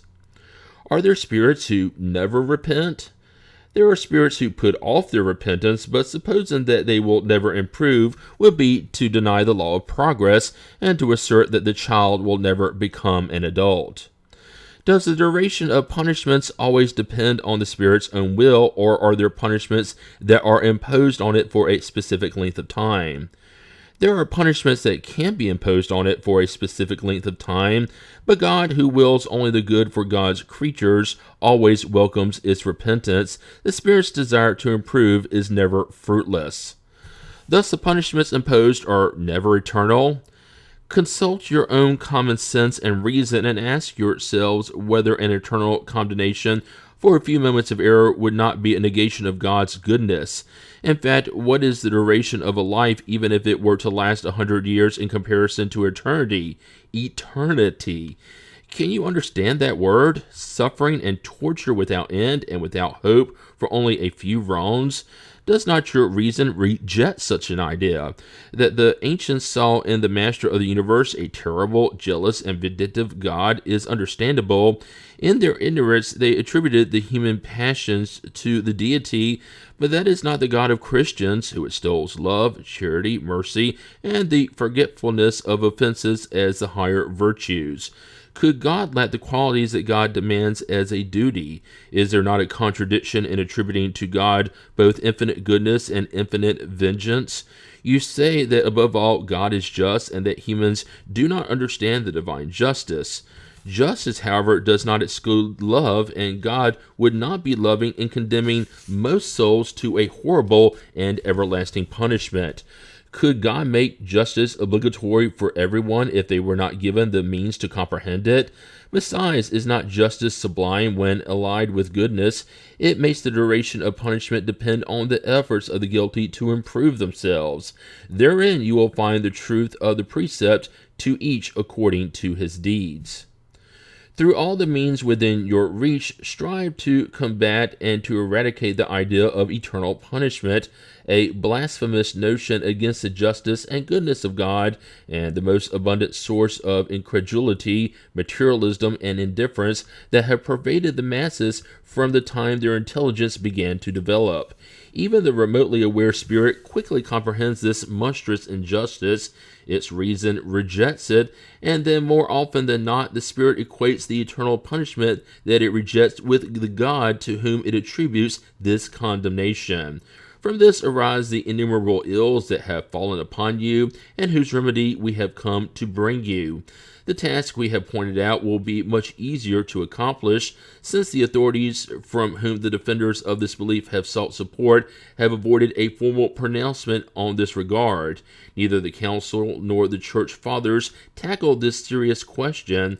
Following the evangelists themselves and taking Christ's allegorical words literally, if Christ did in fact threaten the guilty with unquenchable eternal fire, there is absolutely nothing in Christ's words that proves they are condemned for all eternity. Poor lost sheep, learn to behold the good shepherd who approaches you and who, far from wanting to banish you forever from his presence, comes to find you in order to lead you back to the fold. Prodigal children, leave your willful exile, turn your path towards the Father, who opens his arms to you and who is always ready to celebrate your return to his family. Wars of worlds, wars of words, have you not shed enough blood? Are the inquisitorial fires to be rekindled once again? You argue over expressions such as eternal suffering and eternal punishment. Do you not know that what you understand today by eternity was not understood in the same way by the ancients? Let theologians consult the sources, and like you, they will discover that the Hebrew text does not give the word the same meaning that the Greek, the Latin, and modern translations have rendered as everlasting and unpardonable punishment. The eternity of the punishment corresponds to the eternity of the evil that has occurred. Yes, so long as evil exists among humans, punishments will continue. It is in this relative sense that the sacred text should be interpreted. Eternal punishment is therefore relative and not absolute. A day will come when all humans will don the garments of innocence through repentance, and on that day there will be no more groaning or gnashing of teeth. It is true that your intelligence is limited, but even at this stage, it is still a gift from God, and with the help of reason, there will not be one single human of good faith who could possibly understand eternal punishment in any different way. Eternal punishment, how could that be? Only if we believe that evil was also eternal. But only God is eternal and could not have created eternal evil. If such were the case, we would have to deny one of the most beautiful divine attributes, supreme power, for God would cease to be supremely powerful the moment he introduced a destructive element into creation. Humanity. No longer immerse your somber glance in the depths of the earth, searching for these punishments. Weep, hope, expiate, and take comfort in the thought of a God who is infinitely good, absolutely powerful, and essentially just. The objective of mankind is to gravitate towards divine unity. For divine unity to occur, three things are necessary: justice, love, and knowledge. There are three things that are contrary to and oppose this unity: ignorance, hatred, and injustice. I must tell you that you lie about these fundamental principles when you compromise the idea of God by exaggerating his severity. Furthermore, you doubly compromise it when you allow the spirit of the creature to think that the creature itself possesses more clemency, gentleness, love, and true justice than you attribute to the infinite being. You destroy the very idea of hell by rendering it as ridiculous and unacceptable to your minds as the horrendous spectacle of the executions, the burnings at the stake, and the tortures of the Middle Ages is to your hearts. At a time when blind reprisals have been forever banished from human laws, do you expect to hold them as ideal? Believe me, brothers and sisters, in God and in Jesus Christ. Believe me, and either resign yourselves to letting all the dogmas you hold to be unalterable perish in your hands, or breathe new life into them by opening them up to the benevolent explanations good spirits are now giving concerning them. The idea of a hell with its glowing furnaces and boiling cauldrons might be tolerated or admissible in a mythological age. In the 19th century, however, it is nothing more than an empty phantom that only serves to frighten little children who will no longer believe in it once they have grown up. If you persist in such a frightening mythology, you will engender disbelief, the origin of every sort of social upheaval. I tremble at the idea of an entire social order shaking and crumbling upon its very foundations for lack of a penal sanction. People of ardent and living faith, vanguards of the day of the light, let us join efforts not to maintain old fables that are now discredited, but to revitalize the true penal sanction under forms that correspond to your customs, your sentiments, and the enlightenment of your era. Who in fact are the guilty? Those who, through a transgression, through a wrong impulse of the soul, have distanced themselves from the objective of their creation, which consists in the harmonious cultivation of goodness and beauty as idealized by the human archetype, the God-man, Jesus Christ. What is punishment? It is the natural consequence of that wrong impulse, the amount of pain necessary to dissuade the guilty from wrongdoing through the trials of suffering. Punishment is the goad that arouses the soul through its affliction to turn towards itself, to return to the path of salvation. The objective of punishment is none other than rehabilitation and redemption. Wanting punishment to be eternal for a wrong which is not eternal is to deprive it of its reason to exist. Truly, I say to you, stop comparing eternity in terms of the good, which is the essence of the Creator, with evil, which is the essence of the creature, an approach that ends up creating unjustifiable penalties. Rather, affirm the gradual diminution of punishment and penalties through successive reincarnations, and you will consecrate divine unity through reason and sentiment. Humans are stimulated to morality and turn from evil by the lure of reward and the fear of punishment, but if such punishment is represented in a way that defies reason, it will yield no influence. Rather, it will be rejected in its totality, form, and foundation. However, if the future is presented under a logical form, it will not be rejected. Spiritism provides such an explanation.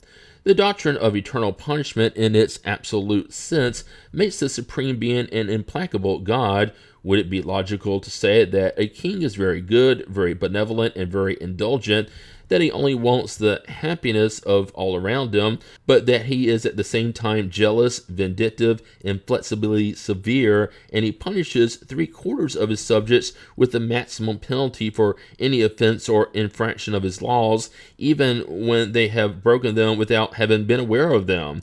Would that not be a contradiction? How could God be less than what a human would be?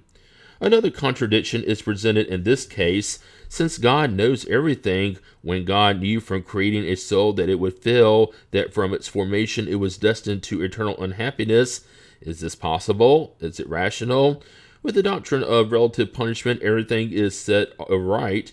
God undoubtedly knew that the soul would fail, but gave it the means of enlightening itself through its own experience and through its own errors. It would have to expiate such errors in order to establish itself in the good, but the door of hope would not be closed forever. God made the moment of its liberation depend on the efforts it makes to attain it. This is something that all can understand and that the most meticulous logic can accept. If future punishment had been presented in this way, there would be a lot fewer skeptics. The word eternal is almost always employed figuratively in common language to designate something of a long period of duration of which the end is not foreseen, although it is very well known that there will in fact be an end. We speak of the eternal snows of the high mountains and the poles, for instance, although we know on the one hand that the physical world could come to an end, and on the other hand that the state of those regions could be modified by a shift in the Earth's axis or some other cataclysm. The word eternal in this case does not mean infinite duration. When we suffer some long-term illness, we say that it is eternal. So why wonder when spirits who have suffered for many years, centuries, and even thousands of years speak of it as being eternal? Above all, we must not forget that their imperfections does not allow them to see the end of their afflictions. They believe they will suffer forever, which is in itself a punishment for them. Furthermore, the doctrine of physical fire, of furnaces, and tortures borrowed from the Tartarus of paganism has been completely abandoned nowadays by liberal theology. Only in certain denominations are such terrifying allegorical images still presented as literal truths by some individuals who are more fanatical than enlightened. This is all very wrong because young imaginations, once past the terror, will most likely become skeptical. Today, theology recognizes that the word fire is employed figuratively and should be understood as mental suffering. Those who, like us, have followed the incidents of the life and sufferings beyond the grave through Spiritist communications have been convinced that, though not physical, they are no less poignant. Even regarding their duration, some theologians are beginning to accept the narrower meaning indicated above, and in fact they think that the word eternal could refer to the penalties per se as the consequence of an immutable law and not to its application to each individual. On the day when religion accepts such an interpretation, as well as others that are also the consequence of the progress of enlightenment, it will bring back many lost sheep into its fold. The resurrection of the flesh. Is the doctrine of the resurrection of the flesh a reference to reincarnation as taught by the spirits? How could it be otherwise? The expression is similar to so many others that only appear to be nonsensical to those who take them literally and are driven to disbelief. However, give it a logical interpretation, and those whom you call freethinkers will accept it without difficulty, precisely because they are able to make sense of it. Make no mistake, such freethinkers want nothing more than to believe like everyone else, perhaps even more so. They long for the future, but they cannot accept what is absurd to reason. The doctrine of the plurality of existences conforms to the justice of God, and it alone can explain what is otherwise inexplicable. How could you expect this principle not to be found in religion itself? Then in the dogma of the resurrection of the flesh, does the church itself teach the doctrine of reincarnation? That is obvious. This doctrine is the consequence of many things which have gone unnoticed and which will soon be properly understood. Before the long, the Church will realize that Spiritism relates at every step to the very text of the Holy Scriptures. Therefore, the Spirits have not come to subvert Christianity, as some claim. On the contrary, they have come to confirm and sanction it through irrefutable proofs, and since the time has arrived to replace figurative language, they speak without allegories and give things a clear and precise meaning that cannot be the object of any wrong interpretation. That is why it is simply a matter of time before there will be more sincerely religious and believing persons than there are today. Science has demonstrated the impossibility of resurrection according to the common idea. If the remains of the human body actually remain homogeneous, even though dispersed and reduced to dust, we might conceive of their being reunited at some determined time. Such is not the case, however. The body is composed of diverse elements: oxygen, hydrogen, nitrogen, carbon, etc. Through decomposition, these elements are dispersed and will serve to form new bodies in such a way that the same molecule of carbon, for example, will have entered into the composition of many thousands of different bodies. We are only speaking of human bodies, leaving out those of animals. Consequently, an individual may have in his or her body molecules that belong to humans of earlier times. The same organic molecules that you absorbed from your food, for instance, may have come from the body of an individual whom you have known, and so on. Since matter has a definite quantity and since its transformations are indefinite in number, how could each one of those bodies be reconstituted with the same elements? This implies a material impossibility. The resurrection of the flesh cannot, therefore, be rationally accepted except as a figure of speech, symbolizing the phenomena of reincarnation, and as such there is nothing shocking to reason, nothing that may be contrary to the data of science. It is true that according to dogma, the resurrection will only occur at the end of time, while according to the Spiritist doctrine, it occurs every day. Doesn't the image of the final judgment carry a great and beautiful metaphor, which, behind the veil of allegory, hides one of those immutable truths that the skeptics will no longer reject once its true meaning comes to light? Meditate well on the Spiritist explanation concerning the future of souls and their destiny that results from the many trials they must undergo, and it will be apparent that, with the exception of it being simultaneous, the judgment in which their sins are condemned or absolved is not a fiction, as disbelievers think it is. Let us further consider that this theory is a natural consequence of the plurality of worlds, nowadays perfectly accepted, whereas according to the doctrine of the final judgment, the earth is the only inhabited world. Heaven, hell, and purgatory. Are there circumscribed places in the universe that are intended for the punishments and pleasures of spirits according to their merits? We have already responded to this question. Punishments and joys are inherent to the degree of a spirit's perfection. Each spirit carries within itself the source of its own happiness or unhappiness, and since spirits are everywhere, there is no circumscribed or enclosed place for one or the other. As for incarnate spirits, the degree of their happiness or unhappiness depends on the evolution of the world they inhabit. Accordingly, would heaven and hell not exist as humans have represented them? They are no more than figures of speech. Happy and unhappy spirits are everywhere. Nevertheless, as we have also told you, spirits of the same order gather together due to their mutual sympathy. When perfect, they can meet wherever they desire. The idea of fixed places of reward and punishment is this only in people's imaginations. It proceeds from their tendency to materialize and circumscribe things whose infinite nature they cannot comprehend. What is to be understood by purgatory? Physical and mental suffering. It is a period of expiation. It is almost always on the earth that you make your own purgatory, and that is where God enables you to expiate your wrongs.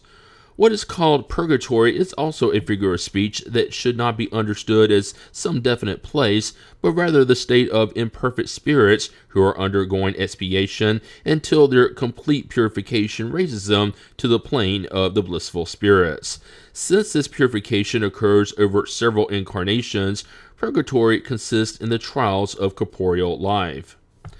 How do you explain the fact that spirits, who are known to be highly evolved because of the language they use, have given to serious individual answers on hell and purgatory that are in line with commonly accepted ideas? They speak a language that can be understood by the individuals who question them. When such individuals are highly imbued with certain ideas, these spirits do not want to shock them too suddenly in order not to offend their convictions. If a spirit were to forget about verbal precautions and to say to a Muslim that Muhammad was not a prophet, it would be very poorly received. We can understand this on the part of spirits who wish to instruct us, but how may it be explained that when questioned about their situation, spirits have responded that they were suffering the tortures of hell or purgatory? When they are of a low order and not completely dematerialized, spirits retain a portion of their earthly ideas and translate their impressions using terms that are familiar to them. They find themselves in surroundings that do not permit them to probe the future except in a deficient way. This is the reason why errant or recently disincarnated spirits usually speak just as they would have if they were still incarnate. Hell may be translated as meaning a life of extremely painful trials with the uncertainty that it will never end. Purgatory is also a life of trials, but with the awareness of a better future. Whenever you are suffering a great deal of pain, do you not say that you are suffering like hell? These are also nothing more than words uttered as a figure of speech. What should be understood by a tormented soul? An errant and suffering soul, uncertain about its future, and to whom you can provide the solace it frequently begs for when it comes to communicate with you. In what sense should the word heaven be understood? Do you believe that it is a place like the Elysian fields of the ancients, where all the good spirits are confusedly crowded together with no other concern than that of enjoying an eternity of passive bliss? No, it is universal space, the planets, the stars, and all the highly evolved worlds on which spirits enjoy all their faculties without the tribulations of material life or the anguish inherent to less evolved stages. Some spirits have said that they inhabit the fourth, the fifth heaven, etc. What is meant by this? You ask them which heaven they inhabit because you have the idea of many superimposed heavens resembling the stories of a house. Thus, they merely responded according to your own language. However, for them, the words fourth or fifth heaven express different degrees of purification and consequently of happiness. It is the same when a spirit is asked if it is in hell. If it is unhappy, it will say yes, because for it, hell is synonymous with suffering. Although it knows very well that it is not a furnace, a pagan spirit would respond that it is in Tartarus. The same applies to other analogous expressions, such as the city of flowers, the city of the elect, the first, second, or third sphere, etc., which are no more than allegories employed by certain spirits, whether as figures of speech, whether from ignorance of the reality of things, or whether from ignorance of the simplest scientific concepts. According to the former, narrow idea of fixed places of punishment and reward, and especially according to the opinion that the earth was the center of the universe, and that the sky formed a vault in which there was a region of stars, heaven was placed up above and hell down below, hence the expression to ascend into heaven, to be in highest heaven, to be cast down into hell, etc. Now that science has demonstrated that the earth is no more than one of the smallest worlds among so many millions of others, which gives it no special importance, that it has traced the earth's formation and described its constitution, that it is proven that space is infinite in such a way that there is neither up nor down in the universe, it has become necessary to reject placing heaven above the clouds and hell in the lower regions. As for purgatory, no fixed place has ever been assigned to it. Concerning such matters, it was reserved for Spiritism to give the most rational, fundamental, and at the same time the most consoling explanation to humankind. Thus, we can say that we carry our hell and our heaven within ourselves, and that we find our purgatory in our incarnation, in our corporeal or physical lives. In what sense should we understand the words of Christ, "My kingdom is not of this world"? Christ was responding figuratively. He wanted to say that he only reigned over pure and unselfish hearts. He is in every place where love and goodness rule. However, humans, greedy for things of this world, are attached to the things of earth and not to him. Will the kingdom of the good ever be realized on earth? The good will reign on earth when, among the spirits who come to inhabit it, the good ones outnumber the bad ones. They will then enable love and justice, the source of goodness and of happiness, to reign on earth. It is through moral progress and the practice of the laws of God that humans will attract good spirits to the earth and repel the bad ones. However, the bad ones will only leave after humans have banished pride and selfishness. The transformation of humankind has been predicted, and the time has come for all progressive individuals to hasten it. It will be implemented through the incarnation of more evolved spirits who will comprise a new generation on the earth. Then the bad spirits who are reaped daily by death, and all those who try to deter the forward advancement of things will be excluded, for they will be out of place among humans of high morality, whose happiness they would disturb. They will go to newer, less advanced worlds to fulfill pain-filled missions, where they will be able to labor for their own progress and at the same time labor for the progress of their brothers and sisters who are even less advanced. Do you not see in such an exclusion from a transformed earth the sublime image of paradise lost? Also, do you not see in the humans who have come to the earth under similar conditions, bringing within themselves the seeds of their passions and the traces of their primitive inferiority, the no less sublime image of original sin? Considered in this way, original sin refers to the still imperfect nature of humans who are only responsible for themselves and for their own wrongs and not for those of their parents. All of you, men and women of faith and goodwill, work, therefore, with zeal and courage for the great work of regeneration, for you will reap 100-fold the grain of wheat that you have sown.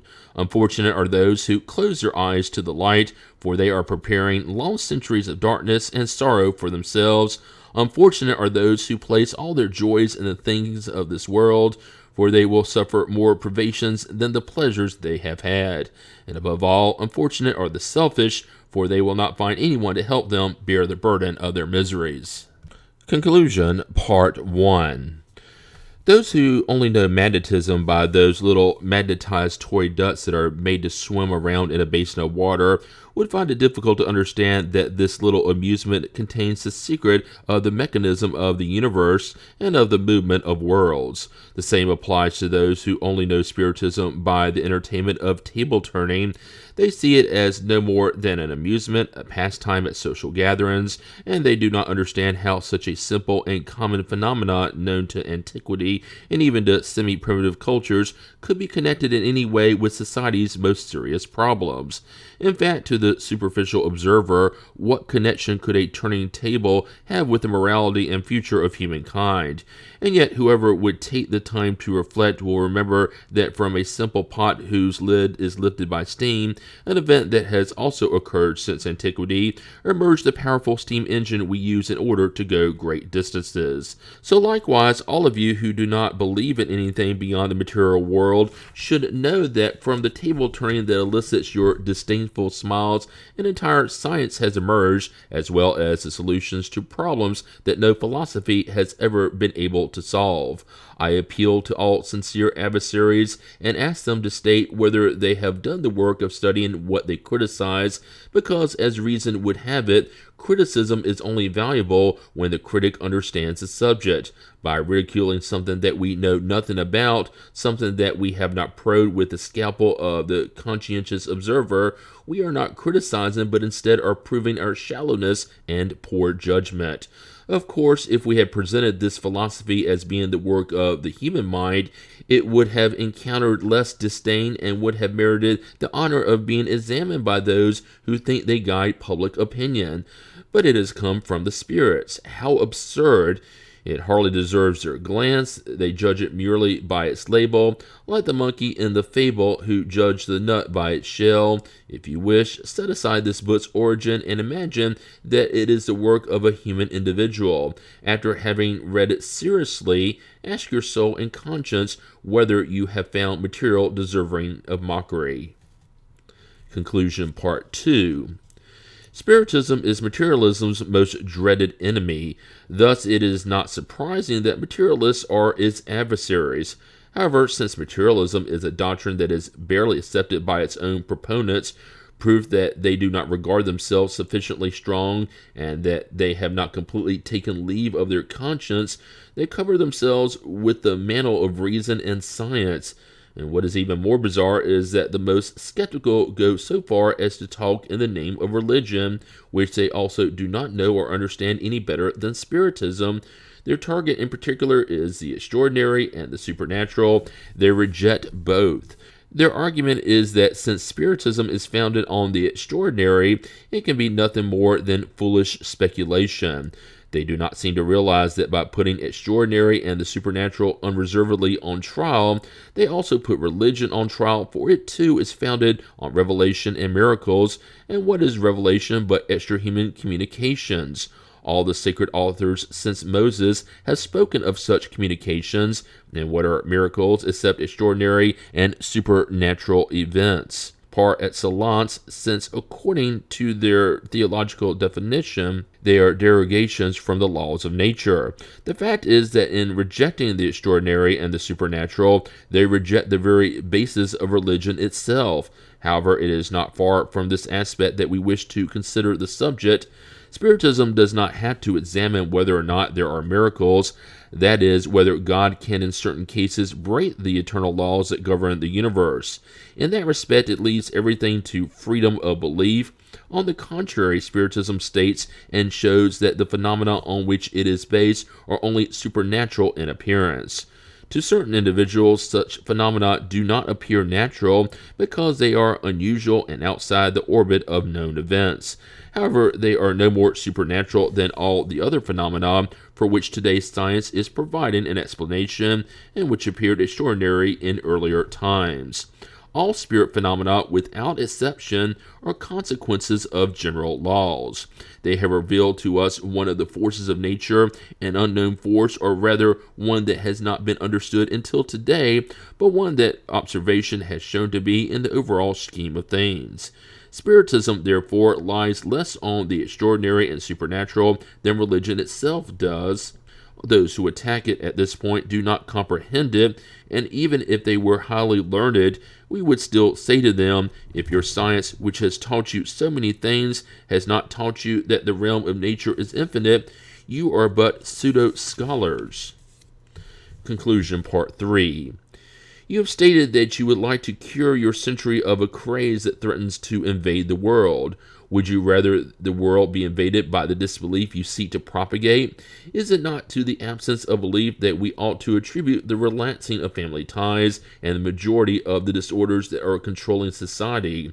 By demonstrating the existence and immorality of the soul, Spiritism revives faith in the future, uplifts discouraged hearts, and enables us to hear the tribulations of life with resignation.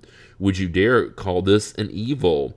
Two doctrines confront each other. One denies the future, the other proclaims and proves it. One explains nothing, the other explains everything, and in doing so it appeals to reason. One sanctions selfishness, the other offers a basis for justice, charity, and the love of one's neighbor. The former affirms only the present and erases all hope. The latter consoles and shows the vast field of the future. Which of the two is the more pernicious? Certain individuals among the most skeptical present themselves as apostles of fraternity and progress. However, true fraternity implies selflessness and the renunciation of the personality. The sentiment of pride is an anomaly to true fraternity. By what right do you impose a sacrifice on those to whom you state that at death everything will be over for them, and that perhaps tomorrow they will be nothing more than an old, worn-out, and discarded machine? What reason would they have to impose any privation on themselves? Is it not more natural that in the few moments granted to them, they would try to live as well as possible? This gives rise to the desire to possess more and more in order to enjoy life better. It also gives birth to jealousy of those who possess even more, and from such jealousy to the desire to rob and steal, there is only a single step. What is there to prevent this? The law. Unfortunately, the law does not cover all cases. Would you say it is conscience, a sense of duty? But upon what do you base this sense of duty? Can its reason for existence be found in the belief that everything ends with life? According to this belief, only one maxim is rational: every man for himself. The ideas of fraternity, conscience, duty, humanity, and progress are no more than empty words. You who proclaim such doctrines do not know all the serious harm you cause society or how many crimes you are responsible for. But why do I speak of responsibility at all? There is no such thing for skeptics. They only render homage to matter. Conclusion, Part 4. The progress of humankind has as its principle the practical application of the law of justice, love, and charity, and this law is founded on the certainty of the future. Take away that certainty, and you take away its cornerstone. All others are deprived from this law because it entails all the conditions of human happiness. It alone can heal the afflictions of society, and we can judge this by comparing various eras and peoples, since their conditions improve as this law is better understood and better applied. In addition, if a partial and incomplete application has produced such a real benefit, what would happen if all social institutions were to take it as their basis? Could that be possible? Yes. Those who have advanced 10 steps can advance 20, and so on. We can evaluate the future based on the past. We are already seeing that the hostilities among peoples are decreasing little by little, that the barriers separating them fall as they become civilized, that they are joining hands from one end of the world to the other, that more justice is presiding over international laws, that wars are becoming rarer and no longer exclude humane sentiments, that uniformity is being established in relationships, that race and caste distinctions are disappearing, and people of different beliefs are silencing their sectarian prejudices so that they may unite in the worship of one and the same God. We are speaking of the peoples that are at the forefront of civilization. In every aspect, however, we are still far from perfection, and there is still much old residue to destroy before the last vestiges of barbarity disappear. But will those vestiges be able to withstand the irresistible power of progress and that living force which in itself is a law of nature? If the present generation is more advanced than the last, why should the next not be more advanced than ours? It will in fact be so through the force of things. First, because with each generation, a few champions of the old abuses die out every day, and thus society is increasingly composed of new members who are free of the old prejudices. Second, because humans desire progress, they study the obstacles to it, and they employ their efforts to overcome them. Evolution is incontestable, and future progress cannot be put in doubt. People by nature desire to be happy, and they only seek progress to increase their happiness. Apart from happiness, progress would have no objective. What would be the value of progress for them if the goal was not to improve their conditions? Even so, after having attained the happiness that intellectual progress can offer them, they will perceive that such happiness still is not complete. They will realize that such happiness is impossible without the security and harmony in social relationships that can be found only in moral progress.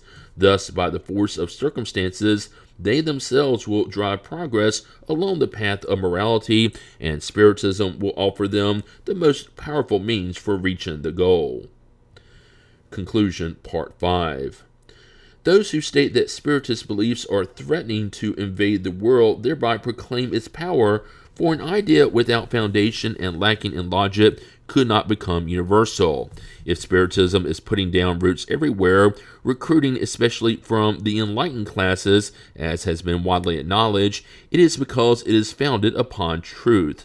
All the efforts of its detractors will be useless against this trend, proving that, rather than deterring its impulse, the very ridicule which they have sought to heap upon it seems to have given it new vigor. This result fully justifies what the spirits have frequently stated: Do not allow yourselves to be troubled by the opposition. Everything they do against you will turn to your advantage, and your greatest adversaries will serve your cause in spite of themselves. Against the will of God, the ill will of human beings shall not prevail. With Spiritism, humankind must enter a new phase, moral progress, which is Spiritism's inevitable consequence. So stop wondering at the speed at which Spiritist ideas are spreading due to the satisfaction they provide to all those who delve into them and who see in them something more than a wasteful pastime. Since men and women desire happiness above everything else, it is no wonder they attach themselves to an idea that makes them happy. The development of these ideas presents three distinct periods. The first is that of curiosity aroused by the strangeness of the phenomena. The second is that of reasoning and philosophy. The third is that of application and consequences. The period of curiosity has already passed. Curiosity only lasts for a certain amount of time, and once satisfied, it abandons the object and passes on to something new. But the same does not occur with what appeals to serious thought and reason. The second period has already begun, and the third will inevitably follow. Spiritism has especially progressed since it has become better understood in its essential nature, and its reach has been acknowledged to touch the most sensitive fibre of humankind. Happiness, even in this world, this is the cause of its spread, the secret of the power that will enable it to triumph. As its influence progressively extends over the masses, it has already rendered happy those who have come to understand it. Even those who have not witnessed any substantial phenomena of the manifestations will state, apart from the phenomena, there is the philosophy. Spiritist philosophy explains to me what no other has ever explained. Through simple reasoning, I find in it a rational discussion of the most pressing problems relating to my future. It provides me with peace, security, and confidence. It frees me from the torments of uncertainty. In comparison to that, the question of material phenomena is secondary. As for those who assail Spiritism, I respond, would you like to fight against it successfully? If so, simply replace it with something better. Find a more philosophical solution to all the problems it resolves. Give people another certainty that will render them happier. However, you must thoroughly understand the reach of the word certainty, because people only accept as certain what appears to be logical. Do not think it is enough to state that something does not exist. Denying something is too easy. Go beyond simple denial and prove through solid facts that it is not viable, never has been, and never can be, and in such a case, state clearly what you would put in its place. Furthermore, prove that Spiritism has not rendered humans better and therefore happier by encouraging the purest gospel-oriented morality, a morality that is very much praised but very little practiced. When you have done all this, you will have a right to assail it. Spiritism is powerful because it is supported on the very basis of religion itself, God, the soul, future rewards and punishments, and especially because it shows such rewards and punishments to be the natural consequences of earthly life. This picture it paints of the future contains nothing that can be contested by the most demanding reason. You whose doctrine consists entirely in denying the future, what compensation do you offer for the suffering in this world? You support yourselves on disbelief, whereas Spiritism supports itself on trust in God. It invites everyone to happiness, to hope, to true fraternity, whereas you offer them nothingness as a prospect and selfishness as a consolation. Spiritism explains everything, you explain nothing. It proves by facts, you prove nothing. Why would you expect people to hesitate between these two doctrines? Conclusion, Part 6. It would be quite erroneous to believe that the power of Spiritism derives from the practice of material manifestations, and that therefore by hampering them one could undermine its foundations. However, its power is in its philosophy, in the appeal it makes to reason and common sense. In antiquity, it was the object of mysterious study, carefully hidden from the common folk. Today, it holds no secrets from anyone, and it speaks a clear language without ambiguity.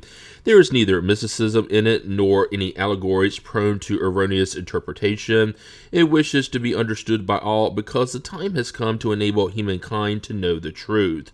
Far from opposing the diffusion of the light, it desires light for all. It does not demand blind faith, but wants everyone to know why they believe, and since it is based on reason, it will always be more powerful than doctrines based on nothingness.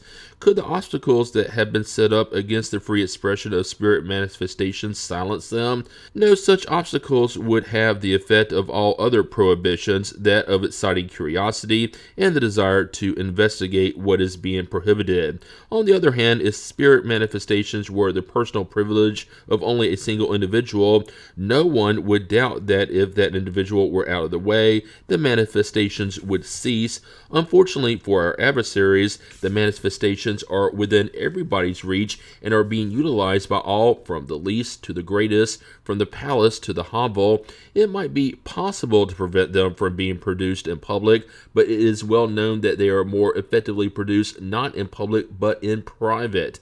In addition, since all persons are mediums, how would it be possible to prevent family members in their own home, individuals in the silence of their workplace, or prisoners in their cell from having communications with spirits behind their guards' backs, or even before their very eyes? If mediums were forbidden in one country, could they be hindered in neighboring countries or in the entire world, since there is not a single region in the two halves of the world in which there are no mediums? In order to imprison all the mediums, it would be necessary to detain half the human race. If it were possible to burn all the Spiritist books, which would not be an easier task, they would be reproduced the next day because their source cannot be stricken, and because one could never imprison or burn the spirits, their true authors. Spiritism is not the work of any one individual. No one can claim to be its author, for it is as old as creation itself. It is found everywhere in all religions, especially in Catholicism, where in actuality it has more authority than in all the others. Catholicism contains the principles of all the manifestations, spirits of every degree, their secret and patent relationships with humankind, guardian angels, reincarnation, the emancipation of the soul during life, second sight, visions, manifestations of every kind, apparitions, and even tangible apparitions. As for depictions of demons, they are no more than bad spirits, and except for the belief that demons are forever predestined to wickedness, whereas Spiritism holds that bad spirits have the path of progress open before them, there is no difference but the name. So what does modern Spiritist science do? It joins into a whole what has been scattered. It explains in its own terms what has only been known in allegorical language, and it eliminates everything that superstition and ignorance have created, leaving only what is real and positive. This is its role. But the role of founder does not belong to it. It reveals what already exists, it coordinates, but creates nothing, for its foundations may be found in all ages and places. Who would thus dare feel strong enough to stifle it by sarcasm or even by persecution? If it were prescribed in one place, it would reappear in others, in the same land where it was banned, because it exists in nature itself, and humans have not been given the ability to obliterate a power of nature or veto the decrees of God. Furthermore, what interest would there be in hampering the propagation of Spiritist ideas? It is true that such ideas have arisen against the abuses that spring from pride and selfishness, but these abuses, which are profitable to some, injure the masses. Spiritism will therefore have the masses on its side and will have no serious adversaries except those interested in maintaining such abuses. Instead, under its influence, its ideas will render people better toward one another, less avid about material interests, and more resigned before the decrees of providence, thus guaranteeing order and tranquility. Conclusion, Part 7.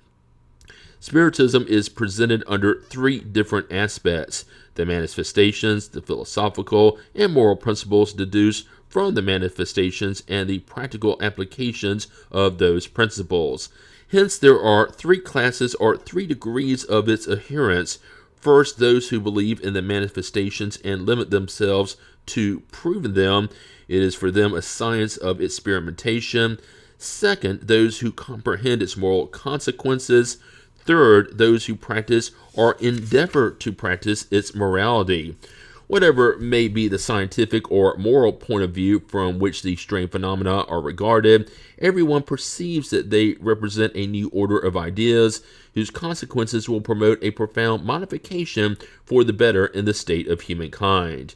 As for our adversaries, we may also group them into three categories. In the first are those who systematically deny everything new or anything that does not proceed from their own minds, and who address the issue without knowing its cause. To this class belong all those who admit nothing but the testimony of their senses. They have seen nothing and want to see nothing, even less to delve into anything. They would even become troubled if they saw things too clearly, afraid of being forced to confess that they have been wrong. For them, Spiritism is a fantasy, an insanity, a utopia. It has no real existence, and that is the end of the matter. They are the unbending disbelievers. At their side are those who have only condescended to glance at the subject long enough to ease their conscience in order to be able to say, I wanted to see, but have seen nothing. They do not understand that it might actually take more than half an hour to absorb an entire science. In the second category are those who know very well what to think of the reality of the phenomena, but nevertheless they oppose them for reasons of personal interest. They know that Spiritism is authentic, but they fear its consequences and attack it as an enemy. In the third category are those who find in Spiritist morals a censure that is too severe for their behavior and inclinations. If they were to take Spiritism seriously, it would inconvenience them. They neither reject nor accept it, but prefer to shut their eyes to it. The first are swayed by pride and presumption, the second by ambition, and the third by selfishness. Of course, since these causes of opposition lack consistency, they must disappear with time. We would seek in vain for a fourth class of antagonists who would base their opposition on evidence that would demonstrate a conscientious and detailed study of the issue. People who discount Spiritism merely deny it. No one has presented a serious and irrefutable demonstration to the contrary. It would be presuming too much of human nature to believe that it could suddenly be transformed by Spiritist ideas. Their effect will obviously vary in kind and intensity among those who profess them. Whatever their results may be, even if weak, they will nevertheless represent an improvement. If nothing else, they would provide proof of the existence of an extracorporeal world, which in itself would negate materialist doctrines. This is the result of a simple observation of the phenomena, but among those who comprehend the Spiritist philosophy and see in it something more than the more or less curious phenomena, there are other effects.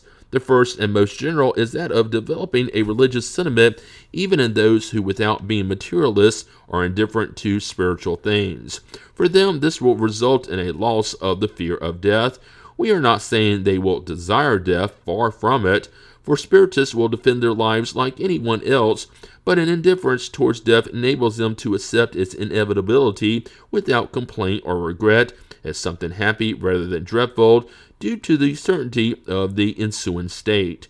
The second effect, perhaps as general as the first, is resignation in the face of life's afflictions. Spiritism enables us to see things from such a height that earthly life loses 3/4 of its importance, and we are no longer disturbed by its tribulations. Hence, we have more courage in our troubles and more moderation in our desires.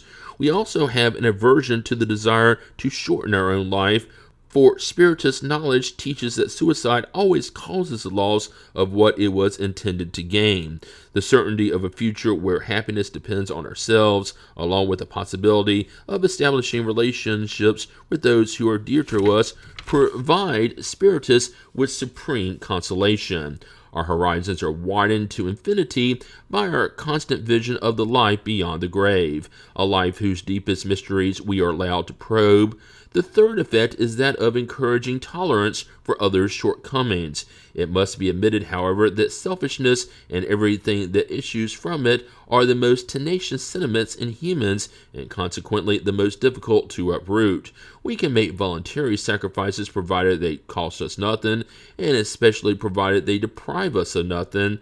Money still exerts an irresistible attraction on the majority of humankind, and very few understand the word superfluous in connection with their own selves. Thus, the renunciation of the ego is the most eminent sign of progress. Conclusion, Part 8.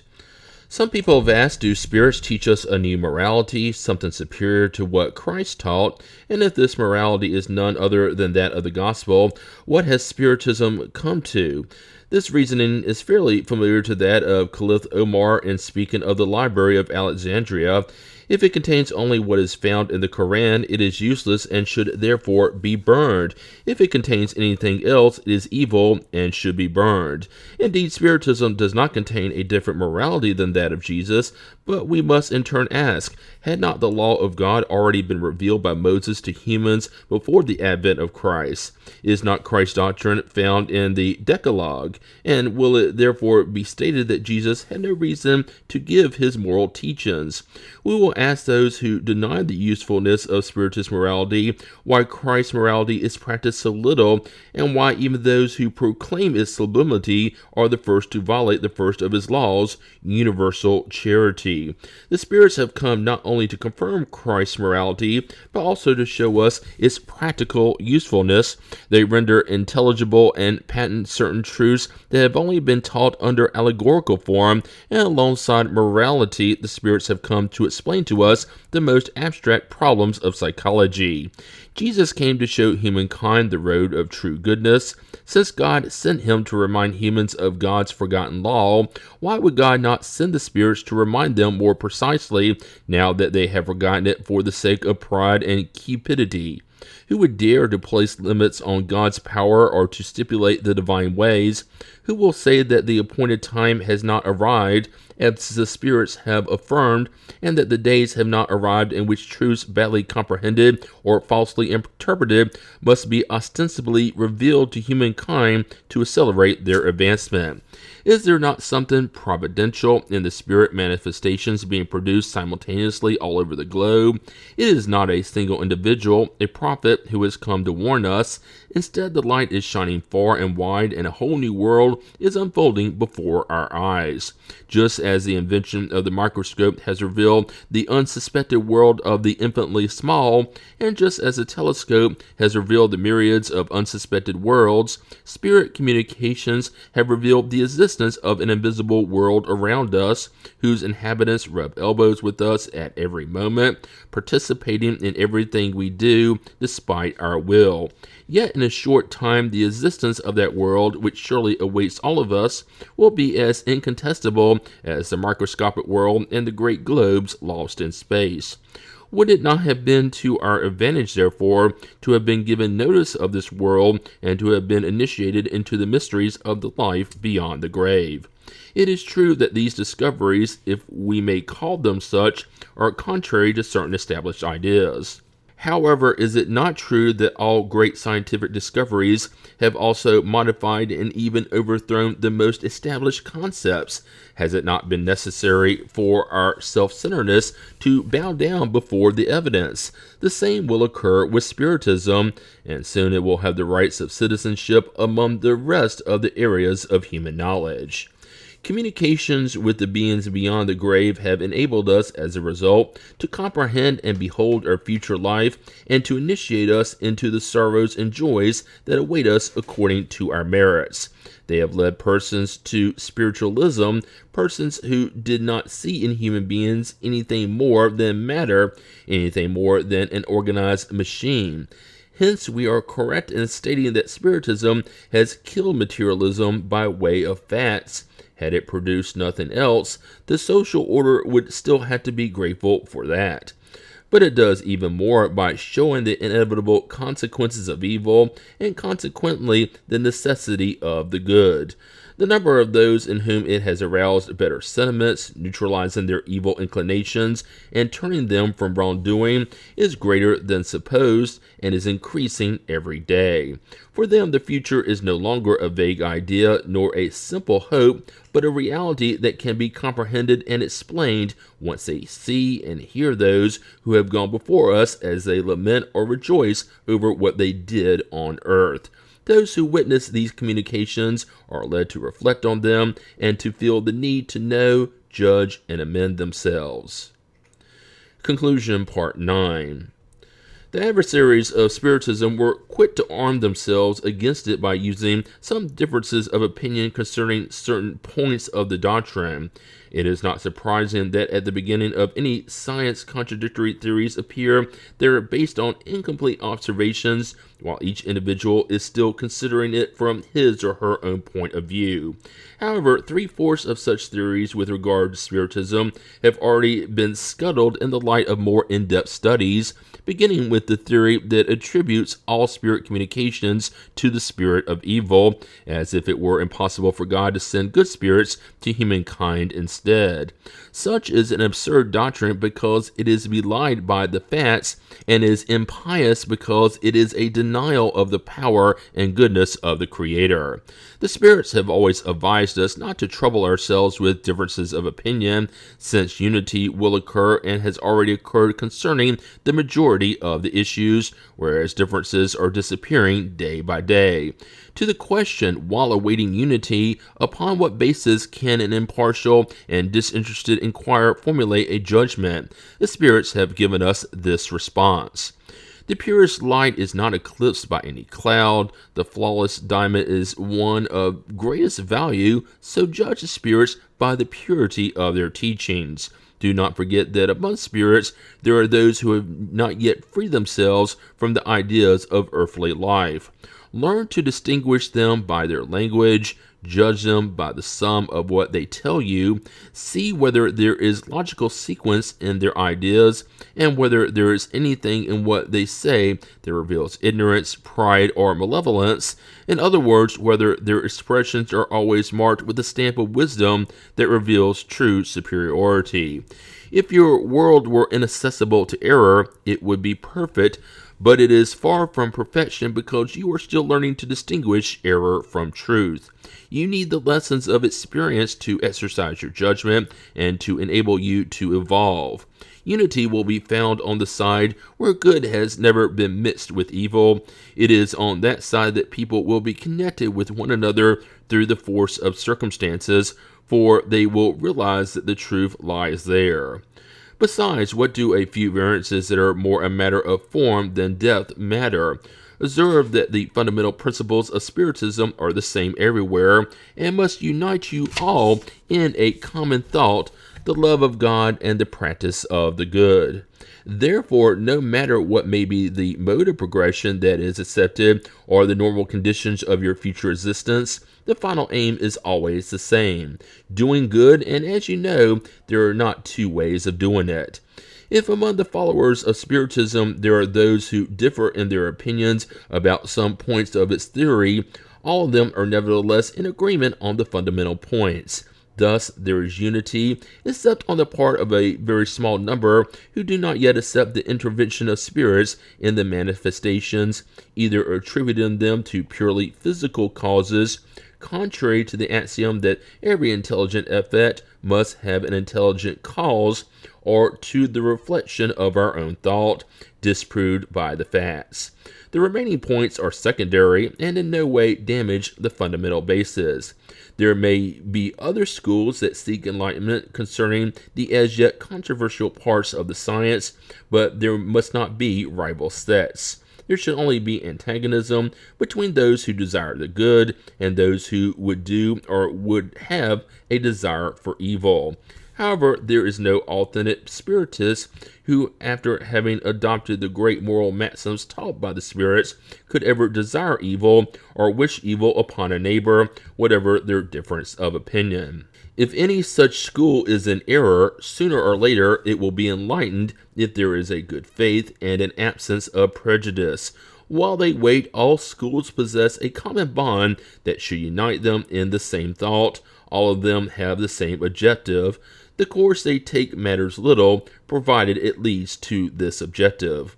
No school should impose its opinion through material or moral force, and the one that anathematized another would be on a false path, for it would obviously be acting under the influence of evil spirits. Reason must always be the last argument, and moderation will better ensure the triumph of the truth than diatribes full of the poison of envy and jealousy. Good spirits preach only unity and love for one's neighbor, and a malevolent or uncharitable thought would never proceed from a pure source. In order to conclude, let us hear the counsels of St. Augustine's spirit concerning the subject. For a long time, humans have torn at one another and have anathematized one another in the name of a God of peace and of mercy, offending God through such sacrilege.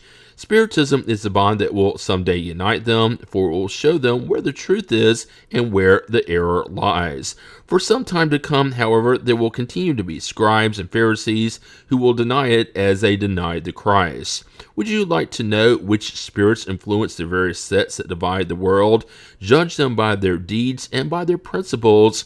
Good spirits have never instigated evil. They have never counseled or condoned murder and violence. They have never aroused party hatreds, the thirst for wealth, or the greed for earthly things. Only persons who are good, humane, and benevolent toward all are their favorites, as they are also Jesus' favorites, for they follow the path shown by Jesus to reach him.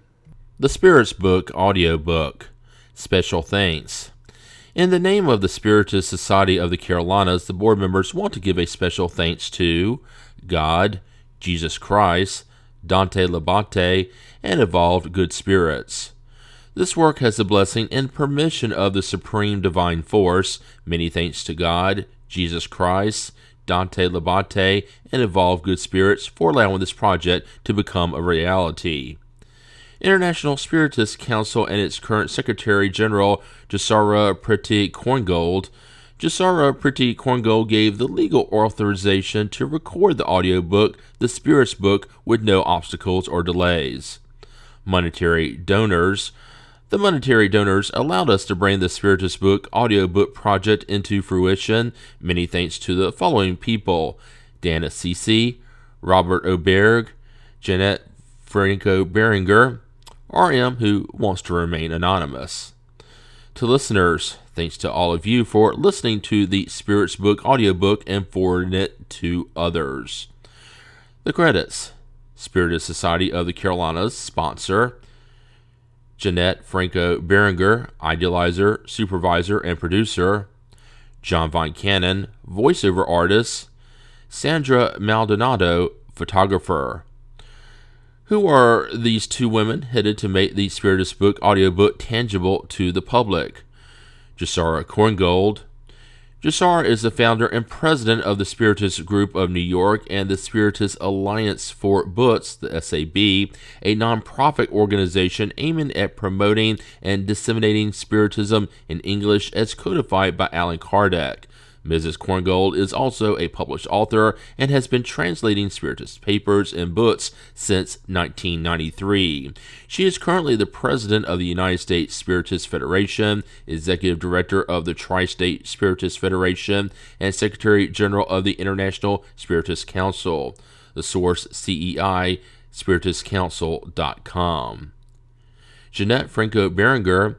Jeanette is the founder, president, local Spiritist event coordinator, Dante Labbate Spiritist Library coordinator, laying on of hands and minister, study facilitator of Spiritist Society of the Carolinas, and producer of Spiritism Today, the first Spiritist television show in the United States of America. The Spiritist Book codified by Allan Kardec, copyright 2010 by International Spiritist Council, Brasilia, DF, Brazil. ISBN 978-85-98161-181. Original title: Le Livre des Esprits. Paris, 1857. Translated by Darrell W. Kimball with Marcia M. Says. 4th edition, revised edition of Edisi of America.